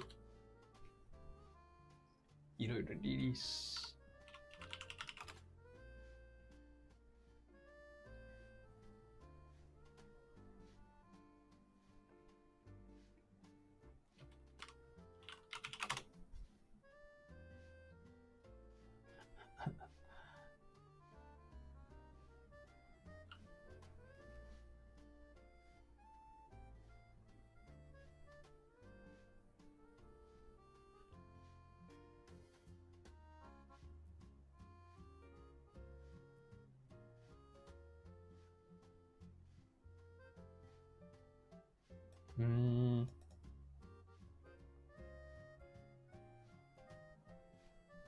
そうっすね。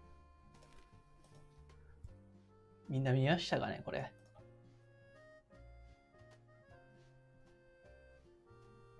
メタアバターチーム。ちょっとよくわからんな、これ。今読む気になんないな、こんな。横文字ばっかで。ちょっとよくわからん、これでも。パッとなんかこう。エクセル、クエストプレイヤー、クエストから直接、オフィス系だよね。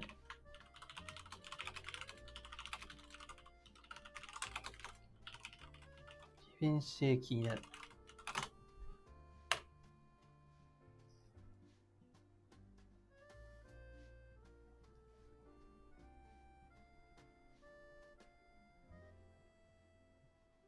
バーチャルとフィジカル。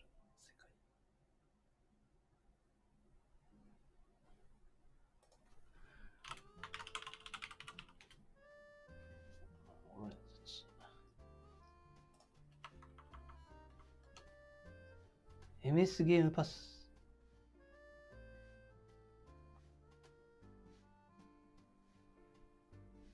メタ連絡しないですね。低くないような。低くない。ってどっち？可能性が高い。まあ、ちょっとでもやってみる。カードね、でも通らない。なんか別のサイトで、ちょうどなんか、やって通らなかったのもあるんで、通らなかったカードもある。確実に通るやつあるんですけど、デビットの。それがなんか別のサイトでも使えなかったんで、もしかすると、まだ別のは普通にロックかかる可能性ので、確実なやつがなぜか使えなかったんで、ちょっとカードにも自信がないっていう。メダのサポートあんま信用してない。信用しない。定型文しか返ってこなさそう。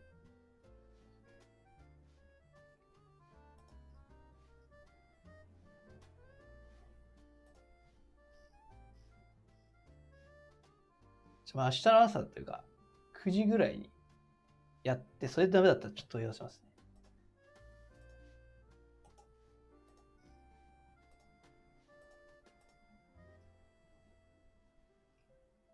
ね。日本時間では26か。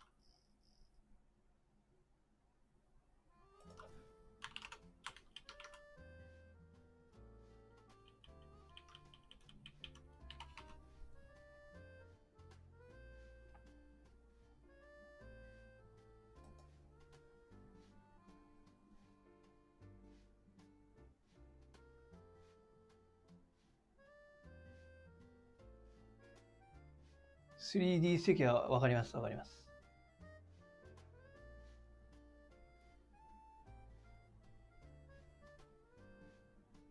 でも海外のだったらどうなんだって。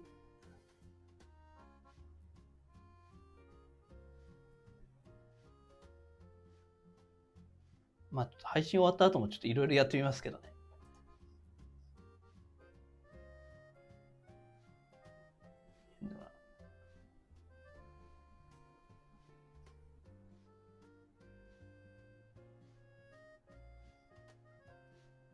これ出た？解像度って。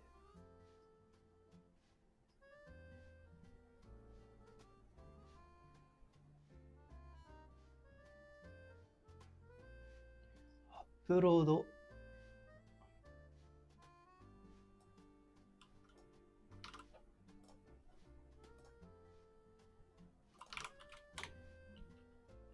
これか。ああ、いいね、これ。ちょっと後で見よう。解像度1800ってことは、PPD あんま変わってない。むしろ落ちてない PPD。画素密度下がってる気がするんだけど。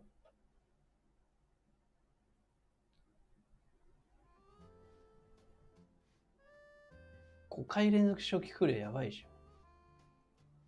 ヘリートすれば4回。もう自分も避けかけてますよ。このレンズよりは安いですね。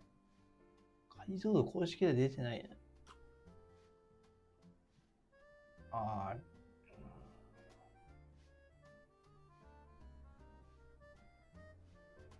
リコールよ。あの時は、PPI は、PPI、1800、でも4000でしたよね。両目で。クエスト2って。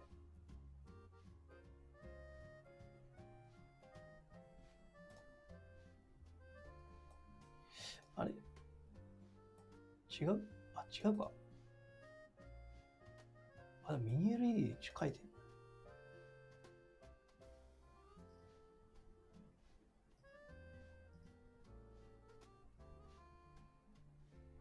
パネルが1枚から2枚。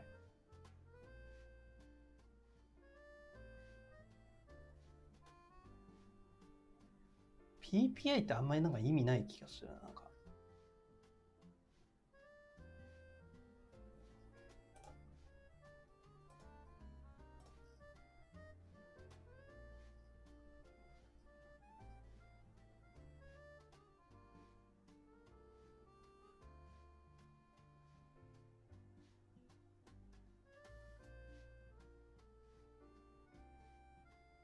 あ、そっか、違う、4000もないか。パネル1枚、シングルパネルつってた。ああ、ここ書いてあるね。じゃあ、でもその分視野角が上がってるから PPD ほぼ同じぐらいの可能性ある気がするんだけど。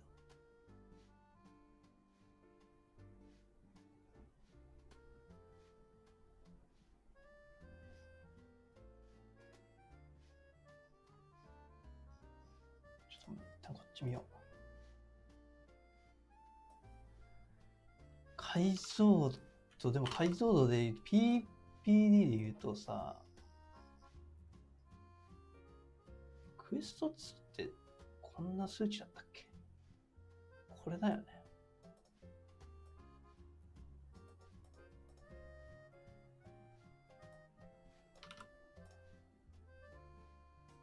1時間？バッテリー1時間？本当だ。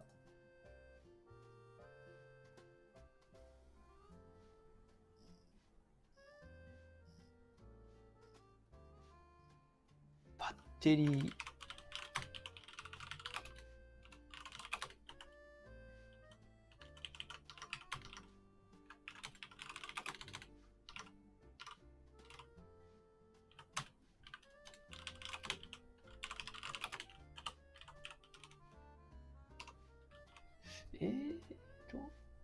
105。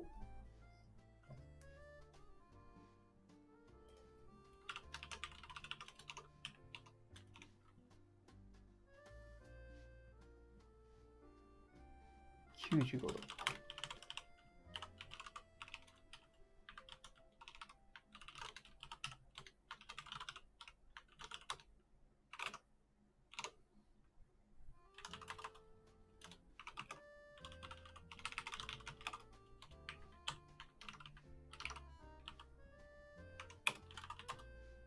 やっぱさ、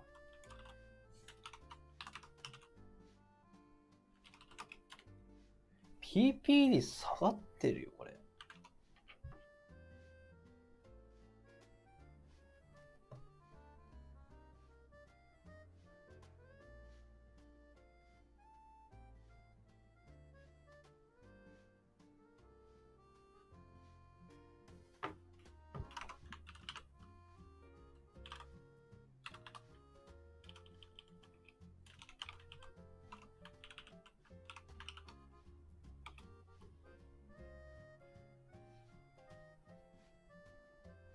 16.9 しかないんだけど。17。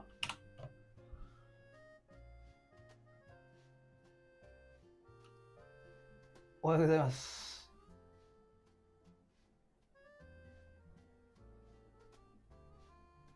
確かに PCVR は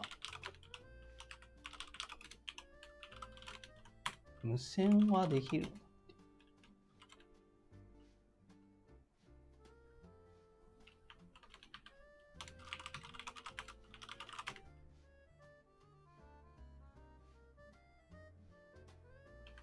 PPD17。これ合ってますよね。計算。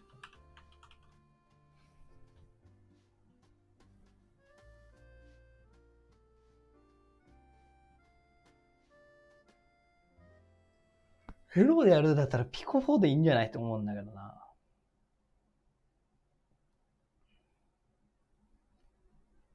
今もうダラダラ配信してますわ。もう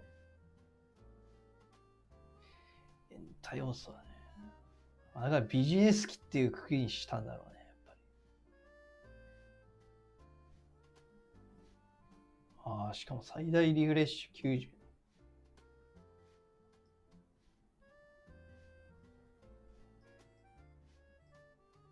アイトラッキング、フェイストラッキング、ハンドトラッキング、セルフコントローラー。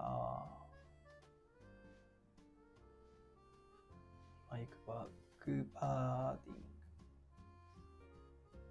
まあ、アイトラあるのはいいかもしれないけど、ピコ4プロにもあるからな。だからまあ目新しい感じはないな。まあ、ここかな、ミニ LED。ミニ LED でちょっと画質差上がるかもね。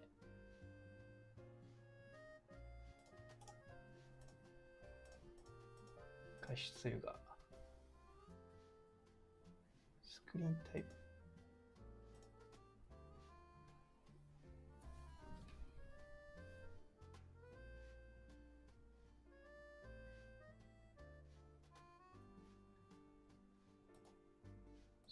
Facebook ね。メタね。ちょっと期待を上回ってきてほしかったけど、厳しそうですね。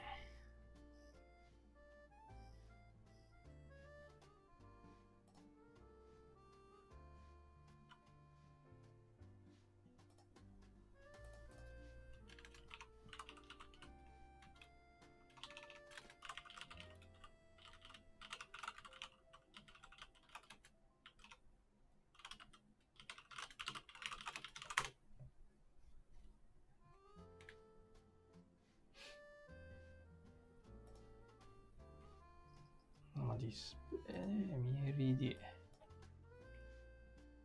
ね。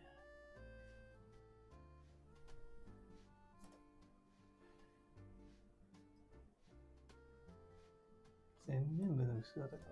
ああ。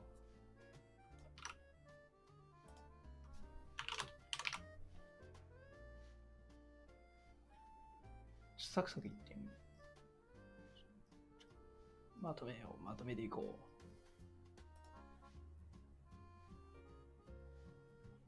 アイトラベーストラッキング、アイトラ。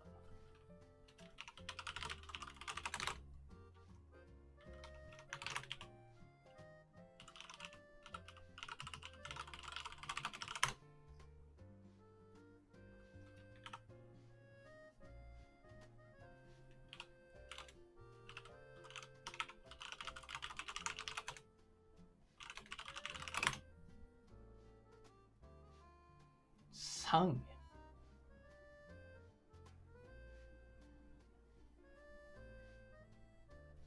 クエスト3はなんかアイトラつかないっていうのを見た気がするな。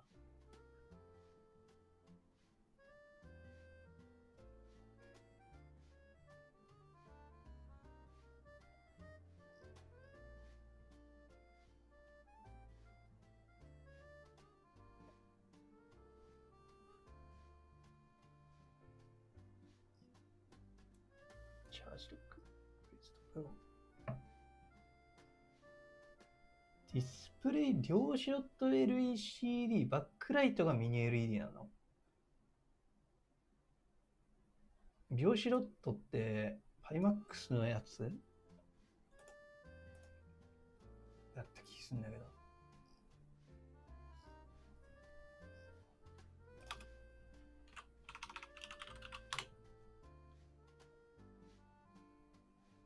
パイマックス同じだね、これ。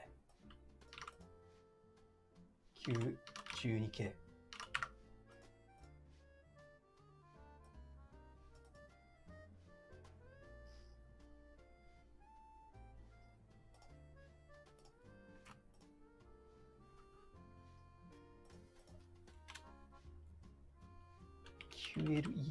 QLED、バックライトがミニ LED、パイマックス 12K と同じ。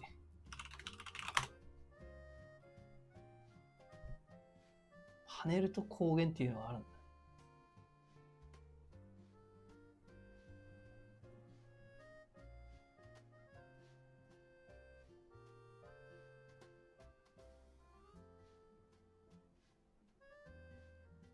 GTA はなかったよね。あったっけ？あれあったっけ？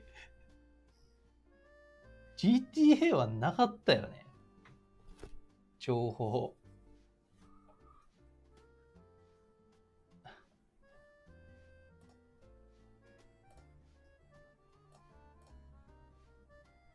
垂直視野。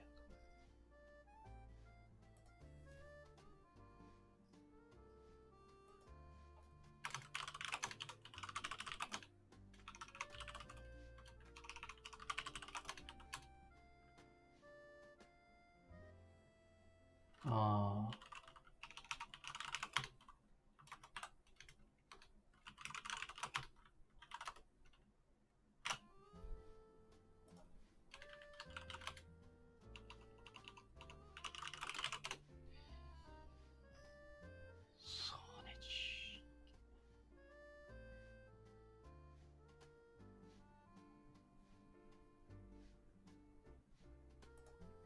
12K もそろそろですね。多分。こんなもんか。アイアンマン。これね。アイアンマン入ってないわ。まあ、これも異色だもんね。クエスト2解像度違うって言ってる？違います、これって。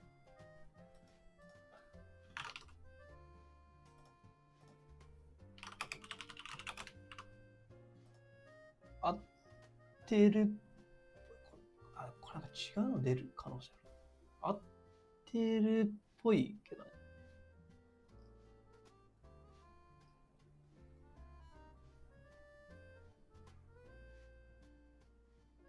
合ってるよね。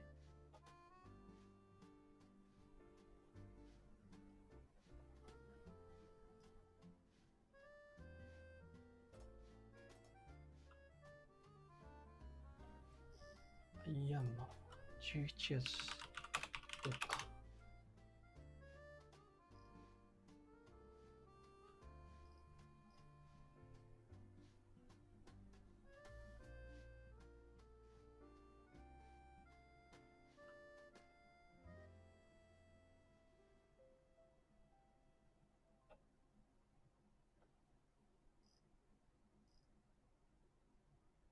合ってるよね。183219。OK。PSVR の移植だよな、これ多分ね。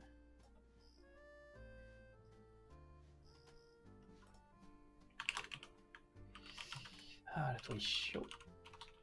同じ？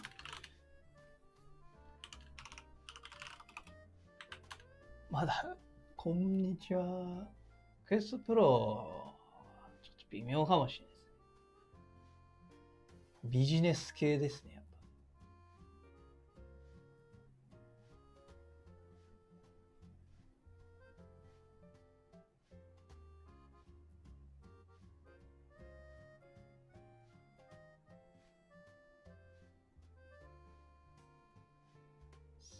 新ハードと関心で目立った話なし。アーモングアス。11月11か。ああ、これ日付ずれてるのかな。事前予約が、もう開始してんの？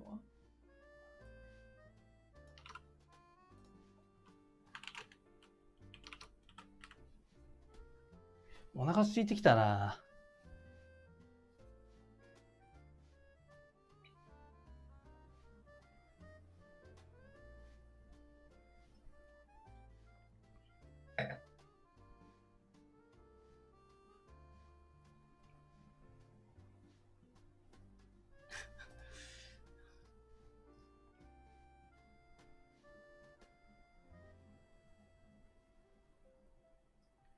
もうやってんだ。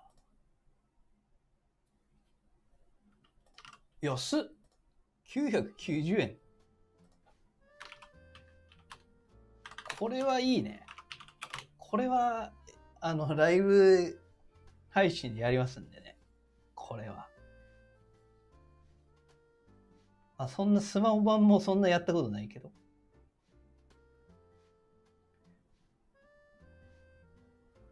ベータテスト始まってんの？登録してる気するんだけどな。ユニティ開発者向け。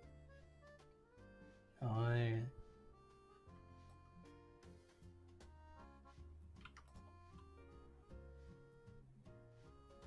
ああ。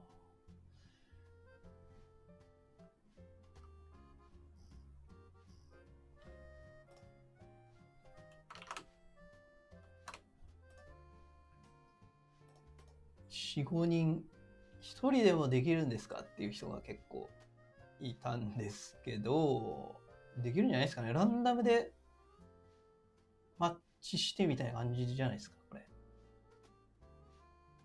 なんかアクターズホールみたいな。これは結構楽しみだけどね、普通に。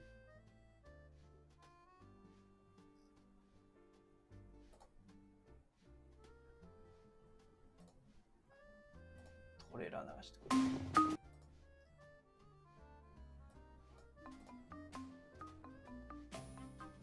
前からあったやつかなこれ。あ、でも新しいねこれ。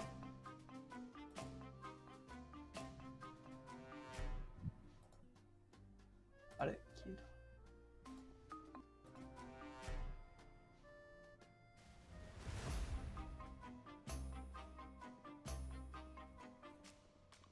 日本語対応してんのかなこれ。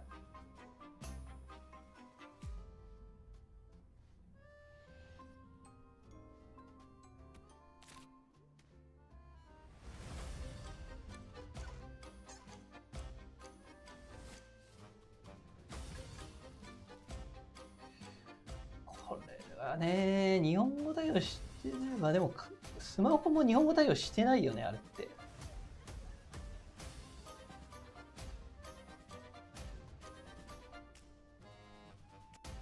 みたいな。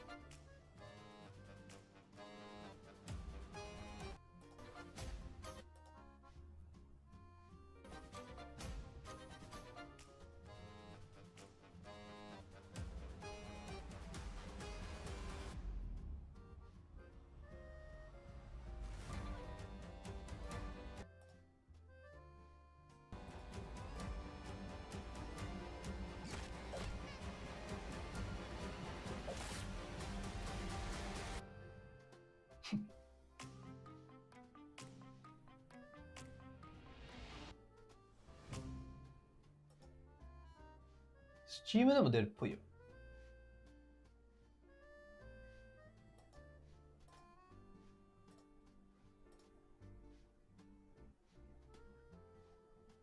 あ、でも日本語って書いてあるね。一応。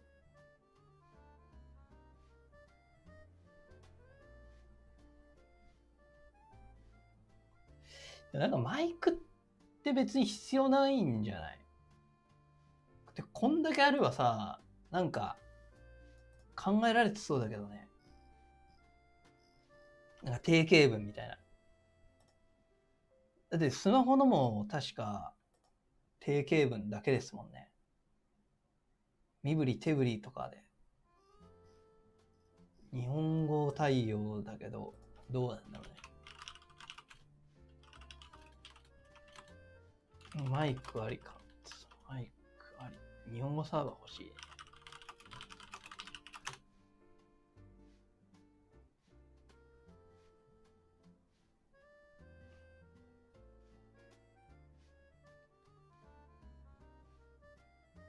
クエストプロ自体の日本語対応ね。確かにな。これね。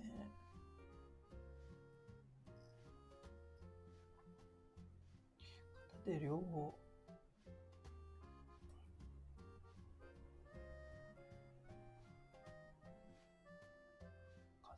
ミニゲーム。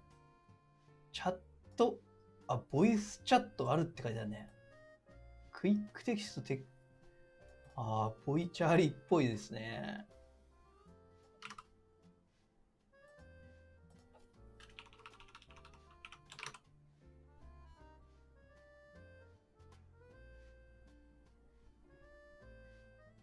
まあ、そんなでも、自分は英語無理ですけど、必要あるぐらいなのかな。こいつ怪しいとか、近接チャットって書いてあるしね、でも。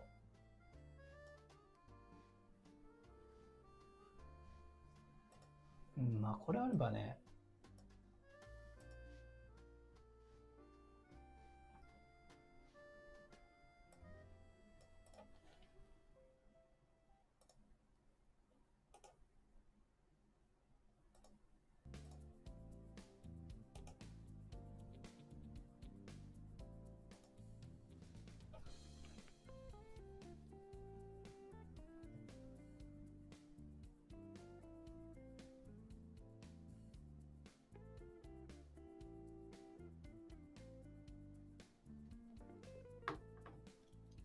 音楽変えていこう。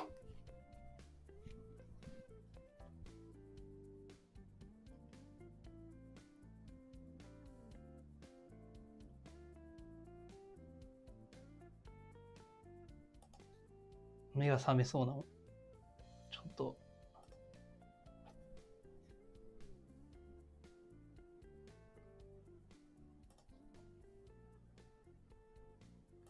アップテンポだ。いやー、ちょっと眠いな。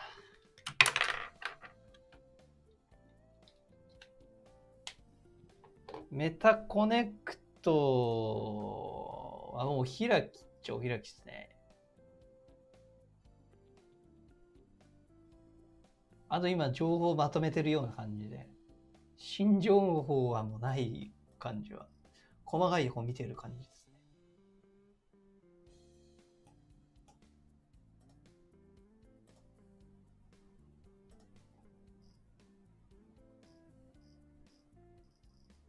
あと、ウォーキングデッドとかもあったけど、そこは入ってないね。やっぱこの2つがメインっぽいな。ウォーキングデッドはなんか、チャプター2みたいな感じなのかな。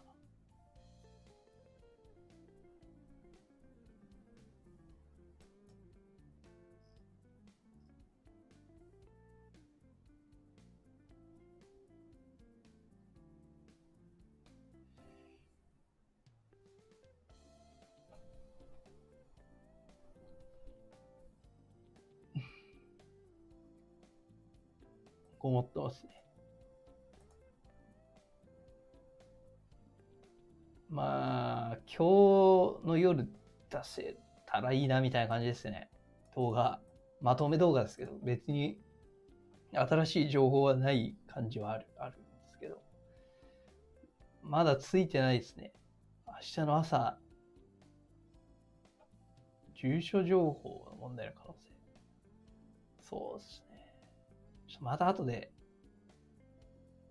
やってみます。ウォーキングデッドはちゃんとやったことないですね。シムズ VR。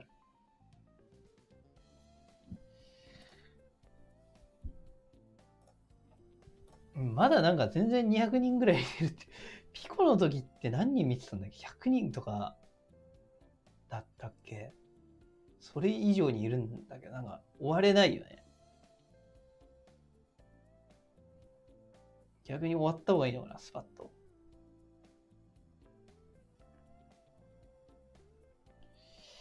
クエストプロリーグで2160。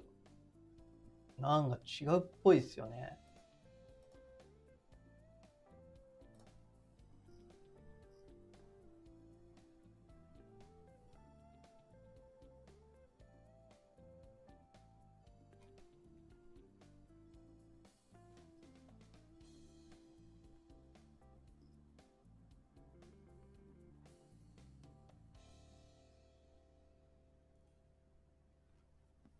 まあ、こんなもんかな。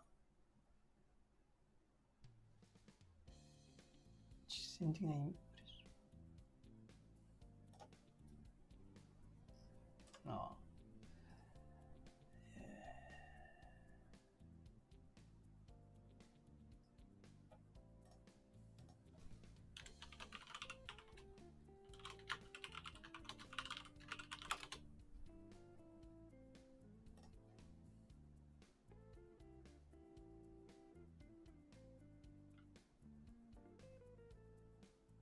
はい。いえいえいえ。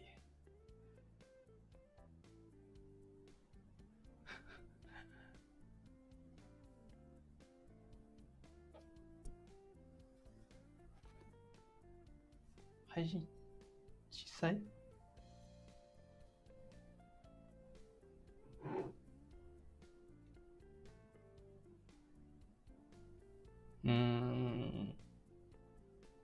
結局 SW10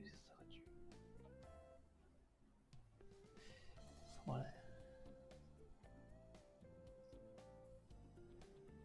すでに使用されるパンケーキレンズはレンズとのギャップが小さい。わかりにくいな、この翻訳。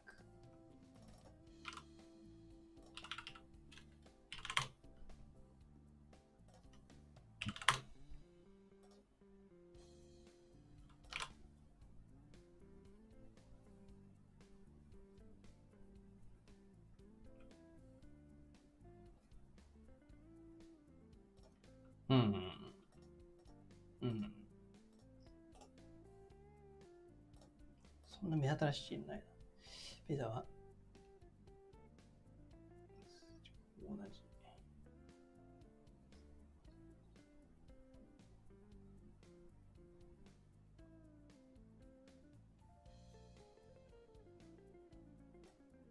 ピクセルを利用することができます。あ、待てよ。クエスト2実際にはこれって書いてあるね。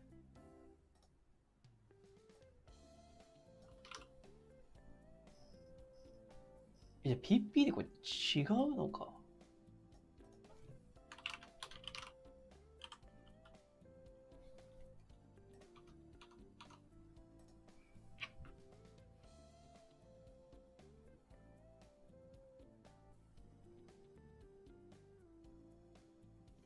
18だ。それにでも18だな。下がってんじゃないの ?PPD。まあ、だとしても、パネルが変わってるから、あれかな。変わってくるのかな。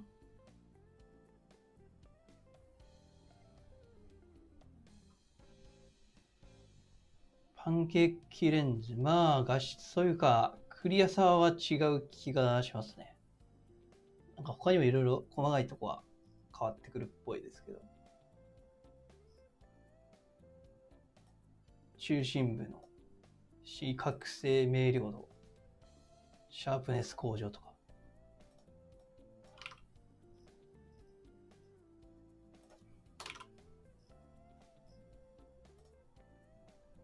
量子ドット付きミニ LED。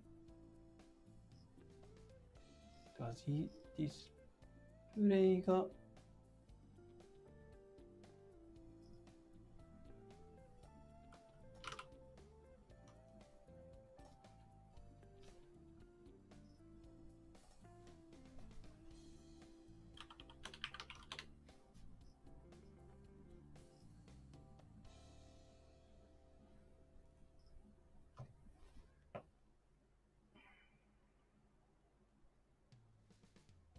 SAO。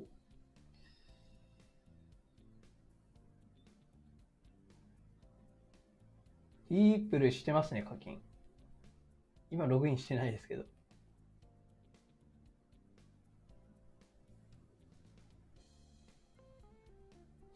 そうですね。実際ピコ4でも上がってたんで、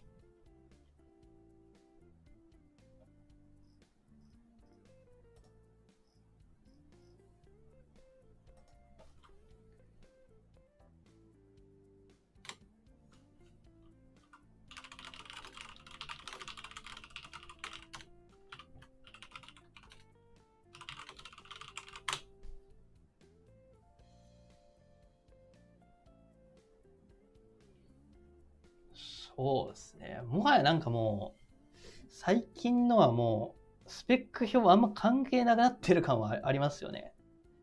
もはや。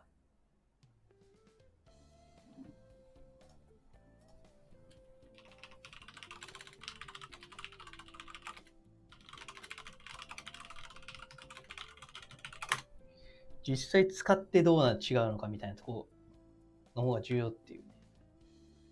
そろそろ始発。そろそろ始発。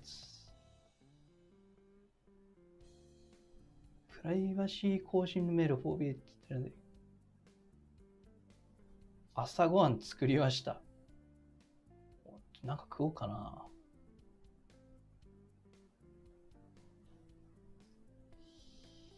はい、眠くなってきた。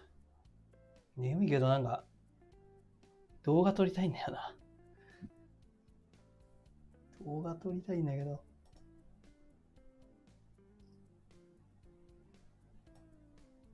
ラムチップが上。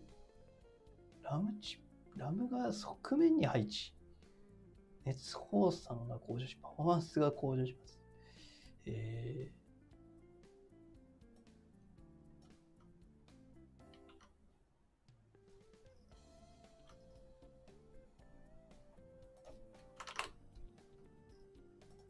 詳しいね、ここ。やっぱさすがにアップロード。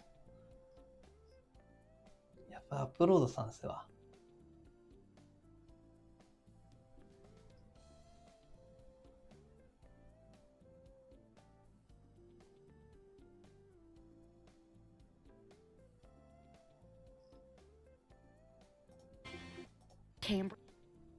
Edge VR headset. New sensors will enable high-definition color pass-through to boost the realism of these experiences. Advanced reconstruction algorithms help represent your physical world in the headset with a sense of depth and perspective, making mixed reality feel more comfortable. This improves the experience whether you're playing a quick game. まあカラーパススルーでアプリは試してみたいよな。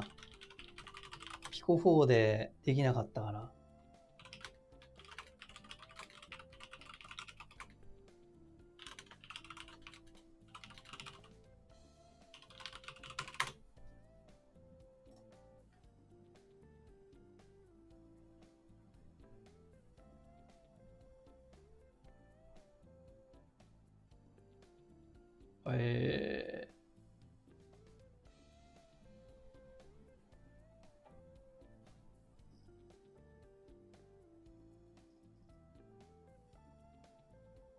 パススルーは 3D。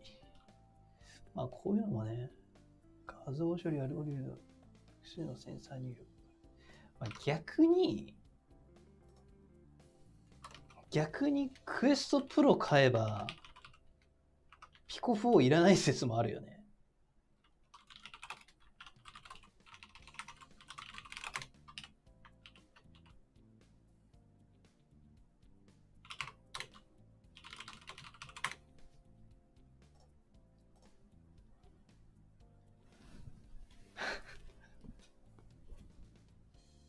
だから自分はこれレンタルさせていただいているので、これクエストプロ買えばピコ4はもう買わなくていいんじゃないかっていう。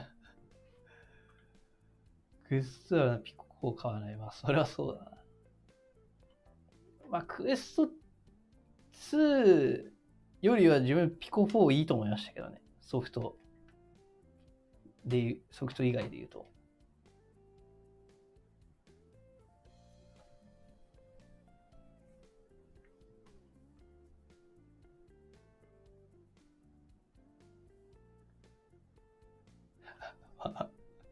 値段が違いすぎるから。だから本当に、なんだろうね。まだ、ある意味、資格はない。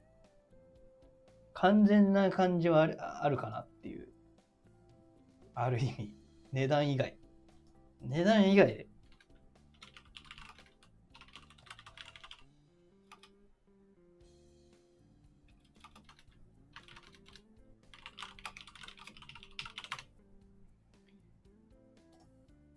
バッテリーはね、あるけどね。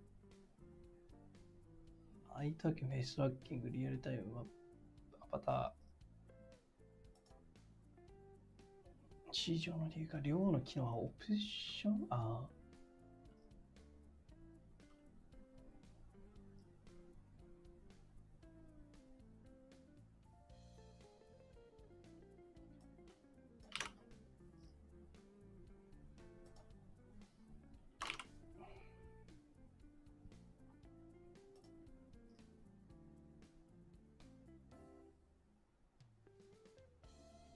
アイトラッキングのオーバーヘッドを考慮すると、結果は実際には比較的マイナー最適化。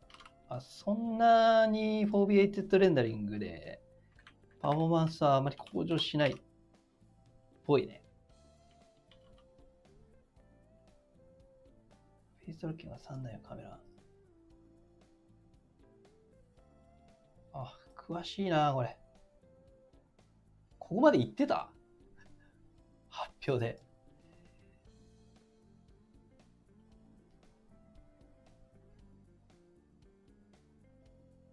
SDK 個人的にはピコを感じない。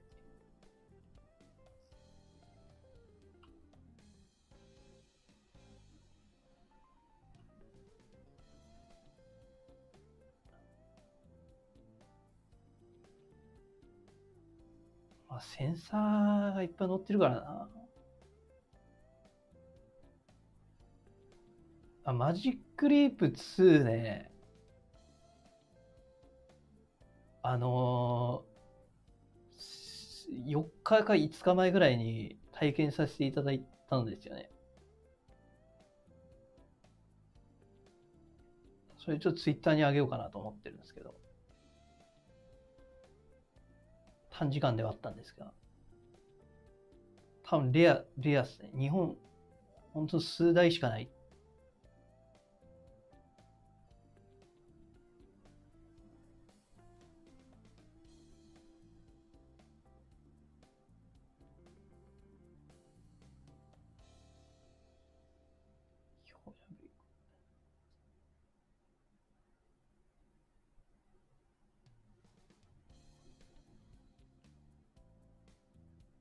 うん、ソフトがね。まあ確かに。スカイボックスはね、カメラの話あったか。あったんだ。あ、言ってた。ハ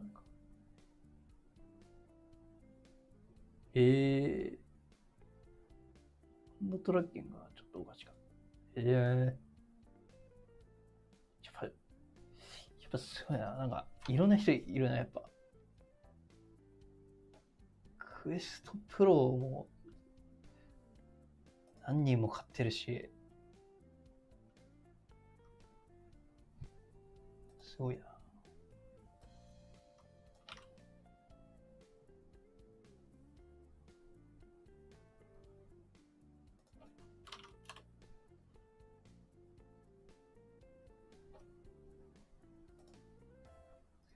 スピーカー、詳しいな。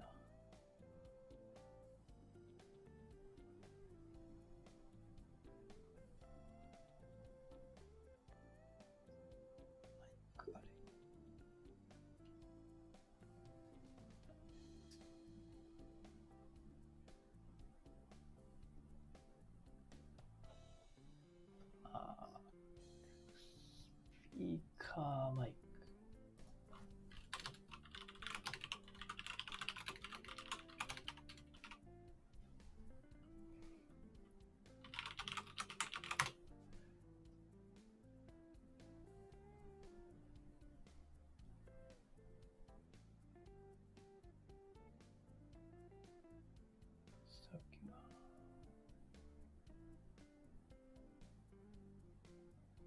2が最近なんだっけな。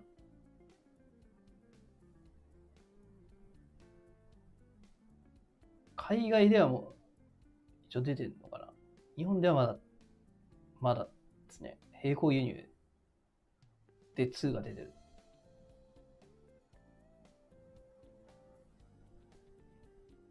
ソニーはもう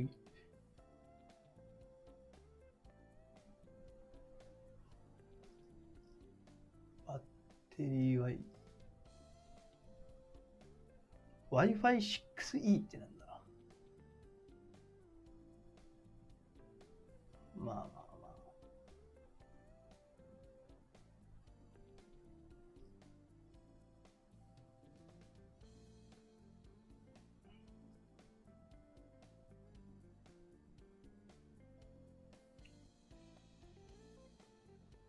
45万。まあ完全にビジネス用ですね、もう。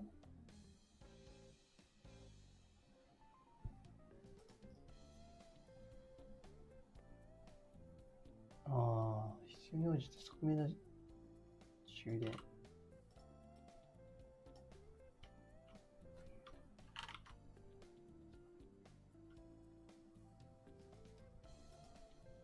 時間から2時間持続する。これは著しく低い。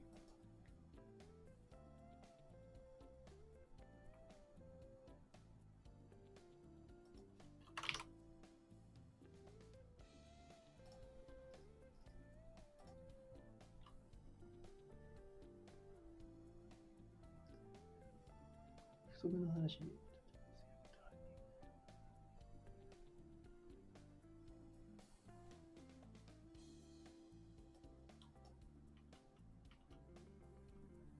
なんだこれ。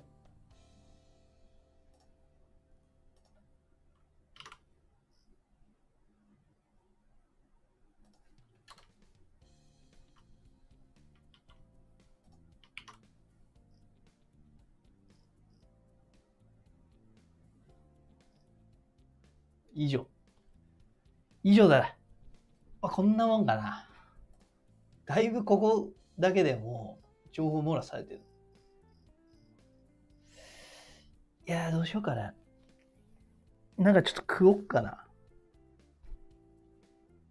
情報これまとめ切った感あるわ。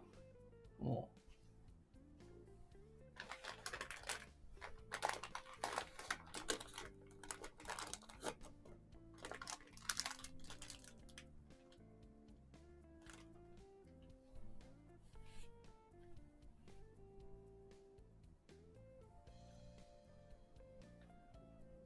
そうそう、サイドクエストのアプリは使えるかっていうのは結構重要だよね。MR アプリ結構あるし。いやー、ザサース、お疲れ。い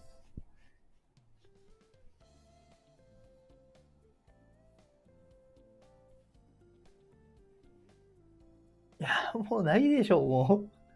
ここまで来て、あったらちょっとビビるよね。さすがに。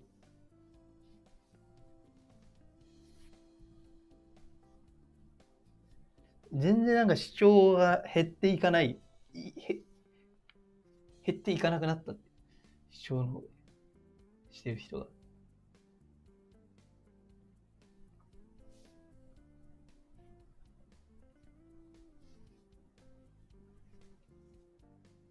どこまでも行きますよみたいな感じだ。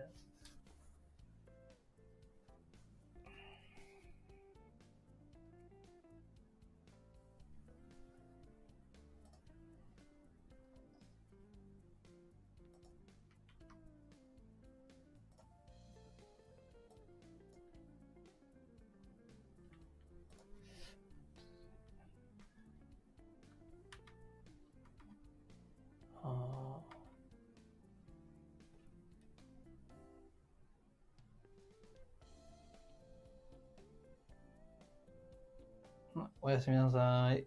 もうちょっとやるかも。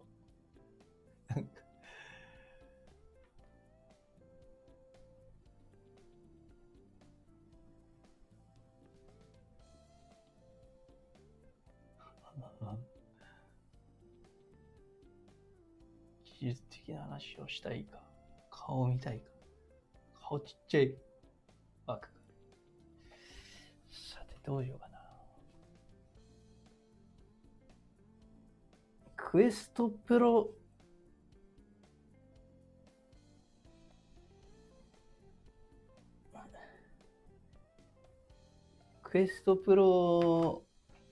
プレゼント企画は、これはあんまクエストプロもらってもっていう感じはあるよね、正直。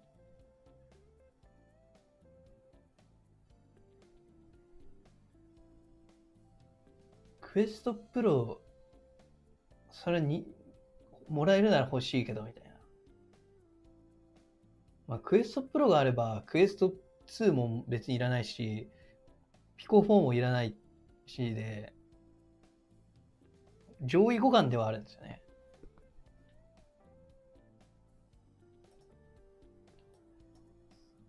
いろいろそこの辺あれしていこうかな。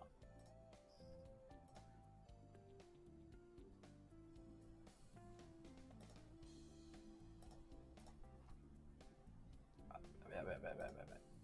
これ開いた。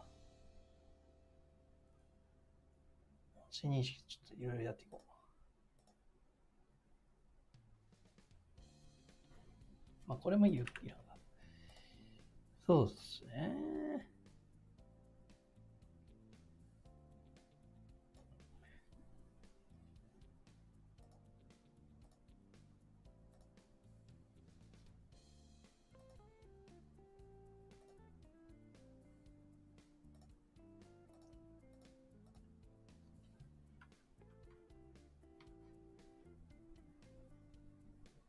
上位ではあるけど、確かにね。窓口が広がるっていう。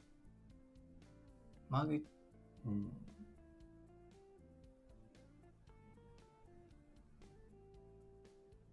で、クエスト2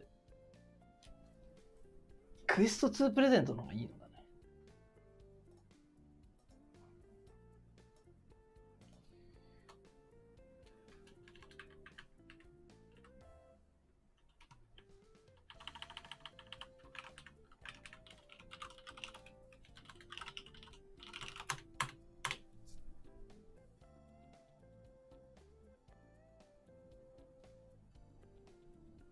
ああ、64ね。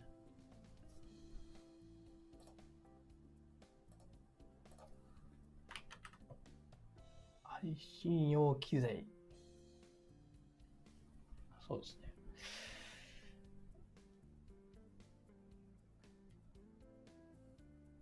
なんか、あとあったかな。そんなもんないですよね、もう、情報的には。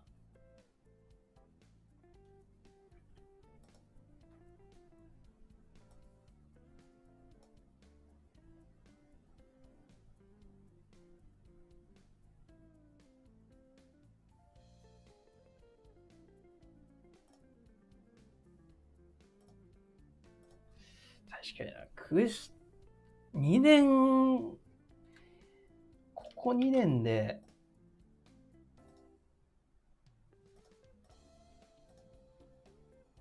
去年もなんか微妙だったし、発表的に。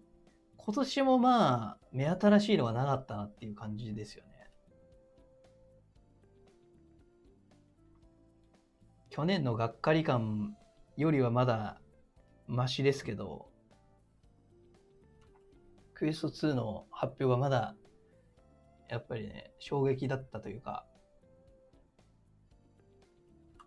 値段がすごかったですからね。初代のクエストより安いし、ここまでのスペック上げてくるかっていう感じはあったのに、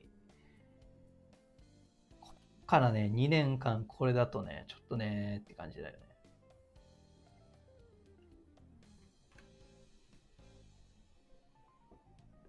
まあ、リーク情報あったのもありますね、やっぱり。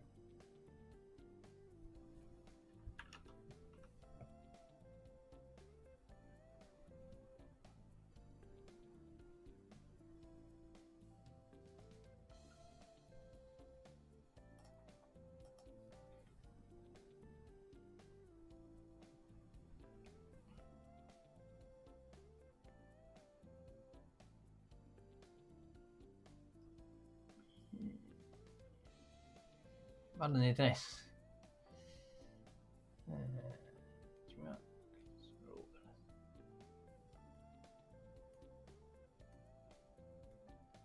持ってない人多い。確かに。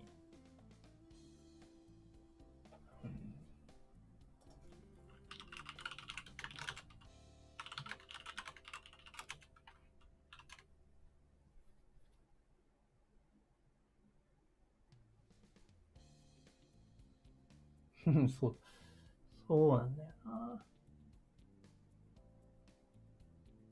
でもクエスト3もあんまり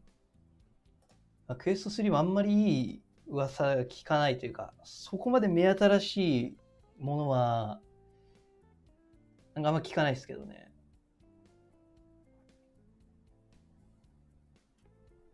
ピコ4よりなんか本体はピコ4となんか似てる感じはなんかリークではなんかありましたけどね。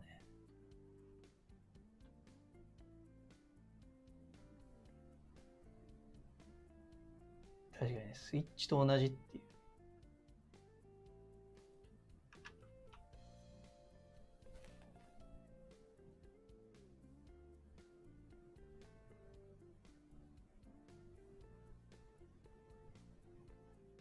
まもなく発売？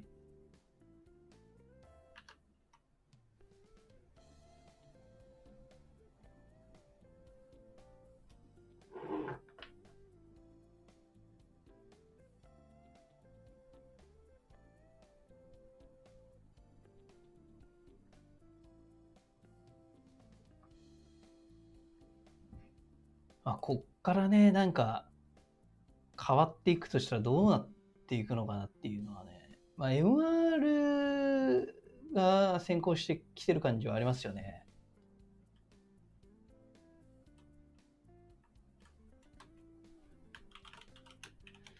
まあ、マイクロソフトと提携して、ホロレンズ2のどう組み合わさるのか分かんないけど、そこはちょっと気になるなっていうところありますね。ホロレンズ2動画出しましたけど、結構良かったんで、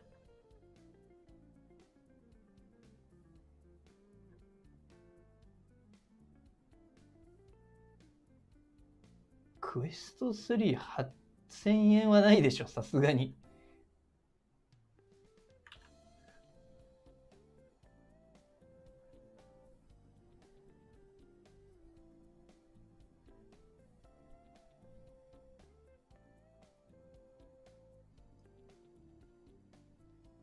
リンクスね。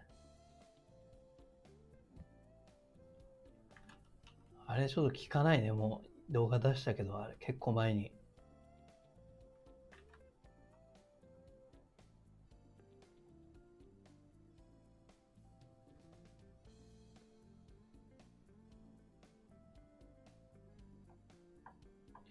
まあ確かにな、この感じだと、当分はピコ4が主流になるんじゃないかなと思ってるんですけどね。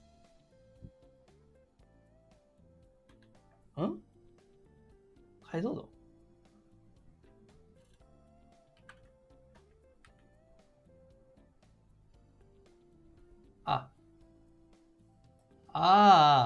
解像度ね。4K じゃなくて 8K で、そういうことね。それは聞いたことなかっ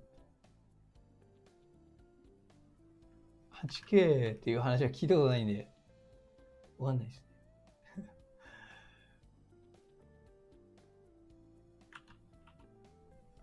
ね。今の発表で、ピコ4を買った人多いんじゃないですか。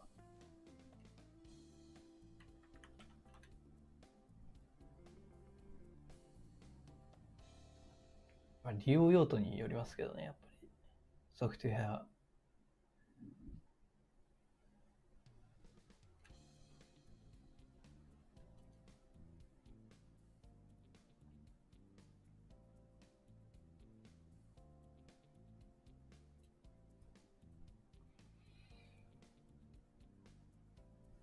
やっぱピコ4買ってきました。ちょうど Amazon の在庫も復活してましたからね。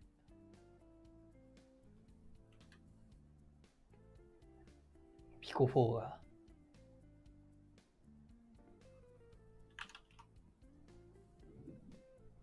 やっぱそうだよな。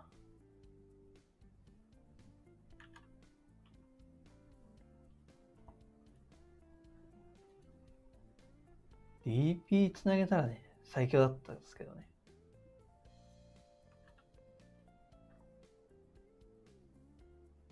ピコ4のコントローラーのトラッキング、若干クエスト2より弱いかもしれませんね。自分はそこまで、どうだ、なんか、ちょっとね、弱いかなって思う場面はあるかもしれない。なんか飛んだりとかね。クエスト2よりなんか多い気はするけど。具体的な、あれはちょっと、なかなかまだ、そこまで使い込めてない。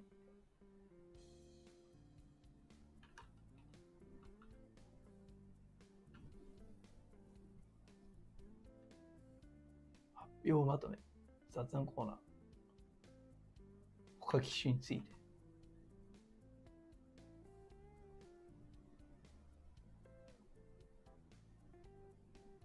そうですね、触覚ね。DMM 見れないですね。ピコ4リンクはえぐいね。ピコ4リンクは。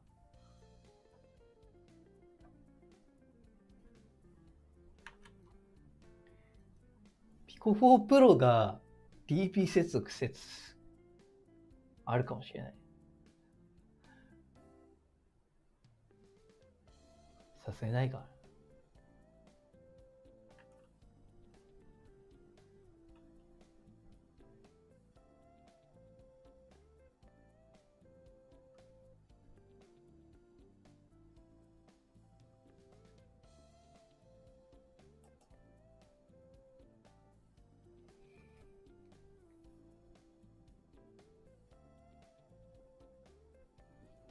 YouTube VR 見れない。確かにな。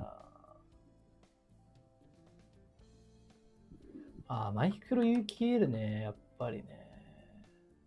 あれも期待ですね、メガネ。ピコ 4OS Android わかんないですね。ちょっと眠くなってきたな。どうしようかな。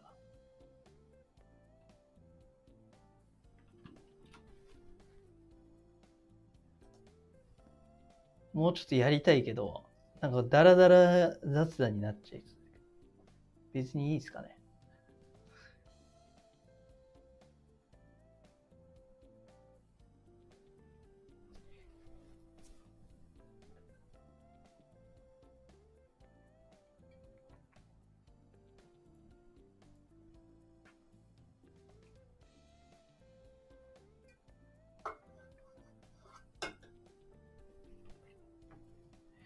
バーチャルデスクトップを使ったら、ピコ4の PCVR の画質。なんかそうらしいっすね。噂ではありますけどね。明日なんかリリースみたいですけど、バーチャルデスクトップ。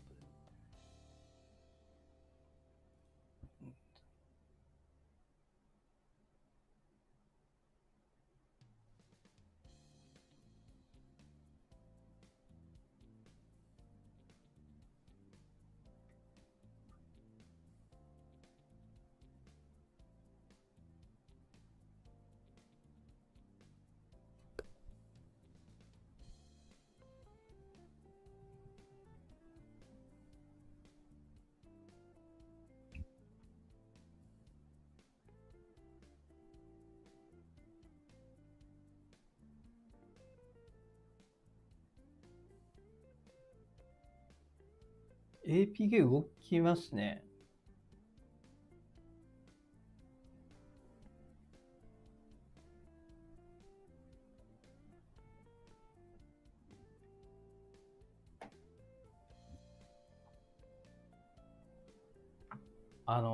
標準のブラウザから直接 APK ダウンロードできます。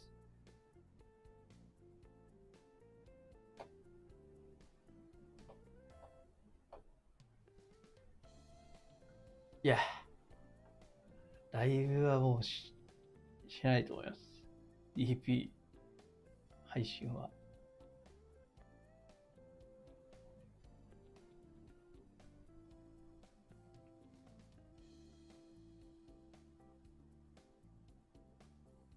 アダルト関係あるんですか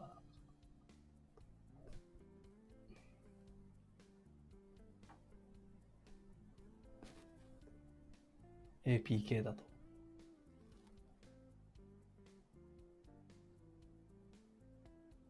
PCVR 流行らない。そうですね。あ、切れたな。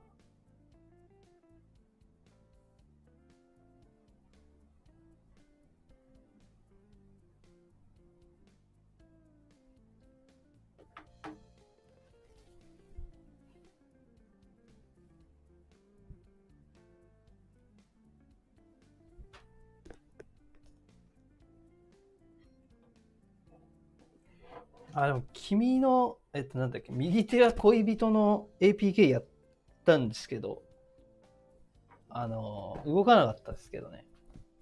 一応。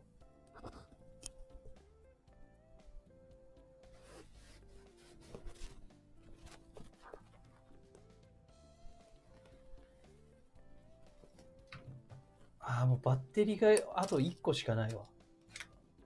これが終わったらさすがに終わろうか。まあだいぶ持つけど。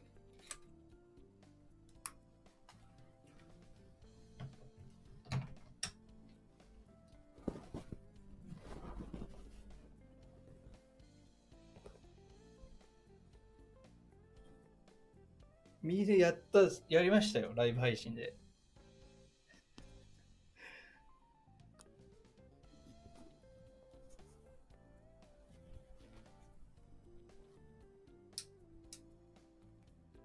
あら、バッテリーないんだけど。終わる？バッテリーなくなったっすね。まあ、あんまもう話すことがない。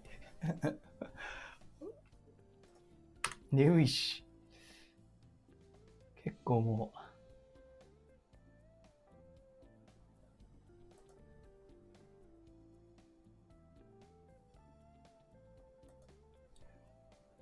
う、名残惜しい感はあるけどね。まあ、次は、アモングアスくらいかなっていう。こっから動画撮ろうかなと思ってますけど、元気だったら。朝ごはん配信、必要ですか？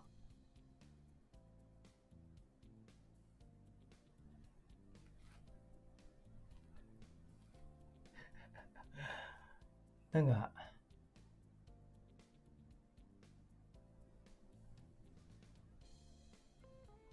あるかな？話すことあるかな？需要ある？ほんまそれよ。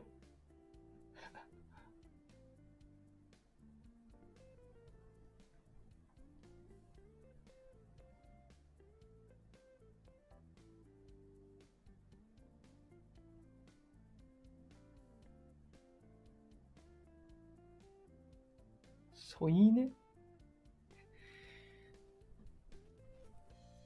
音声配信だったけど、これはいらんかな。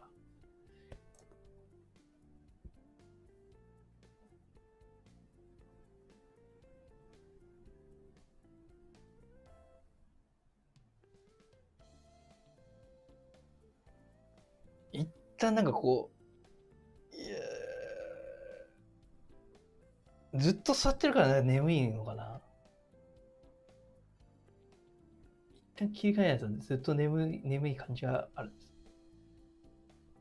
今から、どうしようかな。走る元気はないな。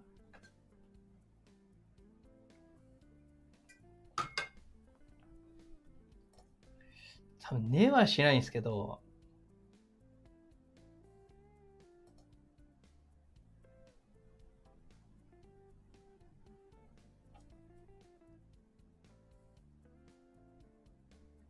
クエスト3、ずっと見てるんですね。クエスト3も出そうなら、まだでもあるというか、やってるっちゃやってるんだな。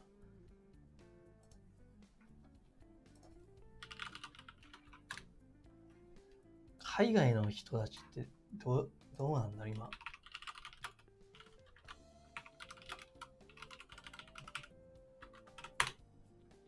VR オアシスさんとか。俺しかやってないじゃないかい。メタコネクト2022。みんなもう終わってるわ、配信。海外勢も。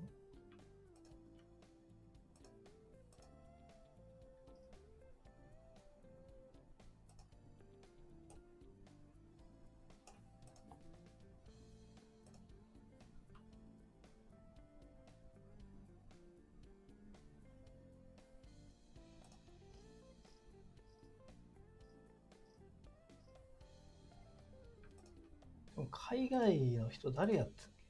あ、ミスティックルさんやってるわ。ミスティックルさんやってる。ちょっと見たいな。で、200人ぐらい見てる。230、同じ、全く同じなんだけど、視聴者数。ミスティックルさん。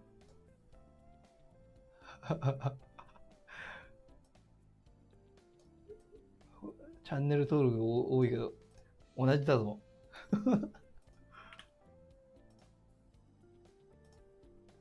あれでもなんか、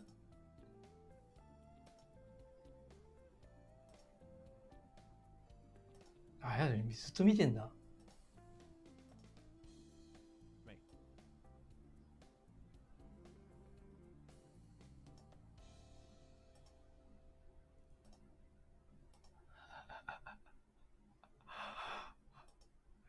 でもまあ向こうは昼だからな。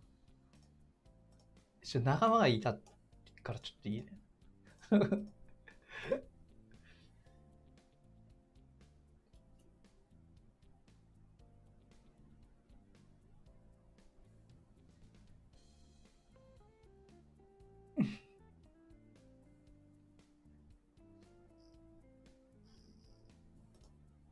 ライブで検索したら、でもそうだね。でも普通にいるわ。いるわけじゃないのか。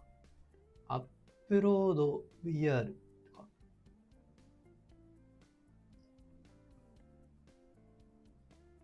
なんか個人系はいないかも。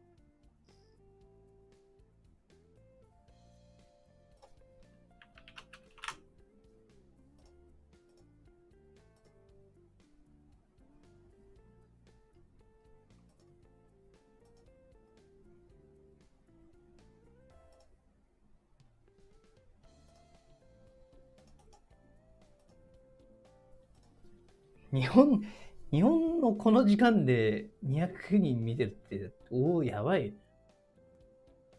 同じ人がずっと見てるんだろ。視聴回数、トータルはほぼ変わってないから。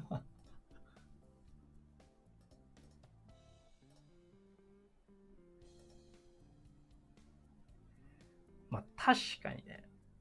これはあるね。マジックリープ、ホロレンズと比較すると、確かに安い説ある。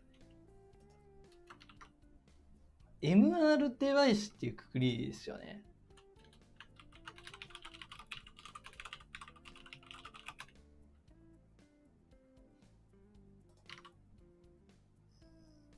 ネオ地勢なんか、いそうっていう説もあったんだけど、前回のピコ4のレビューで結構起きてる人多かったっていうアンケート取ったら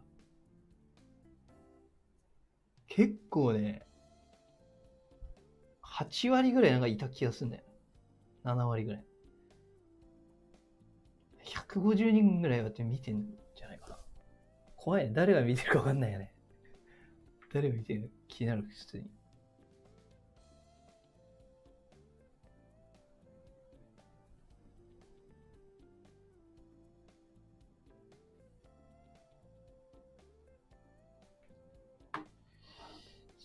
MR アプリがね。プレゼントじゃないです。ピコ4のやつです。11時間やってたやつ。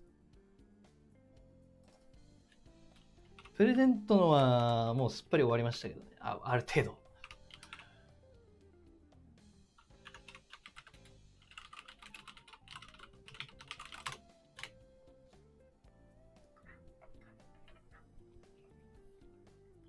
なんかゲームしようかな。エイペックス。でもエイペックスはね、もうやめたんですよ。やめたっていうか、やらないようにしてるっていう。ここ1ヶ月ぐらいやってなくて、そしたらリアルがはかどったっていう感じで、めっちゃやってたんで、エイペックス1日6時間とか、何時間ぐらいやってたかな。平均普通に1日6時間ぐらいなんですよね。計算すると。ABEX のゲーム時間を見ると。もうやめたいけどやめれないっていうのが続いて、もう動画もそれであまり出せないっていうのもあったりして、やめないとなって感じで思ってて、で、マウスの側面にあるボタンがあるじゃないですか。あれがなくなって、そこでやめたっていうか、やめれたっていう。マウス大パンしたらどっか飛んでってなくなって、やめれましたね。1ヶ月ぐらい離れてます、今。まあ、たまにやりたいなっていうふと思う時があるんですけど。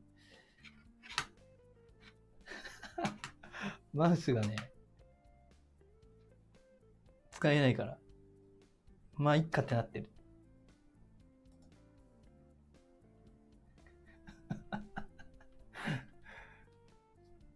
国内配信者勢 Z さん。OW って何ですか？エイペックスやめてマジでね、良かったと思う。だからこそプレゼントキャンペーンやったっていうのもあるんですよね。なんか毎回やりたかったけど、あれって結構文章考えたりなんかいろいろ時間かかるんで、エイペックスやってたらできなかったなっていう。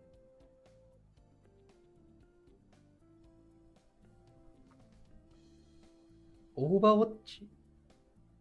ああ。オーバーウォッチってゲームですかね？あんまゲーム知らないんですよね。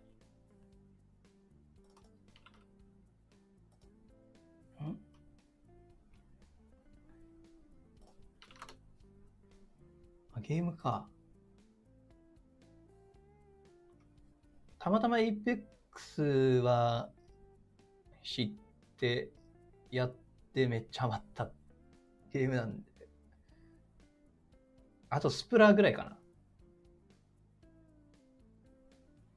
スプラ2結構やってて、スプラ3買って最初の3日4日ぐらいやってました、ずっと。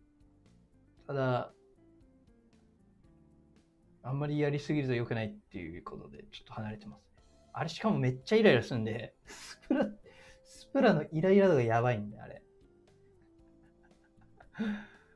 FPS、Apex はマジかなりやってますよ。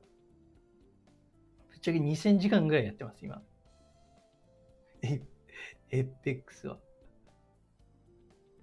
ハマるから、あんまやりたくないんですよね。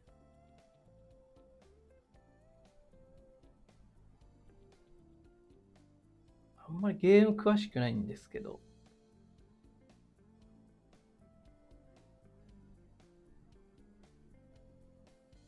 普段 VR はゲームはあんま最近しないかもな。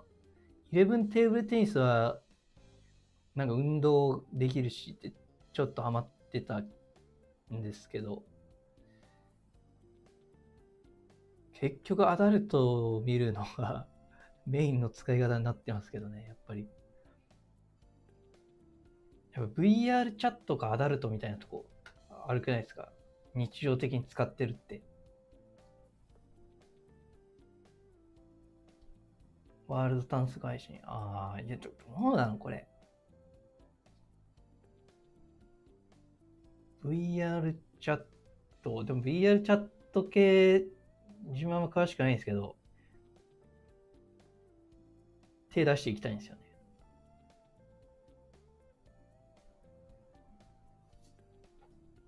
センハイザーは、これ結構前から持ってましたね。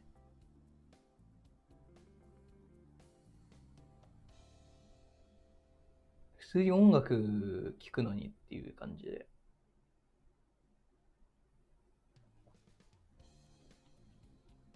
VRDJ。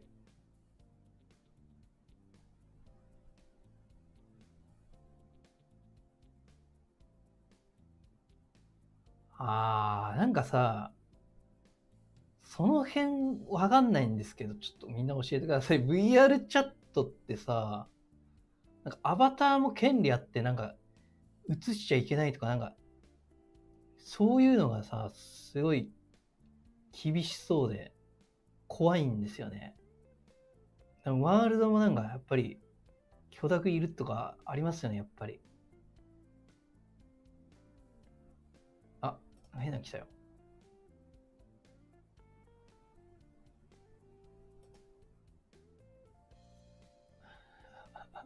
危ない危ない危ない危ない。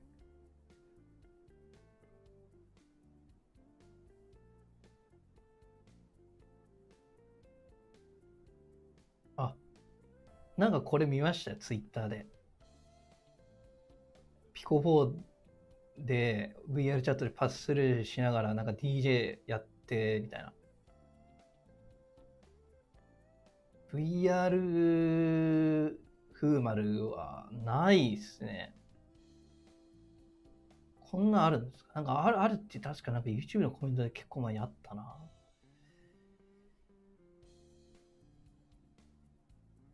自分なりの使い方。なんかVR チャットを案内してくれる人いないかな。詳しい人。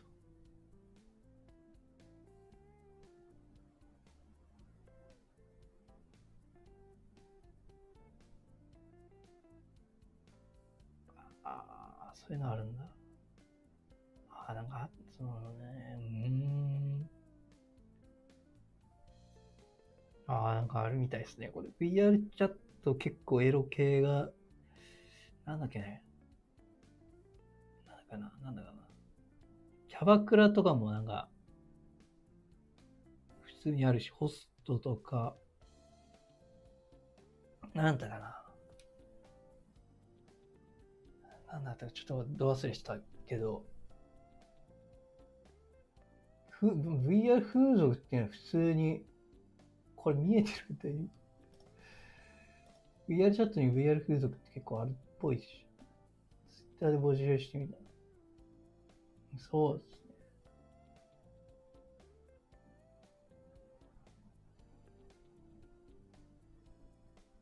ね。マジ？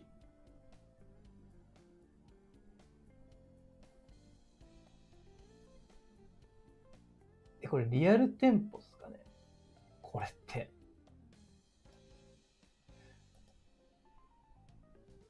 あった気するな。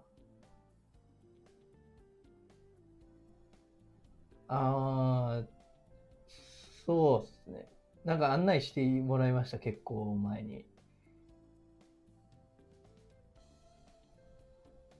優しい人ばっかでね、VR チャット。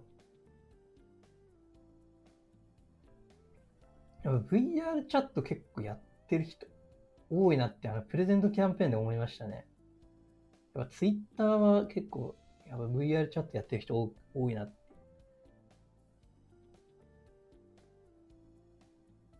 いや、楽なんだ。わかんない。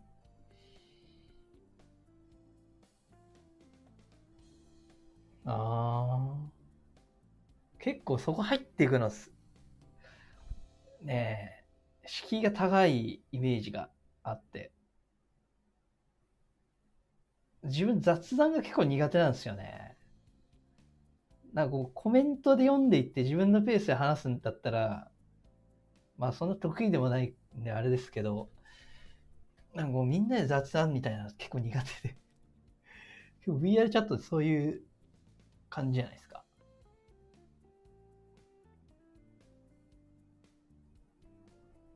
コミュ障気味なんで、ね。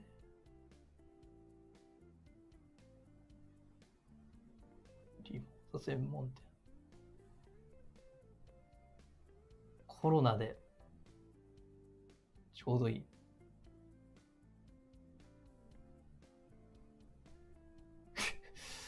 マジで？そうそう、先は佐川。そう、これ。授乳カフェみたいな。ここちょっと行ってみたいけどね。案内してくれる人いれば行きたいです。一人ではちょっと行きたくないな。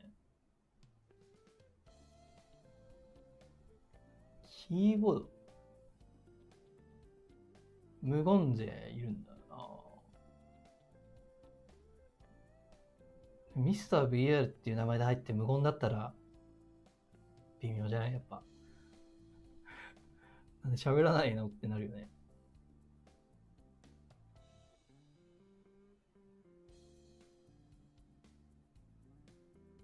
このかさん、どうもいらっしゃいませ。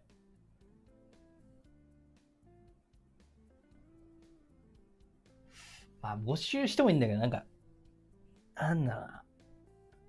まあ募集しようかなちょっと一瞬考えたけどね。やっぱり動画もうちょっとそうね、今作りたいのが溜まってるから、それ終わってどうしようかなみたいな。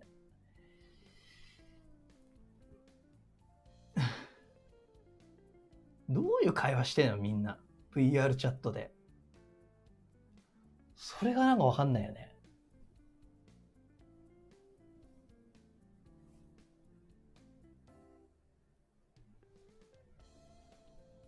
あ、黒猫ショーンさん。どうもどうもいっぱいコメントいただいてありがとうございます。おやすみなさい。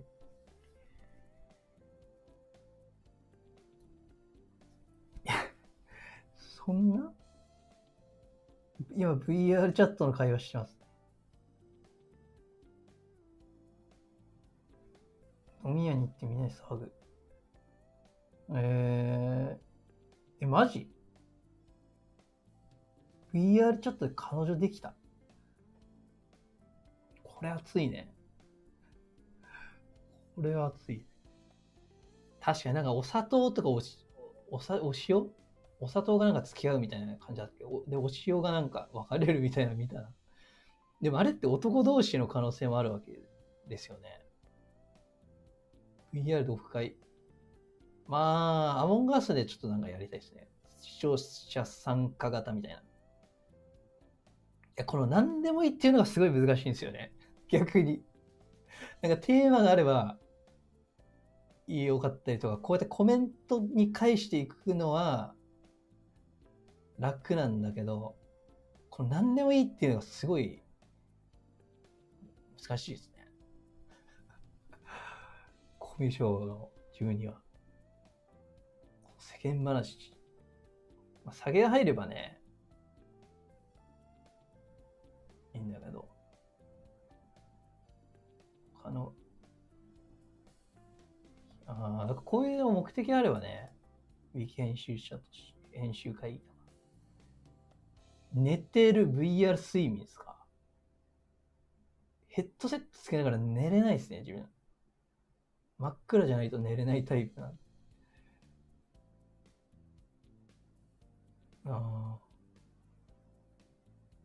やっぱそうだよね。男性同士多い。男性同士で集中してるのかな。いやと思ったら別にディスコードで雑談がしないっすディスコードで雑談がしないんですよね。自分親近感上げやすい。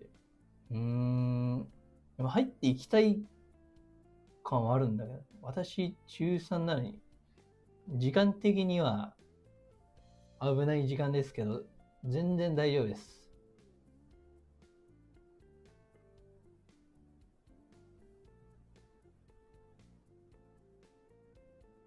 ウェルカムですね。ヘッドバンド多分無理だな、俺。真っ暗、本当に真っ暗で寝ないと寝れないタイプで。今の感じだと2年前 V 中、マジでやろっかな。VR チャットやろう。知名度使って彼女探そうかな。寝るのにいい場所。寝るんだったらさ、見えないから、寝るって何なんだろう。寝るってさ、見えないのに寝る場所、いい場所ってどういうことって思うんだけど。初心者のやつは。なるほどね。終わった。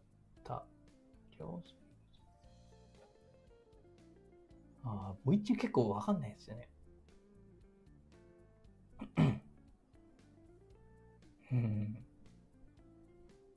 自分もカーテン二重にしてますからね。遮光カーテンは二重。気になりますね。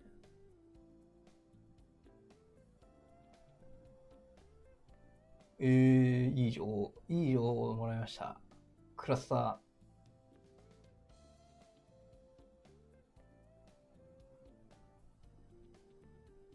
ー。VTuber さんか。そちらの界隈の方とはほとんど接点がないですからね。自分の部屋とは違う空間で寝るのがね、いい。あ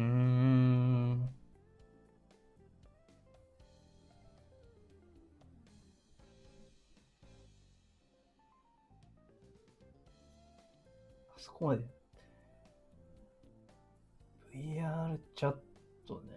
クラスターって VR チャットみたいなもんなんですかね。あれ閉鎖的なワールドだけかと思ったんですけど、そういうわけじゃないんですか。あとネオスとかもありますよね。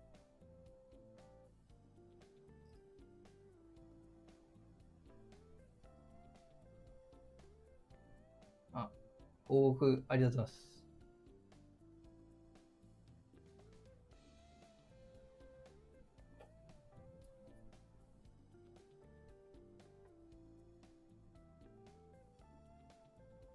ネオスはなんかパチスロ打ちに入ったことありますけど。ネオスは。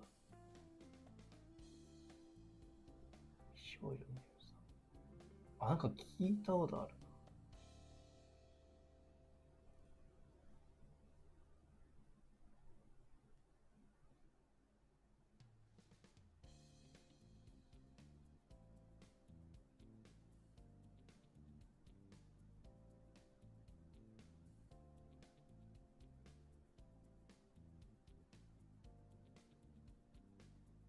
風景の写真。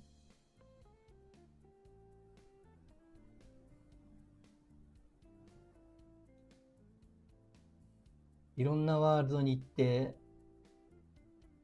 思い出写真とかそういう感じ。旅行気分みたいな。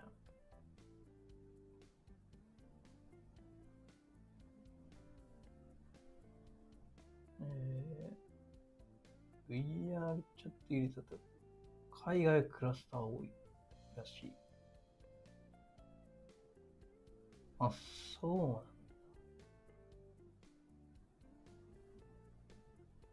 ほう。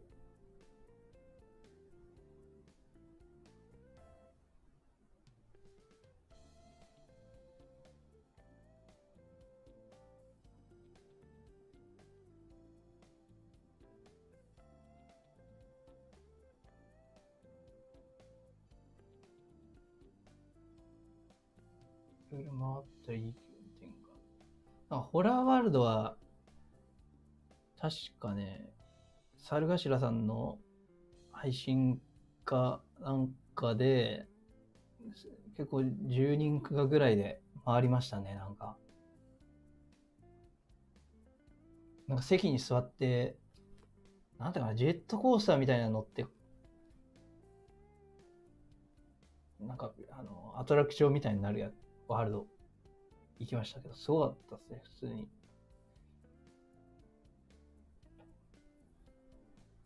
ワールドもなんか、あれ探さないといけないですよね、自分で。あの辺がよくわかんないです。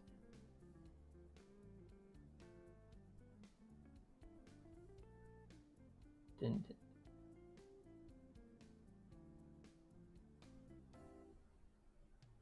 世の会社は。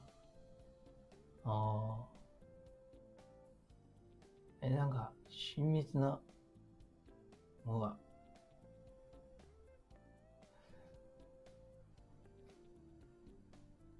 そんなことがあったんですか？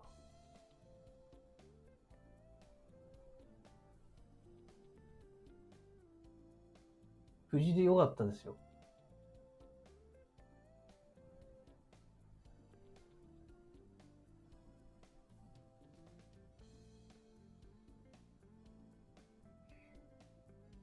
対戦が大ヒット。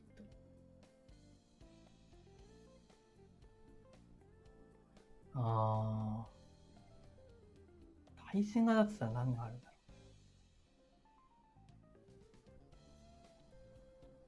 ろちょっと起きた勢が来てるね。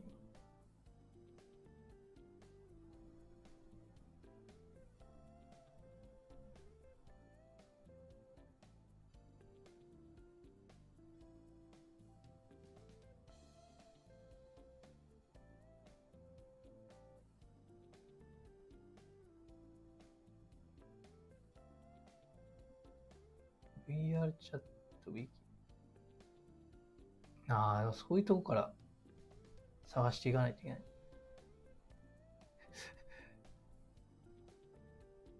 どういう話してんの？気をつけて。気をつけてください。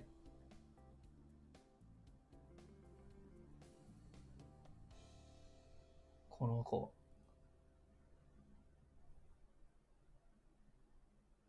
VR 空間。ああ、そういうのもあるよね。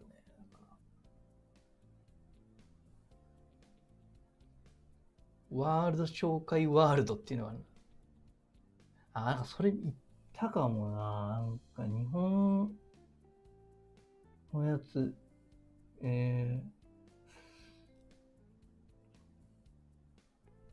詳しいですね。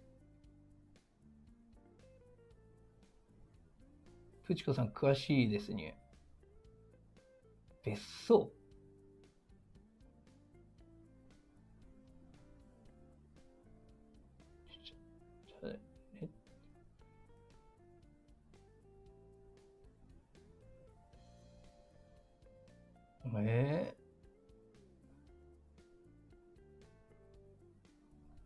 VR チャットをしましょう。リアルそういう危険なことがあるんで。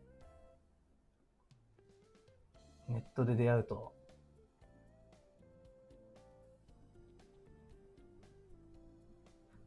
ここまで出てるけど。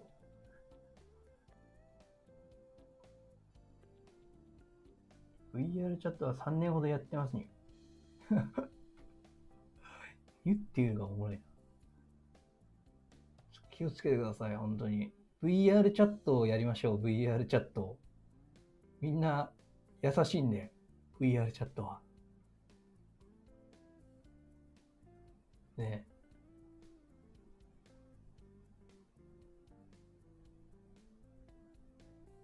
オフ会がまず多人数。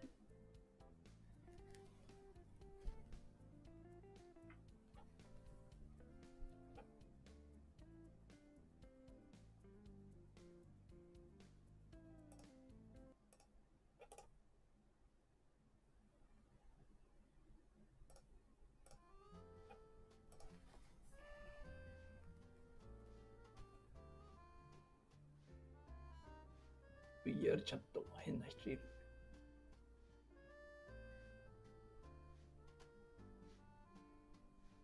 徐々に視聴者の人が減ってきたね。徐々に。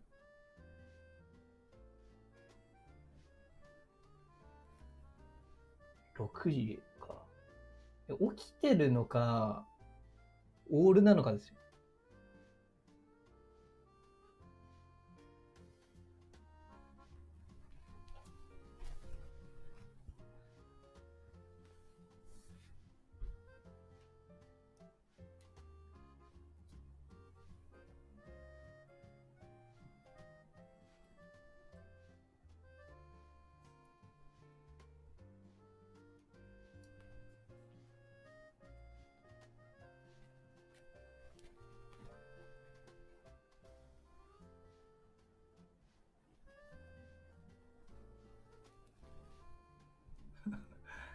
もう、あれだね。相談枠みたいになってる。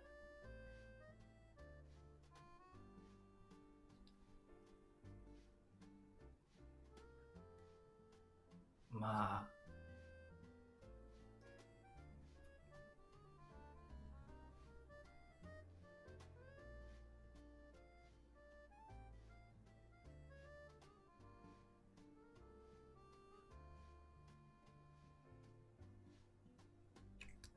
まあまあまあ、そういうね、気持ちになることもある。うん。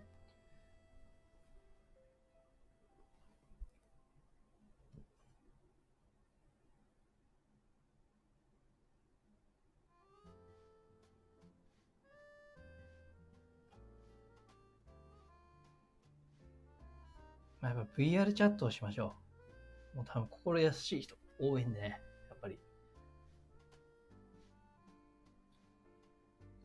性別関係なしにみんな仲良くしてくれるはずですよ。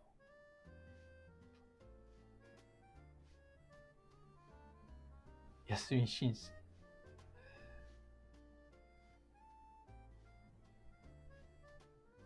ね。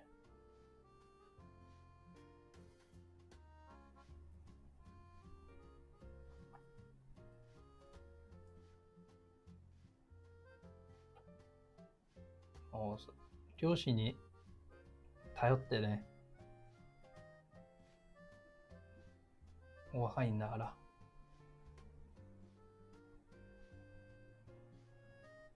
おやすみなさい。9時まで。3時間しかない。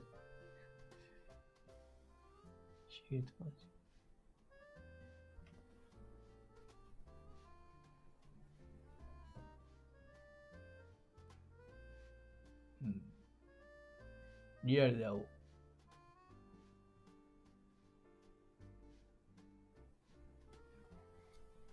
リアルで会おうってなるよね、でもね。VR チャットだとね。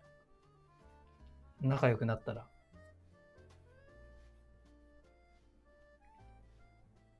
逆に危ないかもね。VR チャット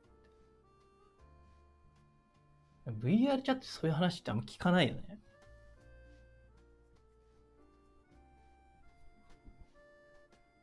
危ないみたいな。まあ危ない、まああるか。あるけどなんか、出会い系的な危なさは聞かないよね。おはようございます。何時間やってんの今。なんか毎回やめれなくなって何時間もやってる。6時間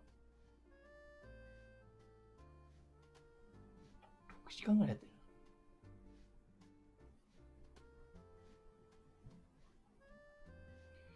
出会い系は即ブロック。あ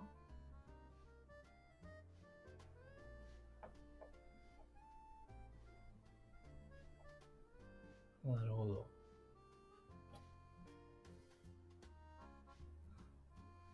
他の SNS より人間性が上がりやすい。リテラシー高い。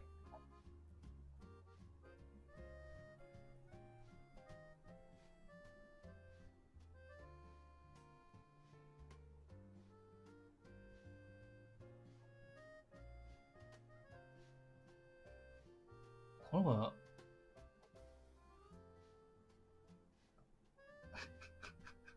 性欲強いよ、普通に。強いけどね。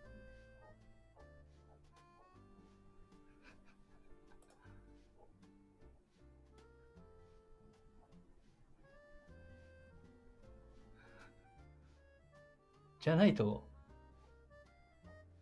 まあ、興味はないとね、YouTube の動画出せないです。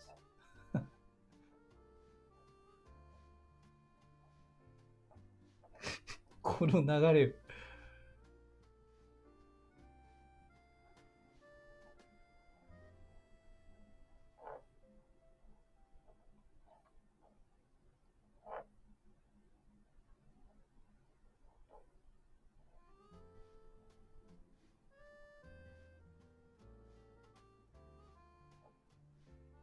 まあね。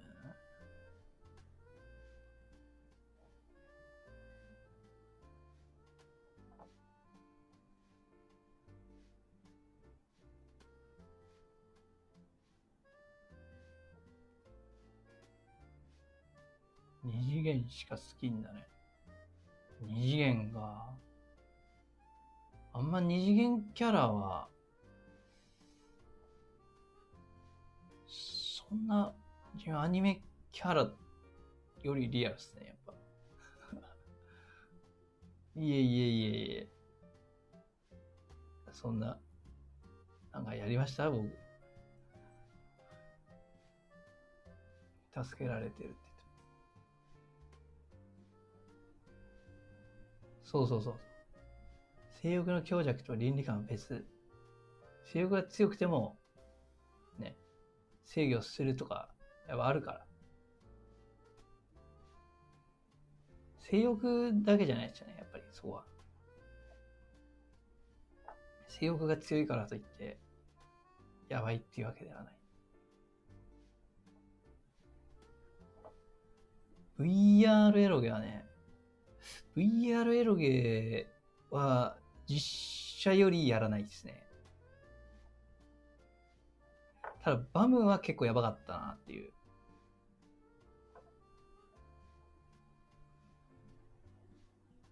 もともと、なんかエロゲとか VR じゃないやつとかもあんまやんないですね。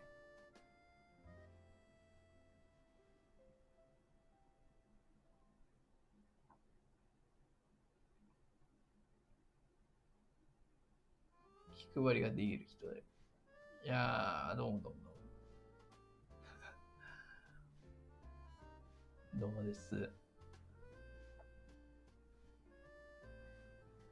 とか言ってるけど。きちんと。いや、もうちょっと手際よくやりたかったなって。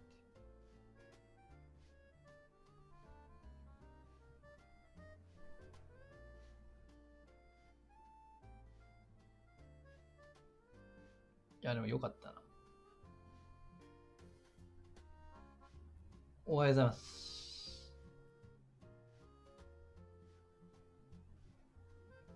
VR だからいやあれか、あの話か。眠気覚ましのコーヒー代ありがとうございます。ありがとうございます。これもらったら、眠気ちょっと、あれしないといけないね、これね。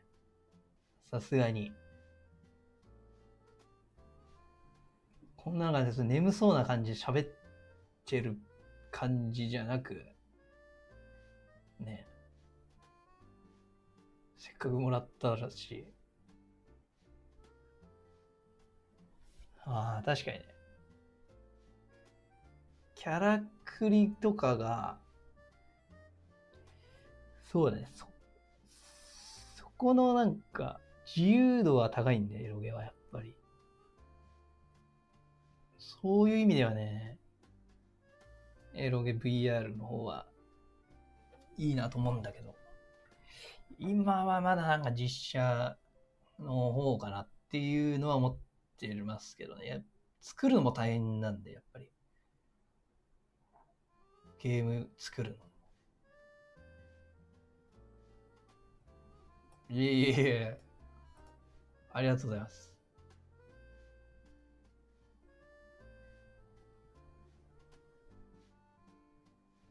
スチールのモンハン。エルデンリングも VR モッドやりましたけどね。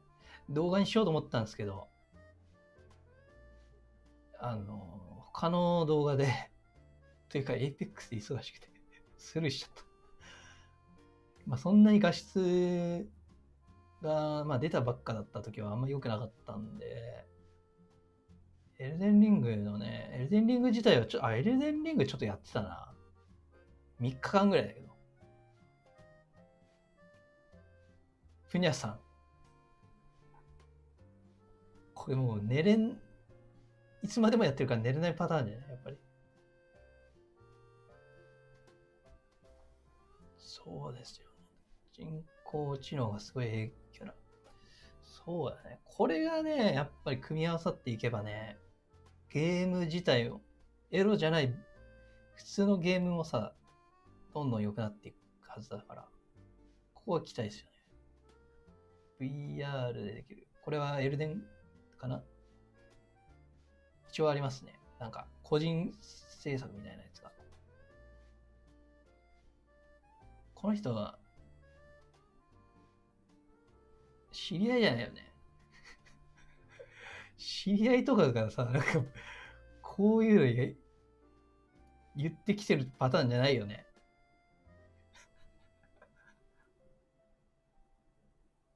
安藤さん。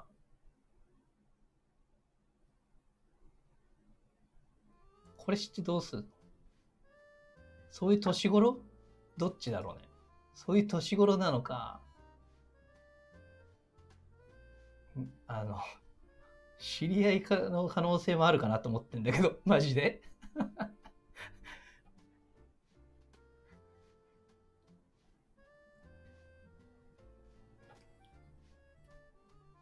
もうそういう年頃で純粋な感じなのか、どっちなんでしょうね。バイオね、バイオ7でしたっけ？もっと入れてやるのはね、あんまやったことないんですけど、あれ結構リアルっぽいっすね。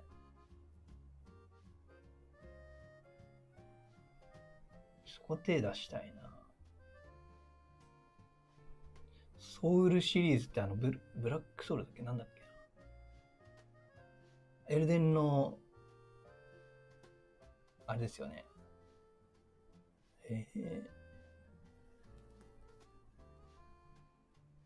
いや、自分もコメント欄の方たちに教えてもらって勉強になりますね。確かに。PSVR の和芸をクエストに回せ。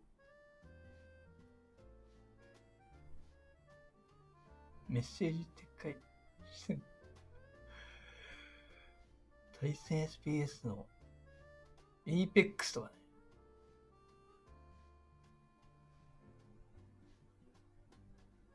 オープ X サイパンとか言ってるけど、図星バイオ7、8。いや、こんなにあるんですね。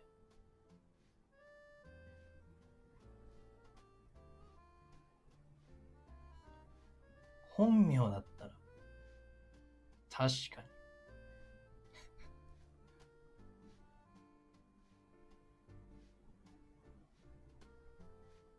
ワンチャンも本当に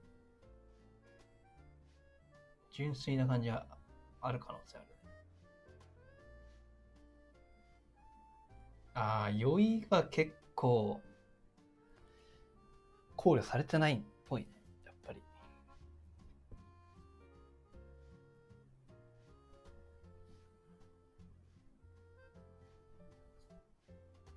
ただ、画質のクオリティとかなんか高そうですよね。VR モッドは。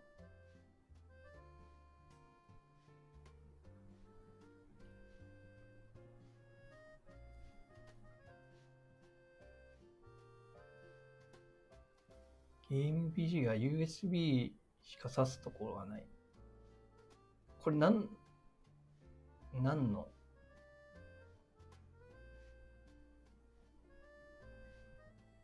ピコ4かな。ゲーム PC は USB しか挿すことが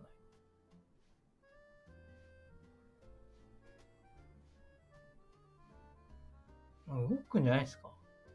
ちょっとあまりよくわかんないけど。VR のライブ ?VR のライブって何ですか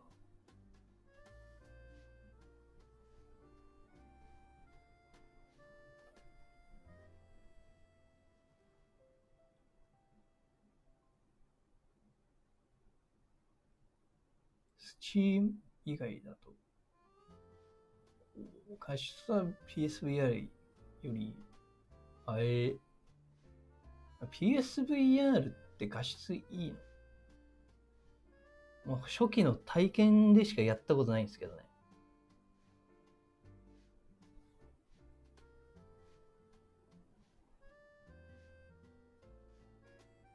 あんまり良かった思い出はない。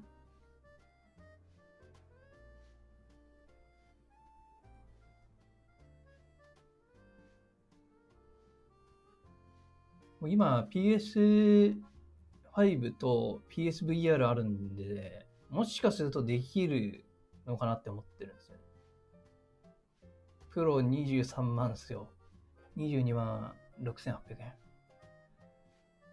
クエスト3マッチ。がやってるライブ。あー、これちょっと気になりますよね、普通に。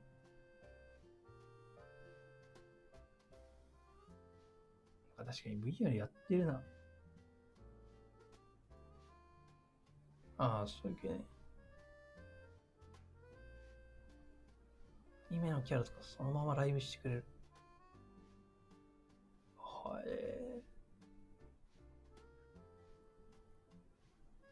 ハート型ウイルスって何ですかこれ。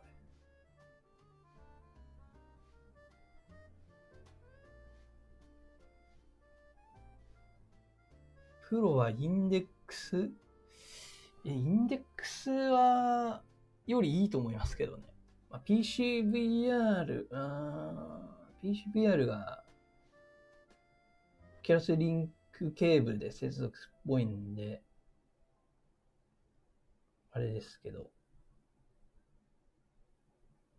インデックスはもうだいぶ着用感ぐらいなんじゃないかなと思うんですけど、インデックスのいいところって、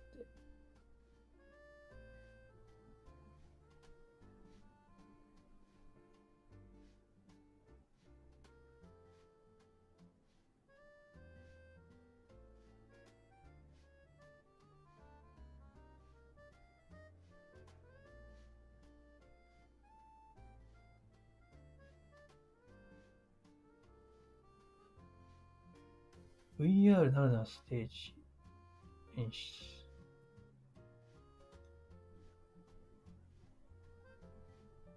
ああ。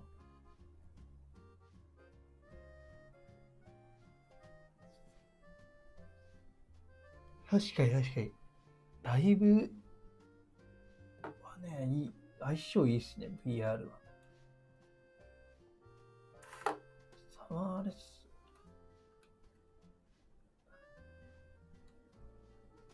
ああ。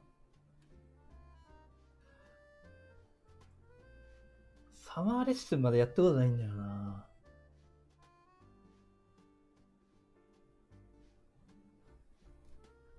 これ出たらね、盛り上がりそうだけど。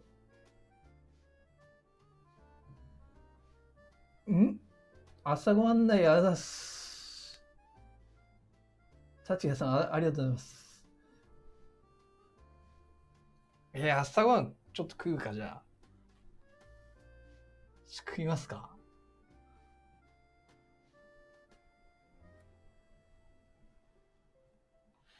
ちょっとなんか、カメラもつけるか。どうせなら。ここまで来たら。一旦ちょっと待ってください。トイレも行きたいんで。トイレ休憩。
んなんかあった。顔出ししてましたよ。前から。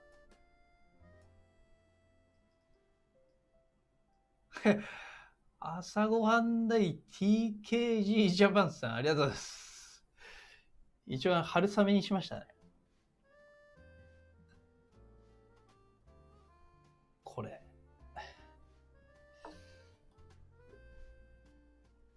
米炊かないといけない。米炊く？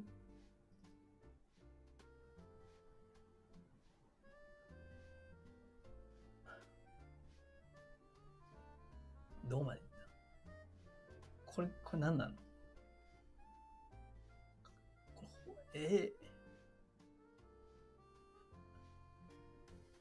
隠してください。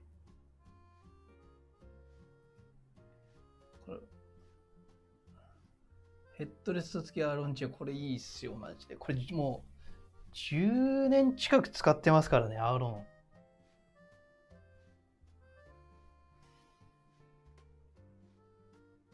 アーロンチェアいいっすね。なんだかんだ。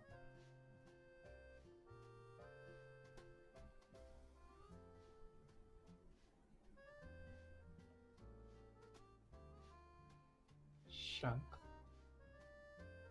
ミスター男だから。チンする米。チンする米、あ、そういうことか。そういうことね。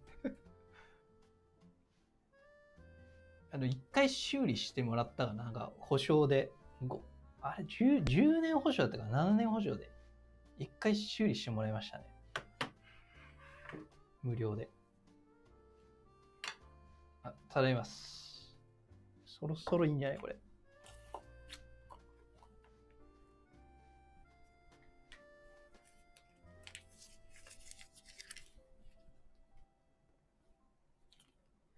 飯配信はちょっと、まさか自分の人生の中で飯を食いながら配信をすることになると思わなかったけどね。普通に。こんなにライブ配信メインでやることになると思わなかったっていうか。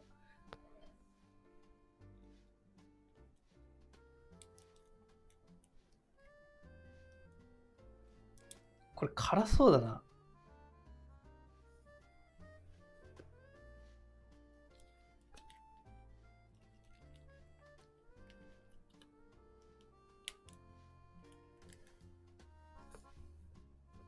ここまでなんかコメントをもらえるっていうのがなんかありがたいし、あれですね。まさかっていうか。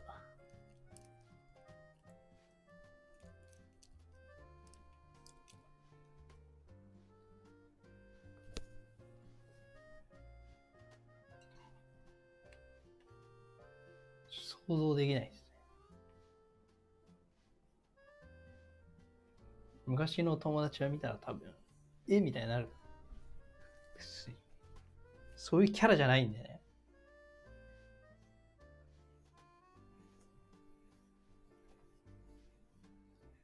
激辛とかのリアクションではなく、これでも辛そうなんですけど、普通にこれ。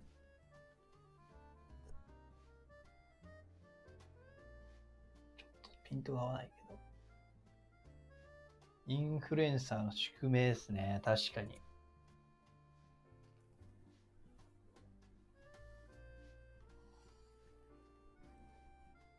辛そうこれ。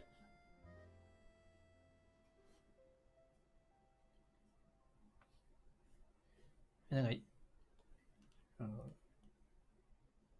有名になるのは嫌じゃないんだけど、なんか怖いのもあるよね。こうなんか、最近なんかこう、いろんな方から、ツイッターとかでもコメントいただけてるけど、なんかこう、炎上しそうじゃない？どっかで。どっかで炎上しそうだね。ああ、逆か。それは怖いよね。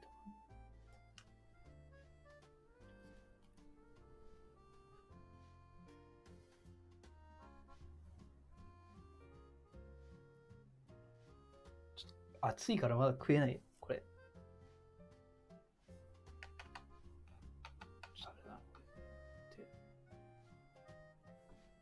マスクなし顔出し自体。まあ、それは確かに。ただなんか、今はまだ VR 界隈の人とか、いい人ばっかりなんで、いいじゃないですか、まだ。やはりもっとこう増えていくと、アンチとかついてきてさ、どうなるかわからない。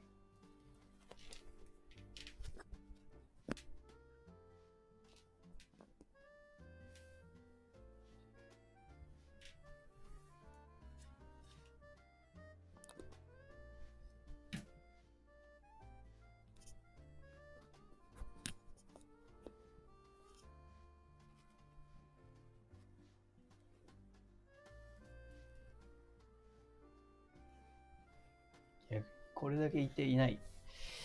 そうですね。まあ、まだやっぱり、年齢層が高いんで、見てる人が。30代、40代がメインで、50代と20代が同じぐらいかな。10代とここにいないみたいな。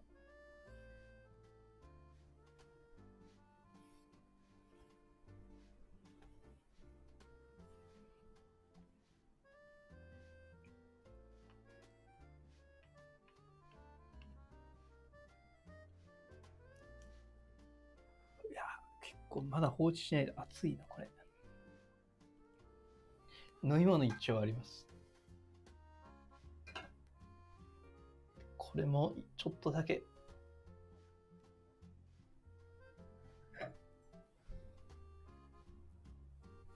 これ取るかな。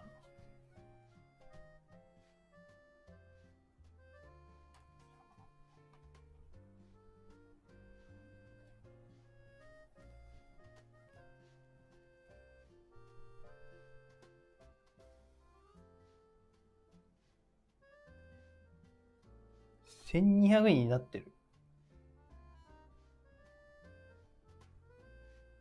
最終だけ増える。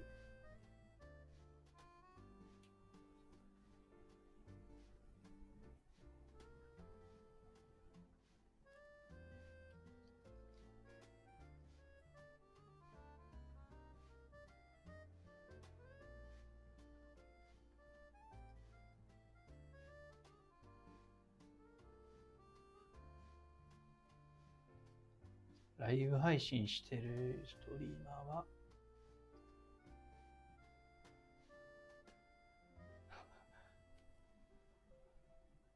視聴者層がストリーマーに似てくる。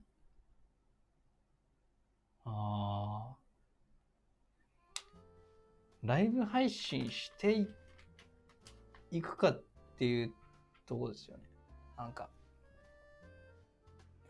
ライブ配信面白いですけど、やっぱりこうネタがあってのライブ配信かなと思ってるんで、なんかただ単にやっても、そうライブやると登録者が減るんですよ。ライブ配信のアナリティクス見ると、ライブ配信が登録者の人が数人減るんですよね。まあほんと1人2人とかですけど。なんでやっぱ需要はないのかなって思ってるんで。需要はあるけど、なんかこう、なんだろうね。見てくれる人はいるけど、大多数の人はレビューとかじゃないと興味ない人が多いのかな。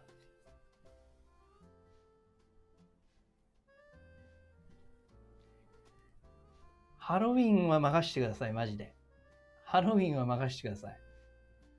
ハロウィンは、今年は29じゃないですか。ちょっとハロウィンの話しますね。まだあったかいんで、あれ。冷ましてる間に。10月28が金曜なんで、多分もうそっからもうコスプレの人いるんじゃないかなっていう、渋谷とか。で、29、30もあるじゃないですか。で、31が本番で月曜なんですけど、31は、30と31が多いかなっていう。まあでも29も多そうで、なのでまあ、かなりね、取れる期間が長いんじゃないかなと思ってますね。多分、なんだかんだ月曜でも31が多いんで、そこの日が盛り上がると思うんですけど、土日も多分盛り上がる。で、今年はやっぱりね、コロナだいぶ、もう、人増えてるんで、やっぱり東京は。新宿とかもめっちゃ増えてるんで、多分とんでもないことに。まあ、コロナ前よりは少ないですけど、さすがに。あと、酒もね、禁止になってるんで、その辺はあるんですけど。で、さらに、池ハロも行くんですよ。池袋ハロウィン。コスプレのイベントですかね。初めて行くんですけど、あそこでも撮ろうかなと思ってるんで、まあ、連日ちょっと体力が持つかわかんないですけど、って感じなんでね。相当取れるかなと思ってます。身長はそんな高くないっすよ。ネタ作りね、意外と大変かと思ったら、意外と VR のネタ尽きないですね。まあ動画頻度少ないんであれですけど、毎日開けるにしてはかなり無理ですけど、なんかでかいネタが定期的にやっぱあるんで、なんかそこね逆に良かったなっていう。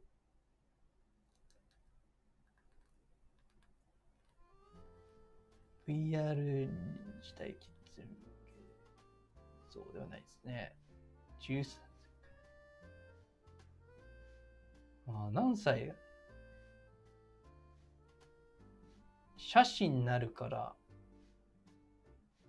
年齢、何歳だ ?13 歳以上だ。皆さんの動画消されなければ大丈夫です。こうギリギリを攻めてますね、今。ギリギリを。神です。神です。そうですね。まあ。そうはね。やっぱ身長高い方がいいのかな。女の子は。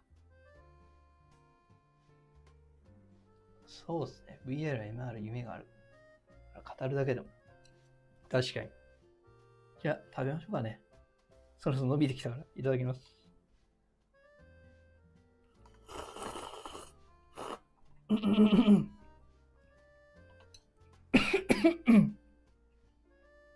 辛っ。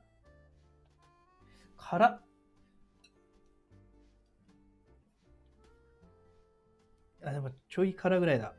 喉に辛いのはやばい。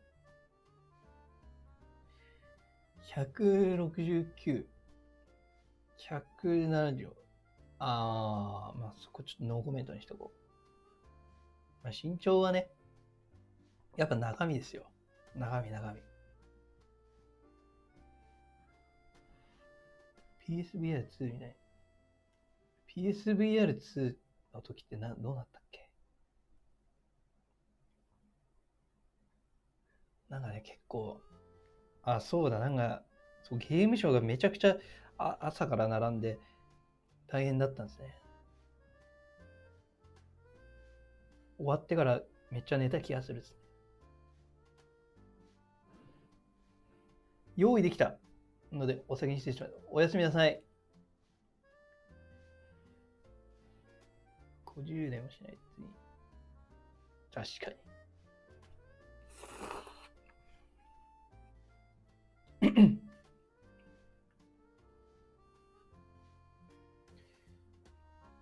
AirPods Pro 2じゃないですね。これ古いやつですね。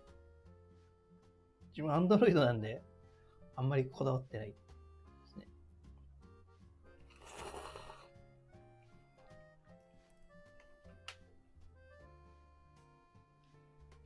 型番がわからない。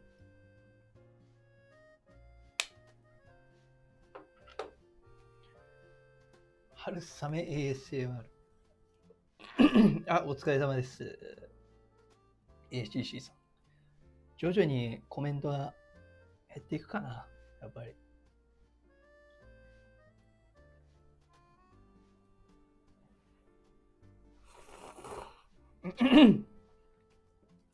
あ、これ喉にくるね。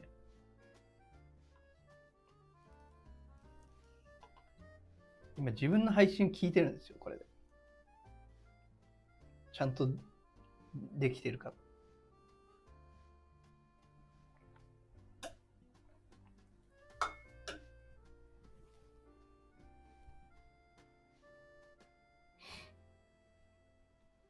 学校行ってきます。行ってらっしゃい。7時か。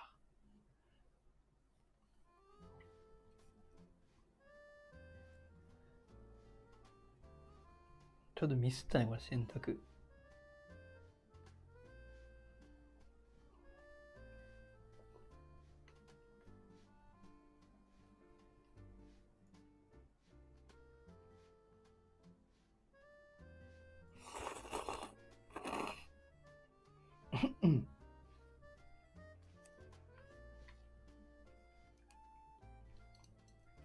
しかも鼻水出るわ、辛いから。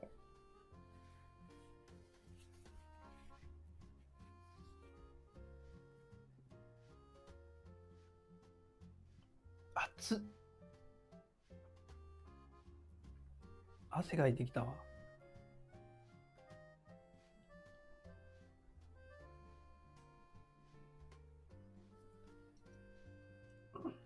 がっつり食いじゃない、カップラーメン。ここはね、春雨で我慢するっていう。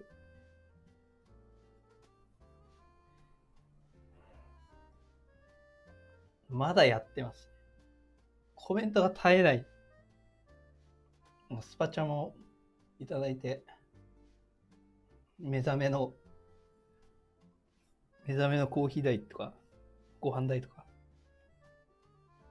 あ、どうもどうも。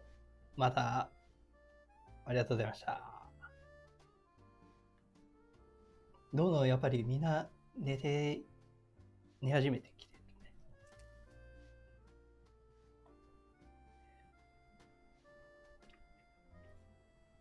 明日の朝は多分やんないですね。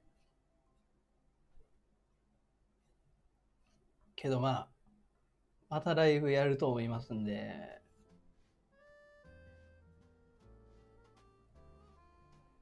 お気をつけて、はい。VR の動画上げてますんで、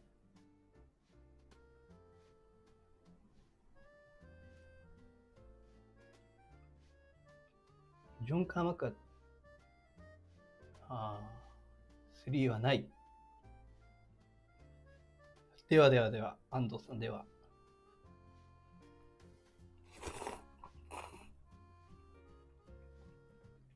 辛っ。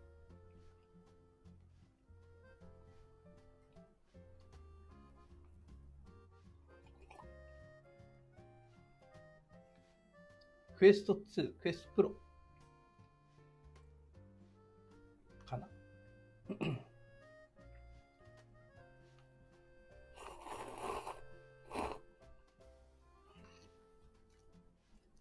マジ辛いこれ。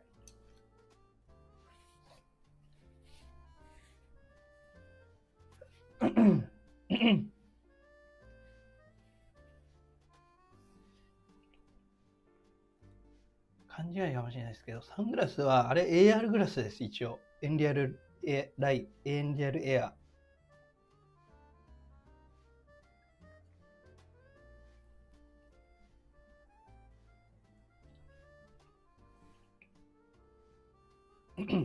VR 認知度。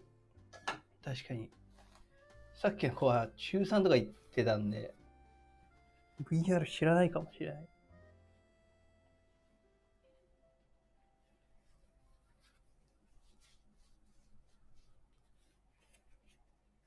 ピコ4買いましたけど、良さげです。バイオ 4VR ってもう古いやつですよね。最新のだったらやりたいですけどね、最新ゲームとか。前アルトデウスだっけ？新しいやつやりましたよ。ご飯は今ないんですよね。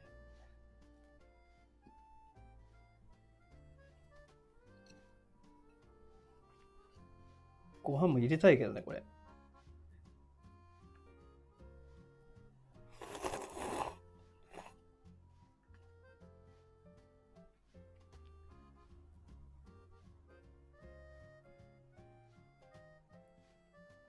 プロは、クエストプロですよね。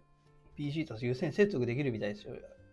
オキュラスリンクケーブルも売ってましたね。一緒に。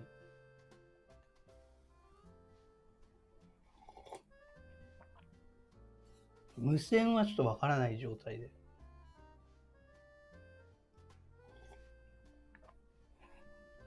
いろいろ心配でしたね。ですね。知り合いかと思ったけど、違う感じもしたけど、本当に若い子な感じもしたけど。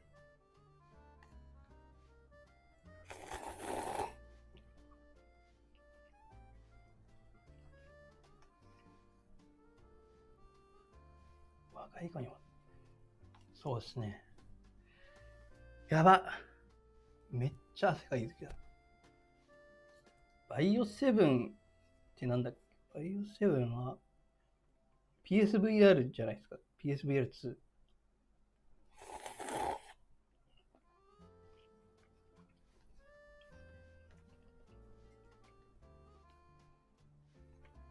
めっちゃ汗かいてきた。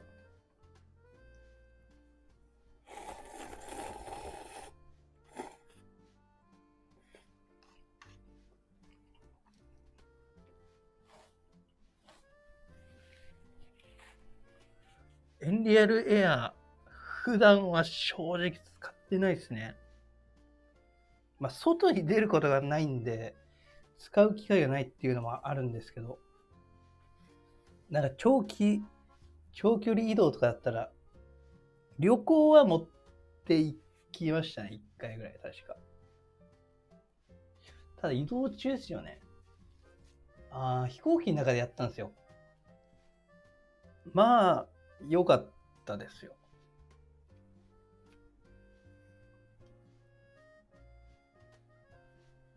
大画面で見れて、飛行機の中とかは、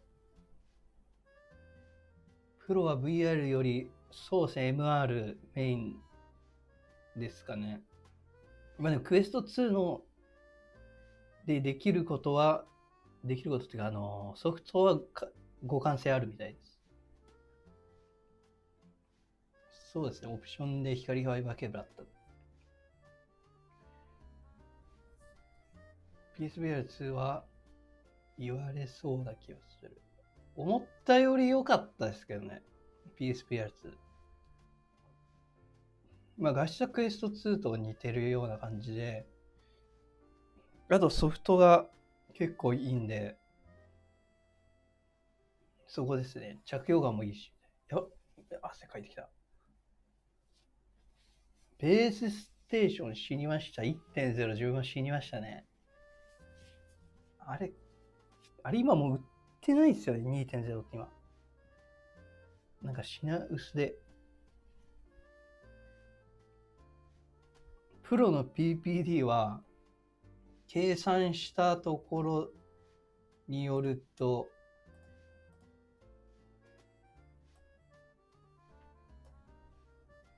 これが出ましたね。なんかクエスト2より低いっぽいんですよね。計算上は。ただ、パンケーキレンズとか、ディスプレイが QLED とバックライトがミニ LED とかで、まあ、見え方は良くなるんじゃないかなっていう感じですね。そんな PP でも変わんないんで、あとまあ見え方は良くなってると思います。VR 機器で使用頻度トップ3。多分、アンケートコミュニティ機能で何回かやってると思うんですけどね。クエストと、わかんない。遡ってもらえば、アンケート、それっぽいやつやってるかもしれないですね。ちょっとなんか辛いの食ったからちょっと元気出てきたわ。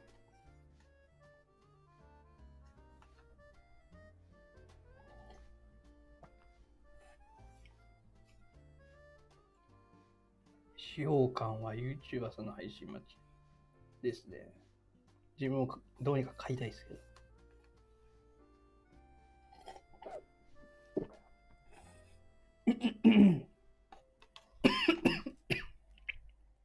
危なっ。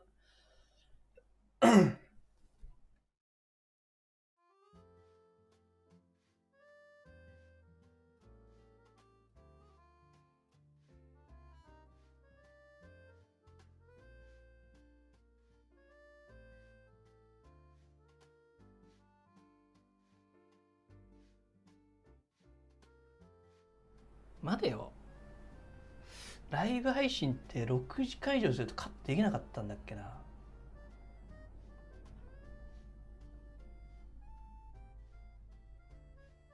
後でこれカットしようと思ったんだけど。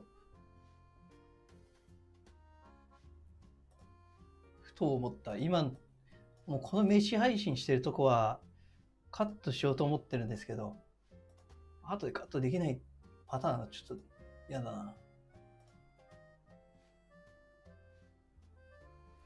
あれ何時間だっけな。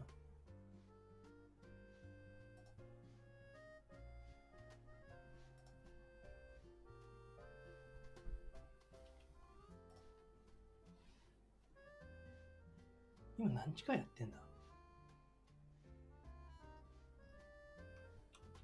いや、6時間過ぎてるな。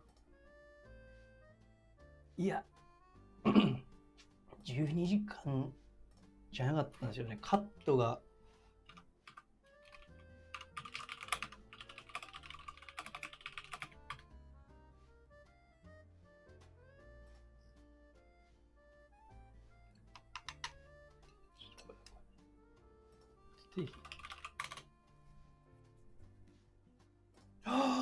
6時間までだ。やべ。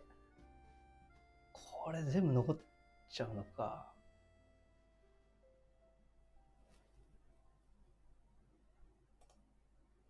まあいいっちゃいいけど。6時間半ぐらいやってる今。カットできなくなってしまった。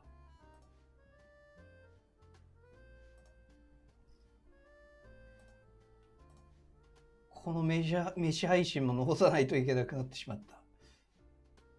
12時40分ぐらいやってるから7時間。ああ。もうタイムリミット過ぎましたね。いつまでやろうかな。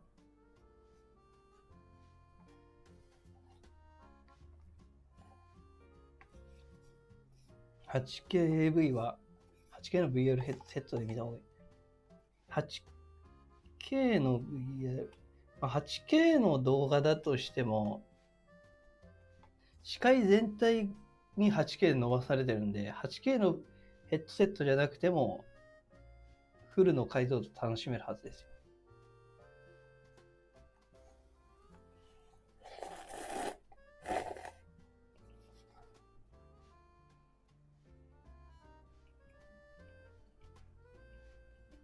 まあでも今回事故ってないんで、残ってもいいんですけど、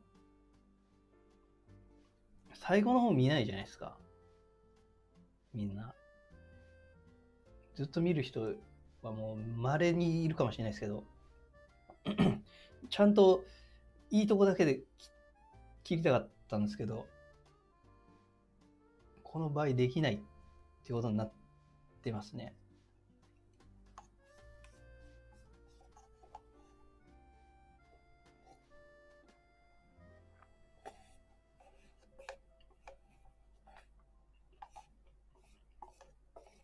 VR チャット配信。VR で配信するの結構きついんですよね。画面が見れないから。なんかミスってるか不安で。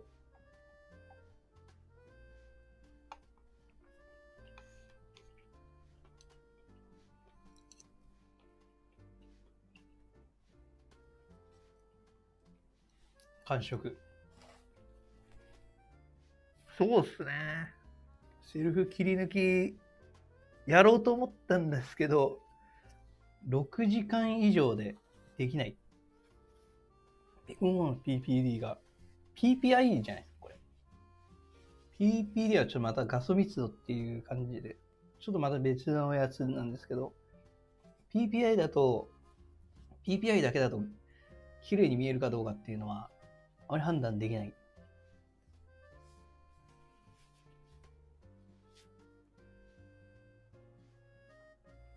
まあそうですね、タイムラインに概要欄、誰か代わりに書いてください。タイムライン。天城ちょっと上げるんで。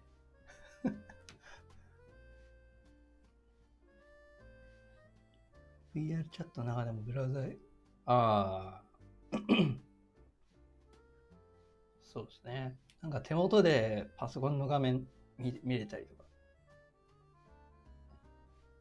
できるっちゃできる。タイムスタンパー。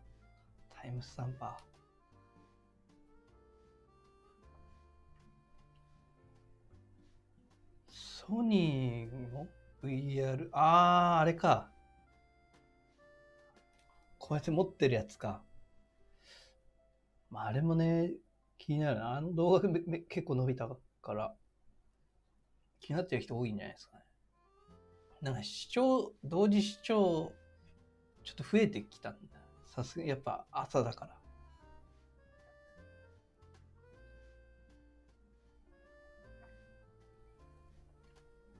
まあ、さっきの子は冷やかしかもしれない。普通に。個人情報と、ちょうど見てない時になんかあったのかな。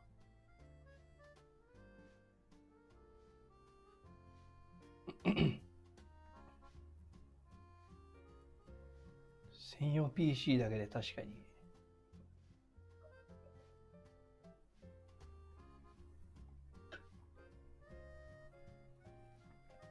スペック相当高くないと。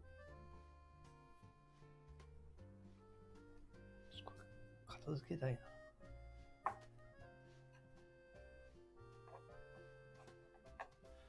熱っ。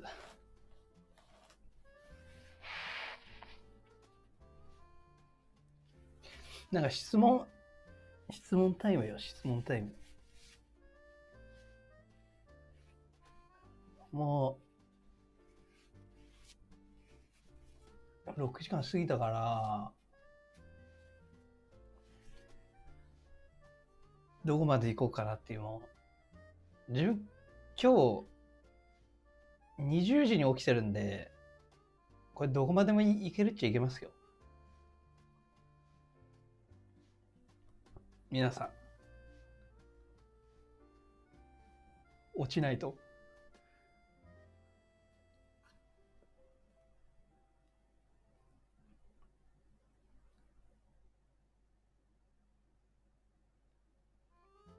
まあでも動画作りたいな、やっぱり。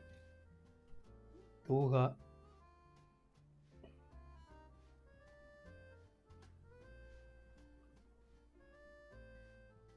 ソニーの VR レンズ、どうなんでしょうね。レーシングコックピット。レースシム。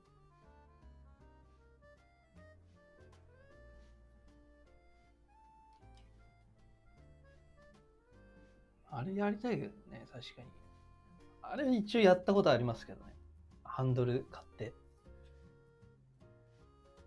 ただセッティングが結構大変で。PSVR2、ファンザって初代の見れるんでしたっけ ?PSVR って。それだったら期待できそうですけど。見れるか、そうか。確か見れるよね。動画編集はもう喋らなくなるんで、面白くないですよ。見ても。決まった仕事もプータローですよ。プータローっていうかまあ、決まった仕事、まあそうですね。一応してますけれど。はい、そこは、ね。VR 以外ですね、普通に。VR 全く関係ないこと。コミケやハロウィンの撮影で使っているカメラ。それはキャノンの R5 とデュアルフィッシュアイのレンズ使ってます。トータル80万ぐらいかな。今持ってきましょうか、カメラ。寝落ちしてる人いるよねって多分。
これです。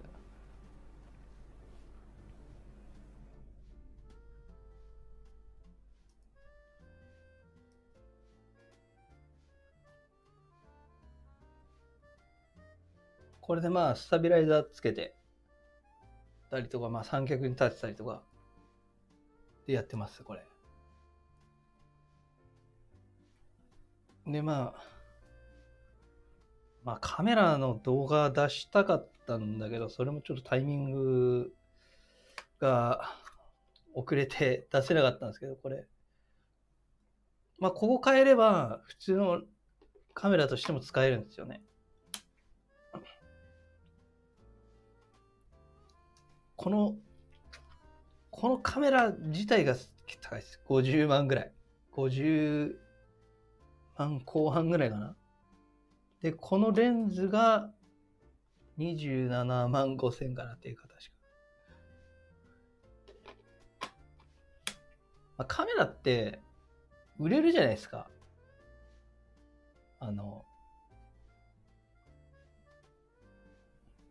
買っても結構中古で。それもあって、まあ別にというか、壊れたら終わりだけど。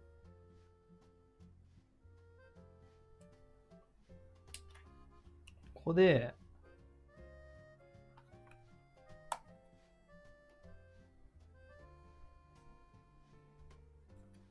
まあこういう感じで、あ、これもあれか。いろいろ見えるから、まあなんかこんな感じで、2つね、プレビューがついてる。ここ。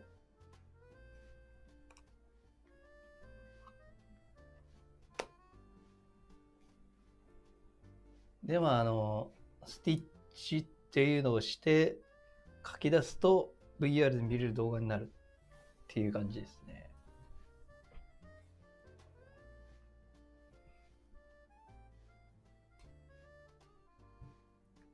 まあその辺の話ってどうなんでしょう。VR カメラ周りって。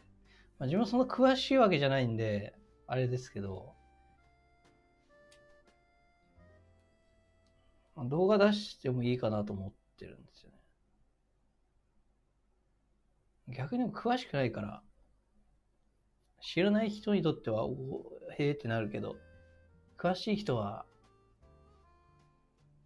初心者だなってなるから。VR カメラがあれば。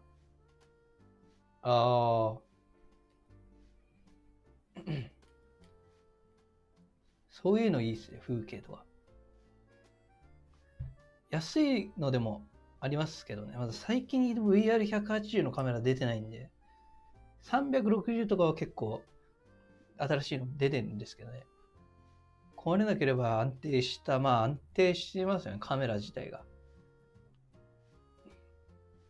このレンズの需要はあるかわかんない。これは下がってるかもしれない、値段。180配信。VR カメラリアルタイム。できるっちゃできると思いますけど、結構大変ですよ。だから動かしたらもう酔うんで固定ですよね、多分。ライブとかだったらいいかもしれないですけど、結局ライブも前後に動けないんで、さっきちょっと話に出た VTuber のライブとかそういう方が向いてる気がしますね、VR のライブ。まあ、ライブはね。VR のカメラリアルタイムでできると思います。これまで撮ったことない VR 撮りたいもの。第三者視点のアダルト VR 撮りたい。なんか一人称視点ばっかじゃないですか。あれ、なんか他人がやってるのを見るみたいな、そういうのいいと思うんだけどなって。まあ、あとは、ジェットコースター乗ってこれで撮りたいよね。普通ので行くと。プロ御用達の VR カメラ。そうですね。まあ 8K ですか、一応。8K。視聴者用意確定ですね。やば。電源、どうしてなかった。FC2 ね、あれですよね。コンテンツマーケット。ないですよね。確かに。ちょっと第一人者になるか。女の子がいればね。出れる人が。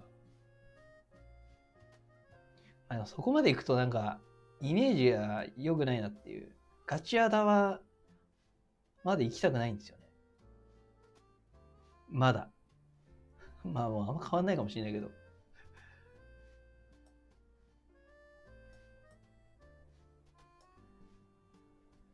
AI で人の動きをトラッキング。なんかこう監視カメラ的な感じでですか。電車の車窓風景。まあそういうのもね、いいと思うんですけど、なかなか YouTube に上げても見られないんで、自分で撮るのはすごいいいと思いますよ。ね、撮られる属性も。あるかもしれないですけどね。多分あると思うけど。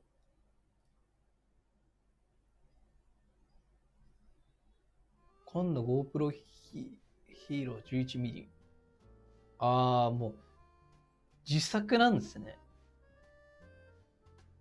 あれ結構絶対大変ですよね。カメラの間とか計算してやんないといけない。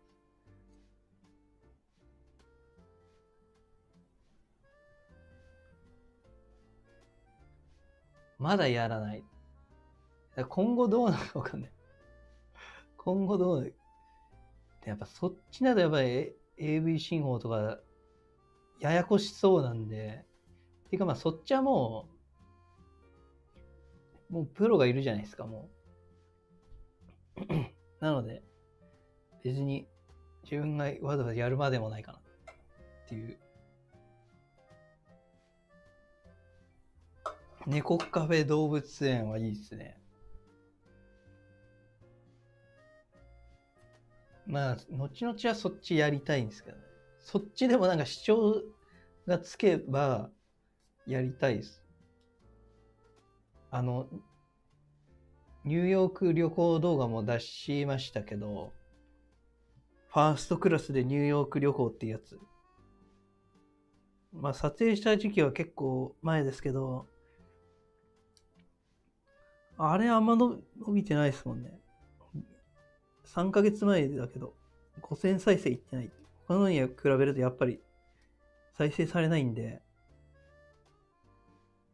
やっぱり女の子が出てる VR 動画になっちゃうんですよね。本当はああいうの撮りたいんだけどね。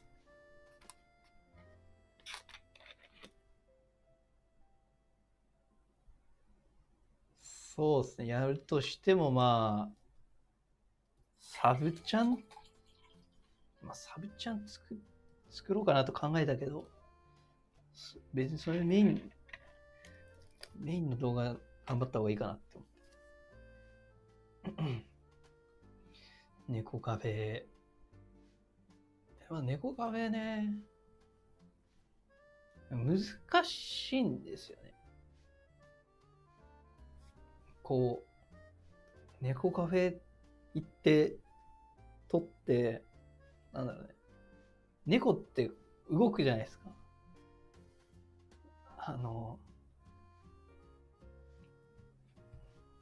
難しいですね。どう撮るかって。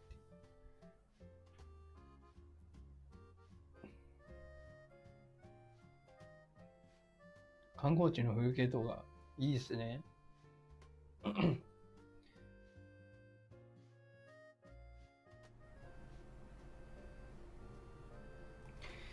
いいですけどね。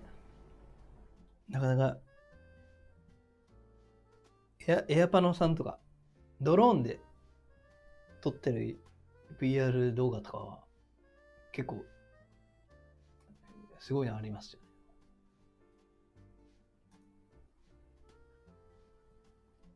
視点がふらつく。そうですね。固定だとあんまなんか猫来てる感がないっていうか、結構飽きるんですね、多分。見ても。30秒ぐらいが限界かなみたいな。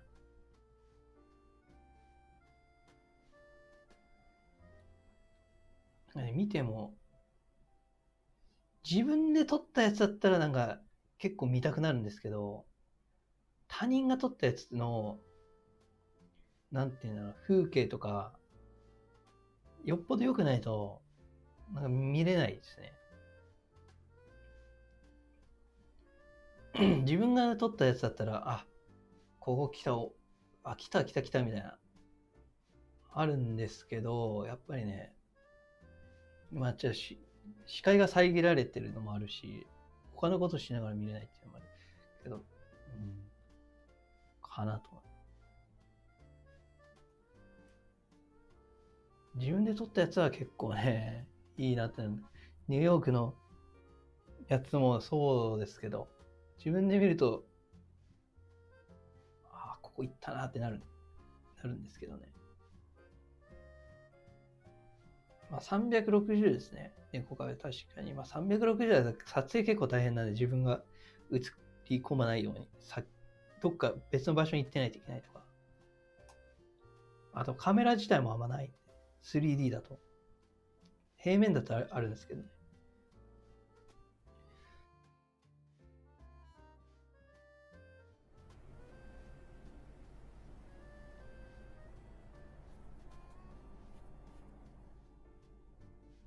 おはようございます。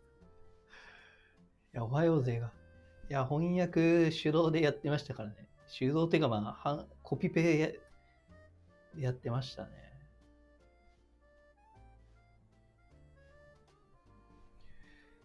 VR 動画ね。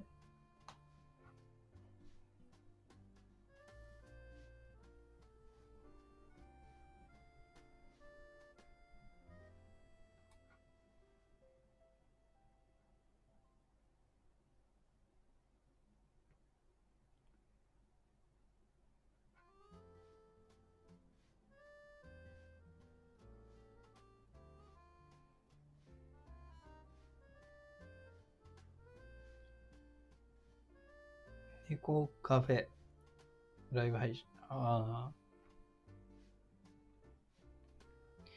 ニメ聖地巡礼。なんかあったと思うんです。もう。その動画なんか見たことあるかもしれないです。VR で。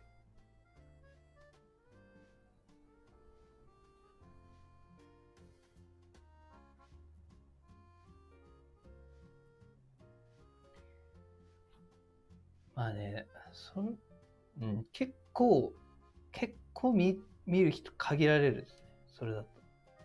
やっぱり。メイドカフェとかいいよそうね。伸びそう。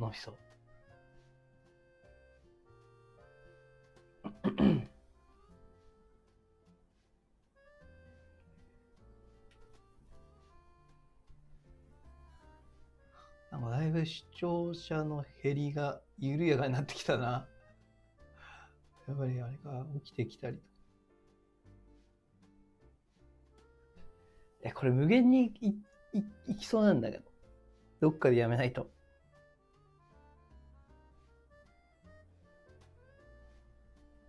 撮影許可降りるか。確かにな。撮影許可降りたらやりたいね。これで。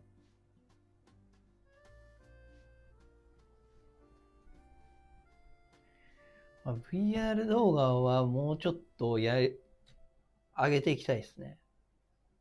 ここから。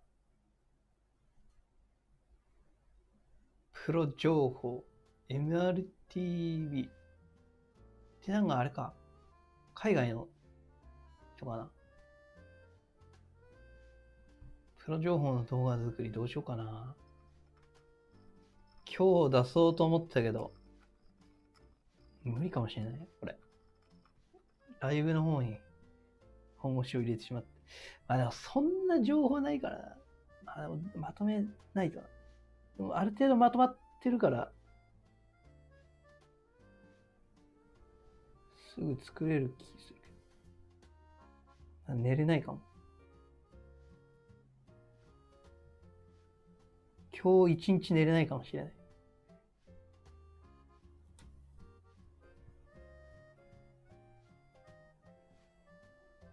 毎回そんぐらいで作ってるんで、動画。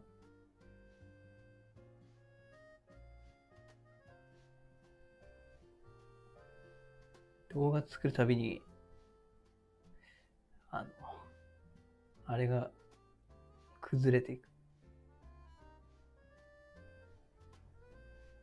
アニメのコスプレ会場は行ってますよ。コミケとか。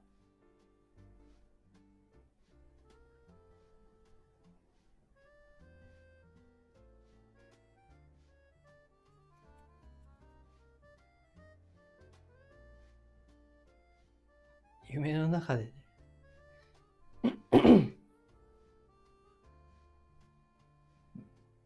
自分のアバター持ってないですね。あれって買えるんですよね。確か。買うか作るかみたいな。VR チャットちょっといろいろ知りたいな。買ってもいいかなと思ってるんですけど、なんかクオリティめちゃくちゃ高いやつ買いたいね。でもあれか、フルボディトラッキングできるかとか、そういうので値段が上がるのかな。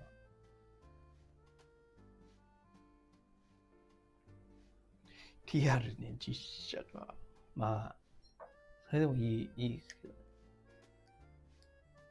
なんかキャプチャーしてやってる人いますよね。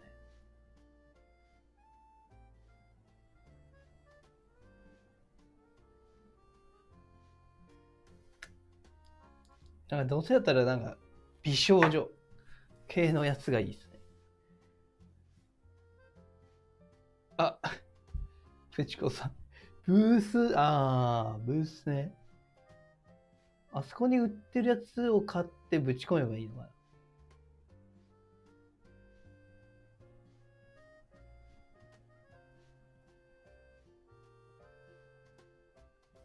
なんか見てみようか。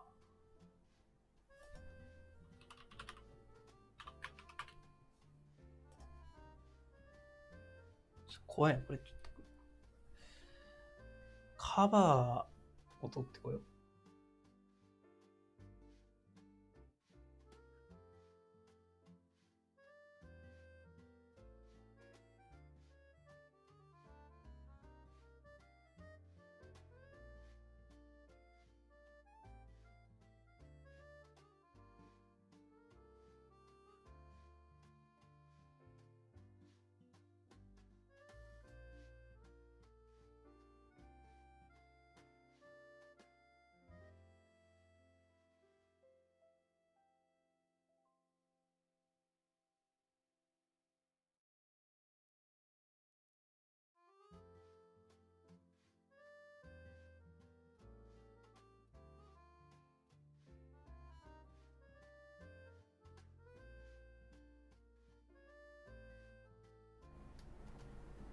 ワンオフもの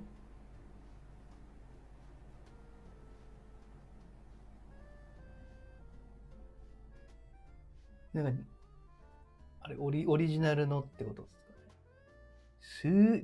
数十万出せないわ。汎用品だったら数千。ちょっと見てみるか。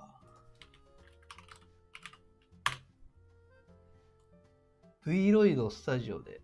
なんかやってましたね。ミライスさんやってましたね。アリマックスさんとかは、キャプチャーして写真を全身。あれで作ってましたね。どうやって検索したらいいんですか、これ。VR チャット 3D キャラクターかな。2000円とかである。リコリスとか。レミーエとか。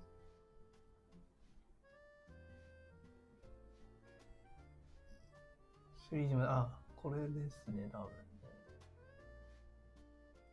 これなんか、エロいの映ってきそうだからやめとこう。キャプチャーするの。VR エロゲのキャラに。確かに。やりたい。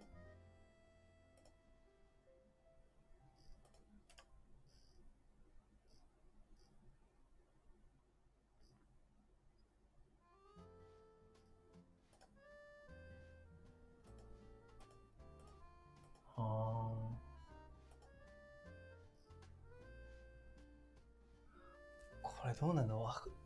なるほど。これで買って、VR チャット化って書いてあるね。あった。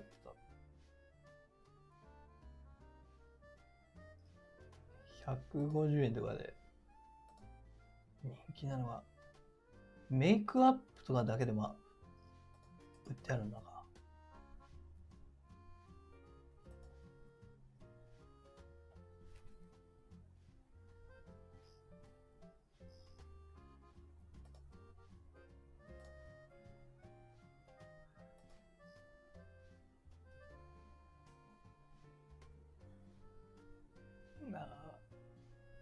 ユニティいるのか。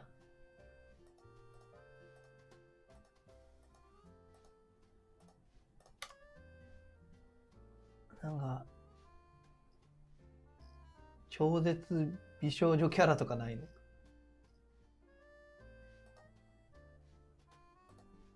数千円でなんか揃いそうだね。服や小物だけで。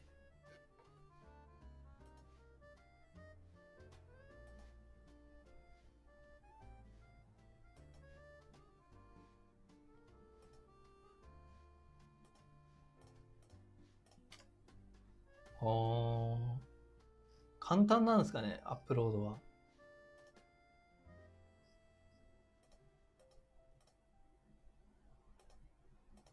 なんか、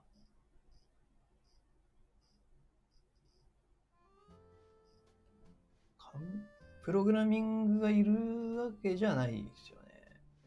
そこ見るとちょっと手間だな。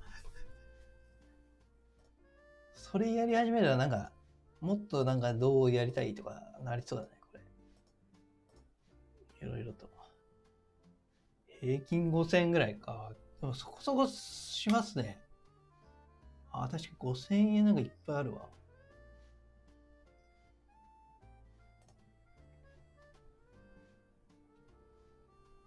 接続時間が必要。慣れれば簡単ですか。その辺もなんか解説サイトがあるんですかね。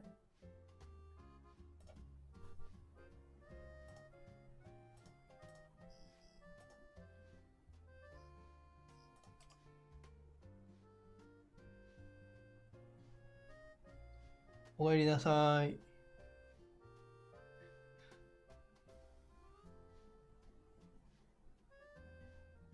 ユニティ知識ゼロでもいけるんだ。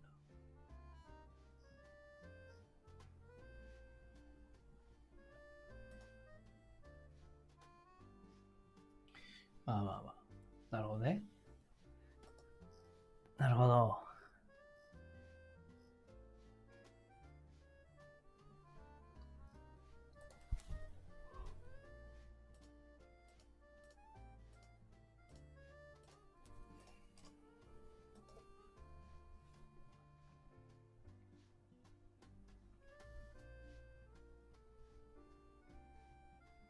アップしないとできない。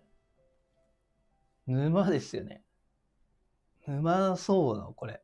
これやり始めたらマジでなんか、いろいろなんか、3D モデルとかなんか部屋とか充実させたくなりそう、これ。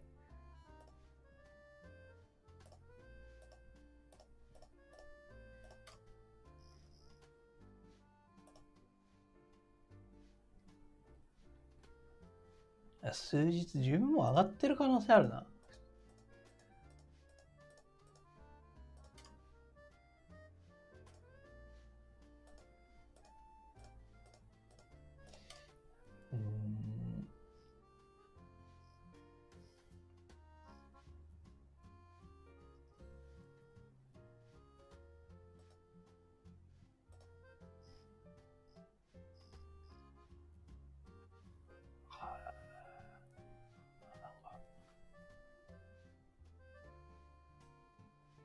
ニューユーザ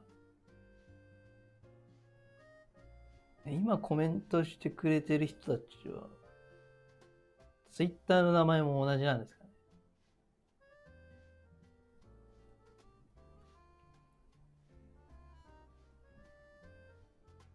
なんか、アイコンがというかなんか、ツイッターとリンクさせた方が覚えやすい。あ、ルミヤさんはなんか、インリストがしていただいてるの見てますね。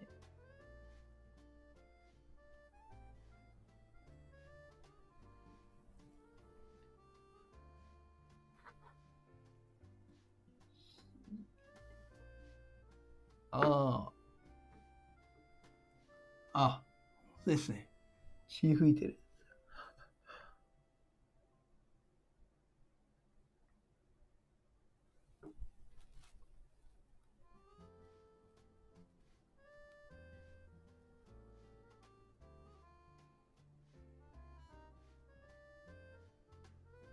ぶっちこさん。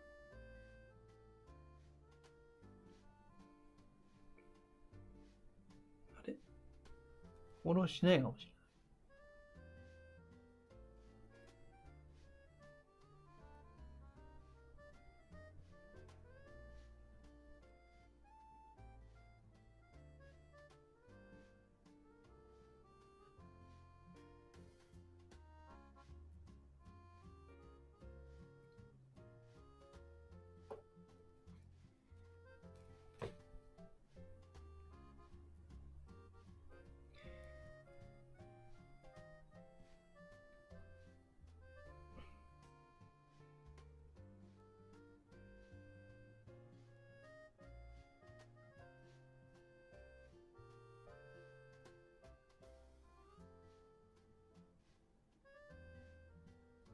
プチコさん自分多分フォローしてないかも。あ、いた。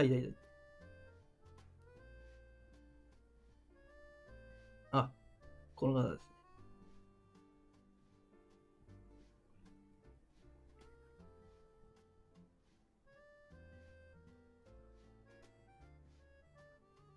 なんか、よく絡んでくれる方は覚えておきたいですね。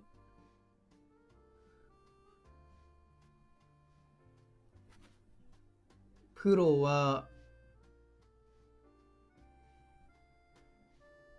22万でしたね。3の情報ないですね。アマニタさん。あ、この方はカタカナですかね。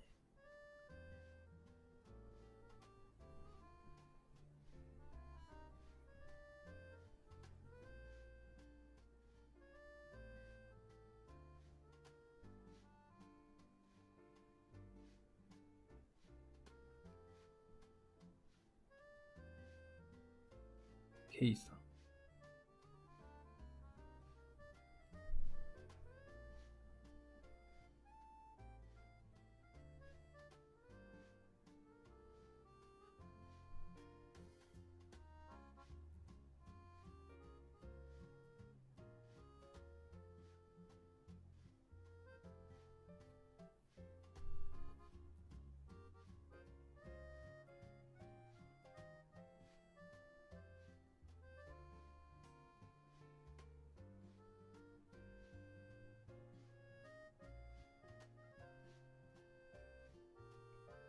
ケイさんがいっぱいいすぎて、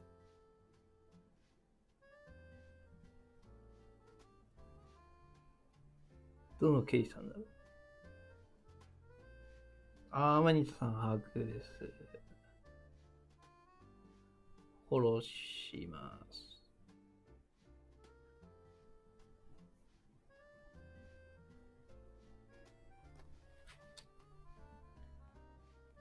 2の充電バグなんかあるみたいですね。メタバースが当たり前の時代って来ると思いますか？まあ、来るんじゃないですかね。まだ先だと思いますけど、なんか MR が入ってきたらもっとスマホの代わりになって、そっから VR もなんか一緒に来そうな気がするんで、まだ先な気がしますけど、そっからなんか来そうな気がしますけどね。まあどうなんだろうね。メタバースっていうのがまた難しい。MR が使われる時代は来ると思うけど、メタバースが当たり前の時代かっていうと、わからないね。まあ、フェイストラッキングとかあるから、でもまあなるよね。まあそこもなるわ。なると思ってますよ。で、リアルとメタバース行き来みたいな。VR の世界行き来して、自由に。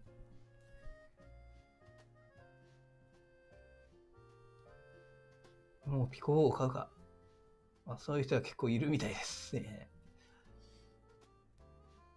ピコ4かクエスト2じゃないですかね。もう今。いえいえ、こちらこそありがとうございます。フォローし。これありがとうございます。こちらこそありがとうございます。54、初期化でなんか治る説は見ましたけど。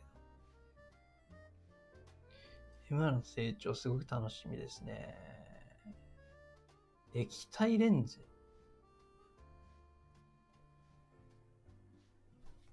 そういうのがある。そうですね。これは、そうなると思ってますけどね。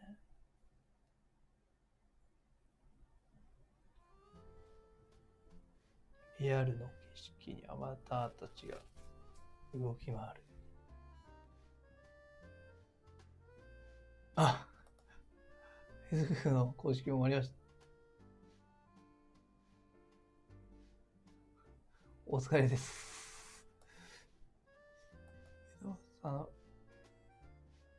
そうね、そこもあるよね。ポリゴンが上がらないと。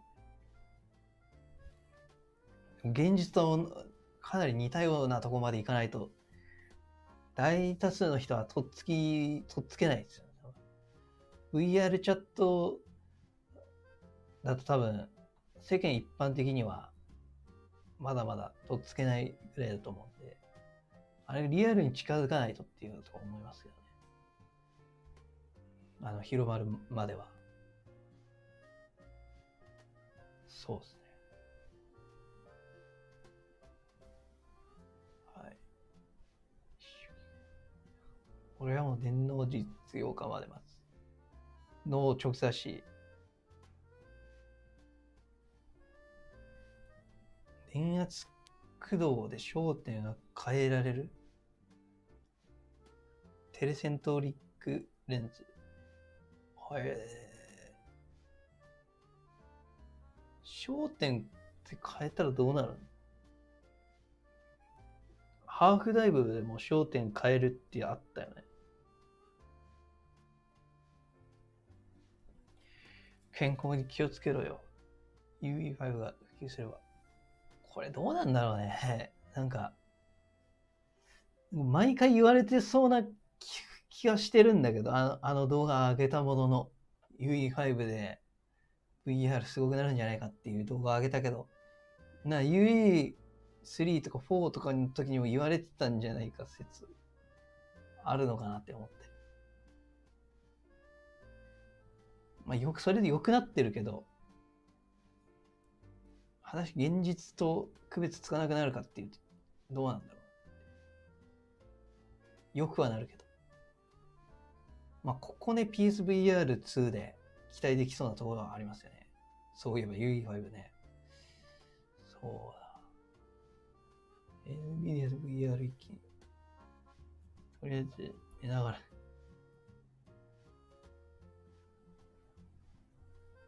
出力が難しい。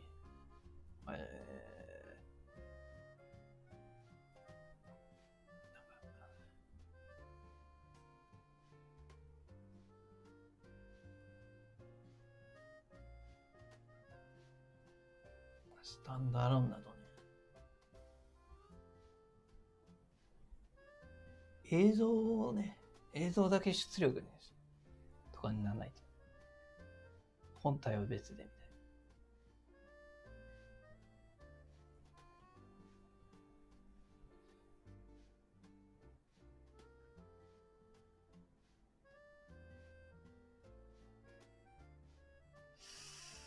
そろそろ終わります？なんかもう、みんな変わってくれるから終われないんで。そろそろ終わりますかマジで。8時。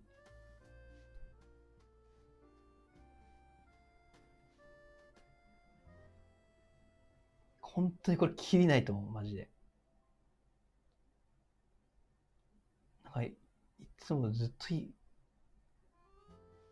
ばいね。こんなにコメントもらえるから、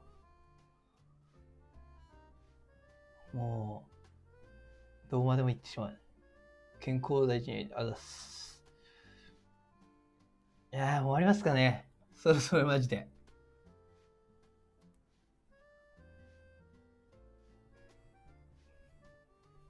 そうっすね。ちょうどいい気がする。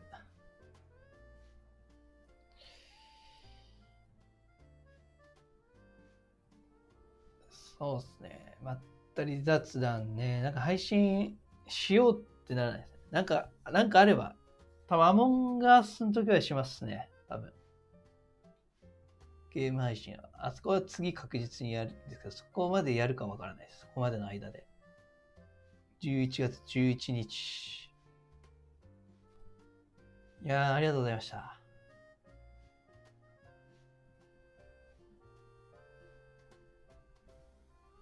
やり始めるとね、どこまでもやっちゃうんですけど。いやー、ファンだからあたす。まとめ楽しみにしてます。いつ上がるか。明日、最低でも明日上げる。今日上がるかわかんない。V 茶でも、そうですね。近々、いろいろ入って勉強します。ありがとうございます。いろいろ聞きます。いやー、それ終わりますね。終わります。マジで。じゃあ。そうですね。またまとめ動画上げますので、お楽しみに。いや、皆さんもお疲れ様です。この時間までお付き合いいただいてありがとうございます。では、終わりますね。お疲れ様でした。アーカイブ残します。このまま残ると思います。では、切りますね。お疲れ様でした。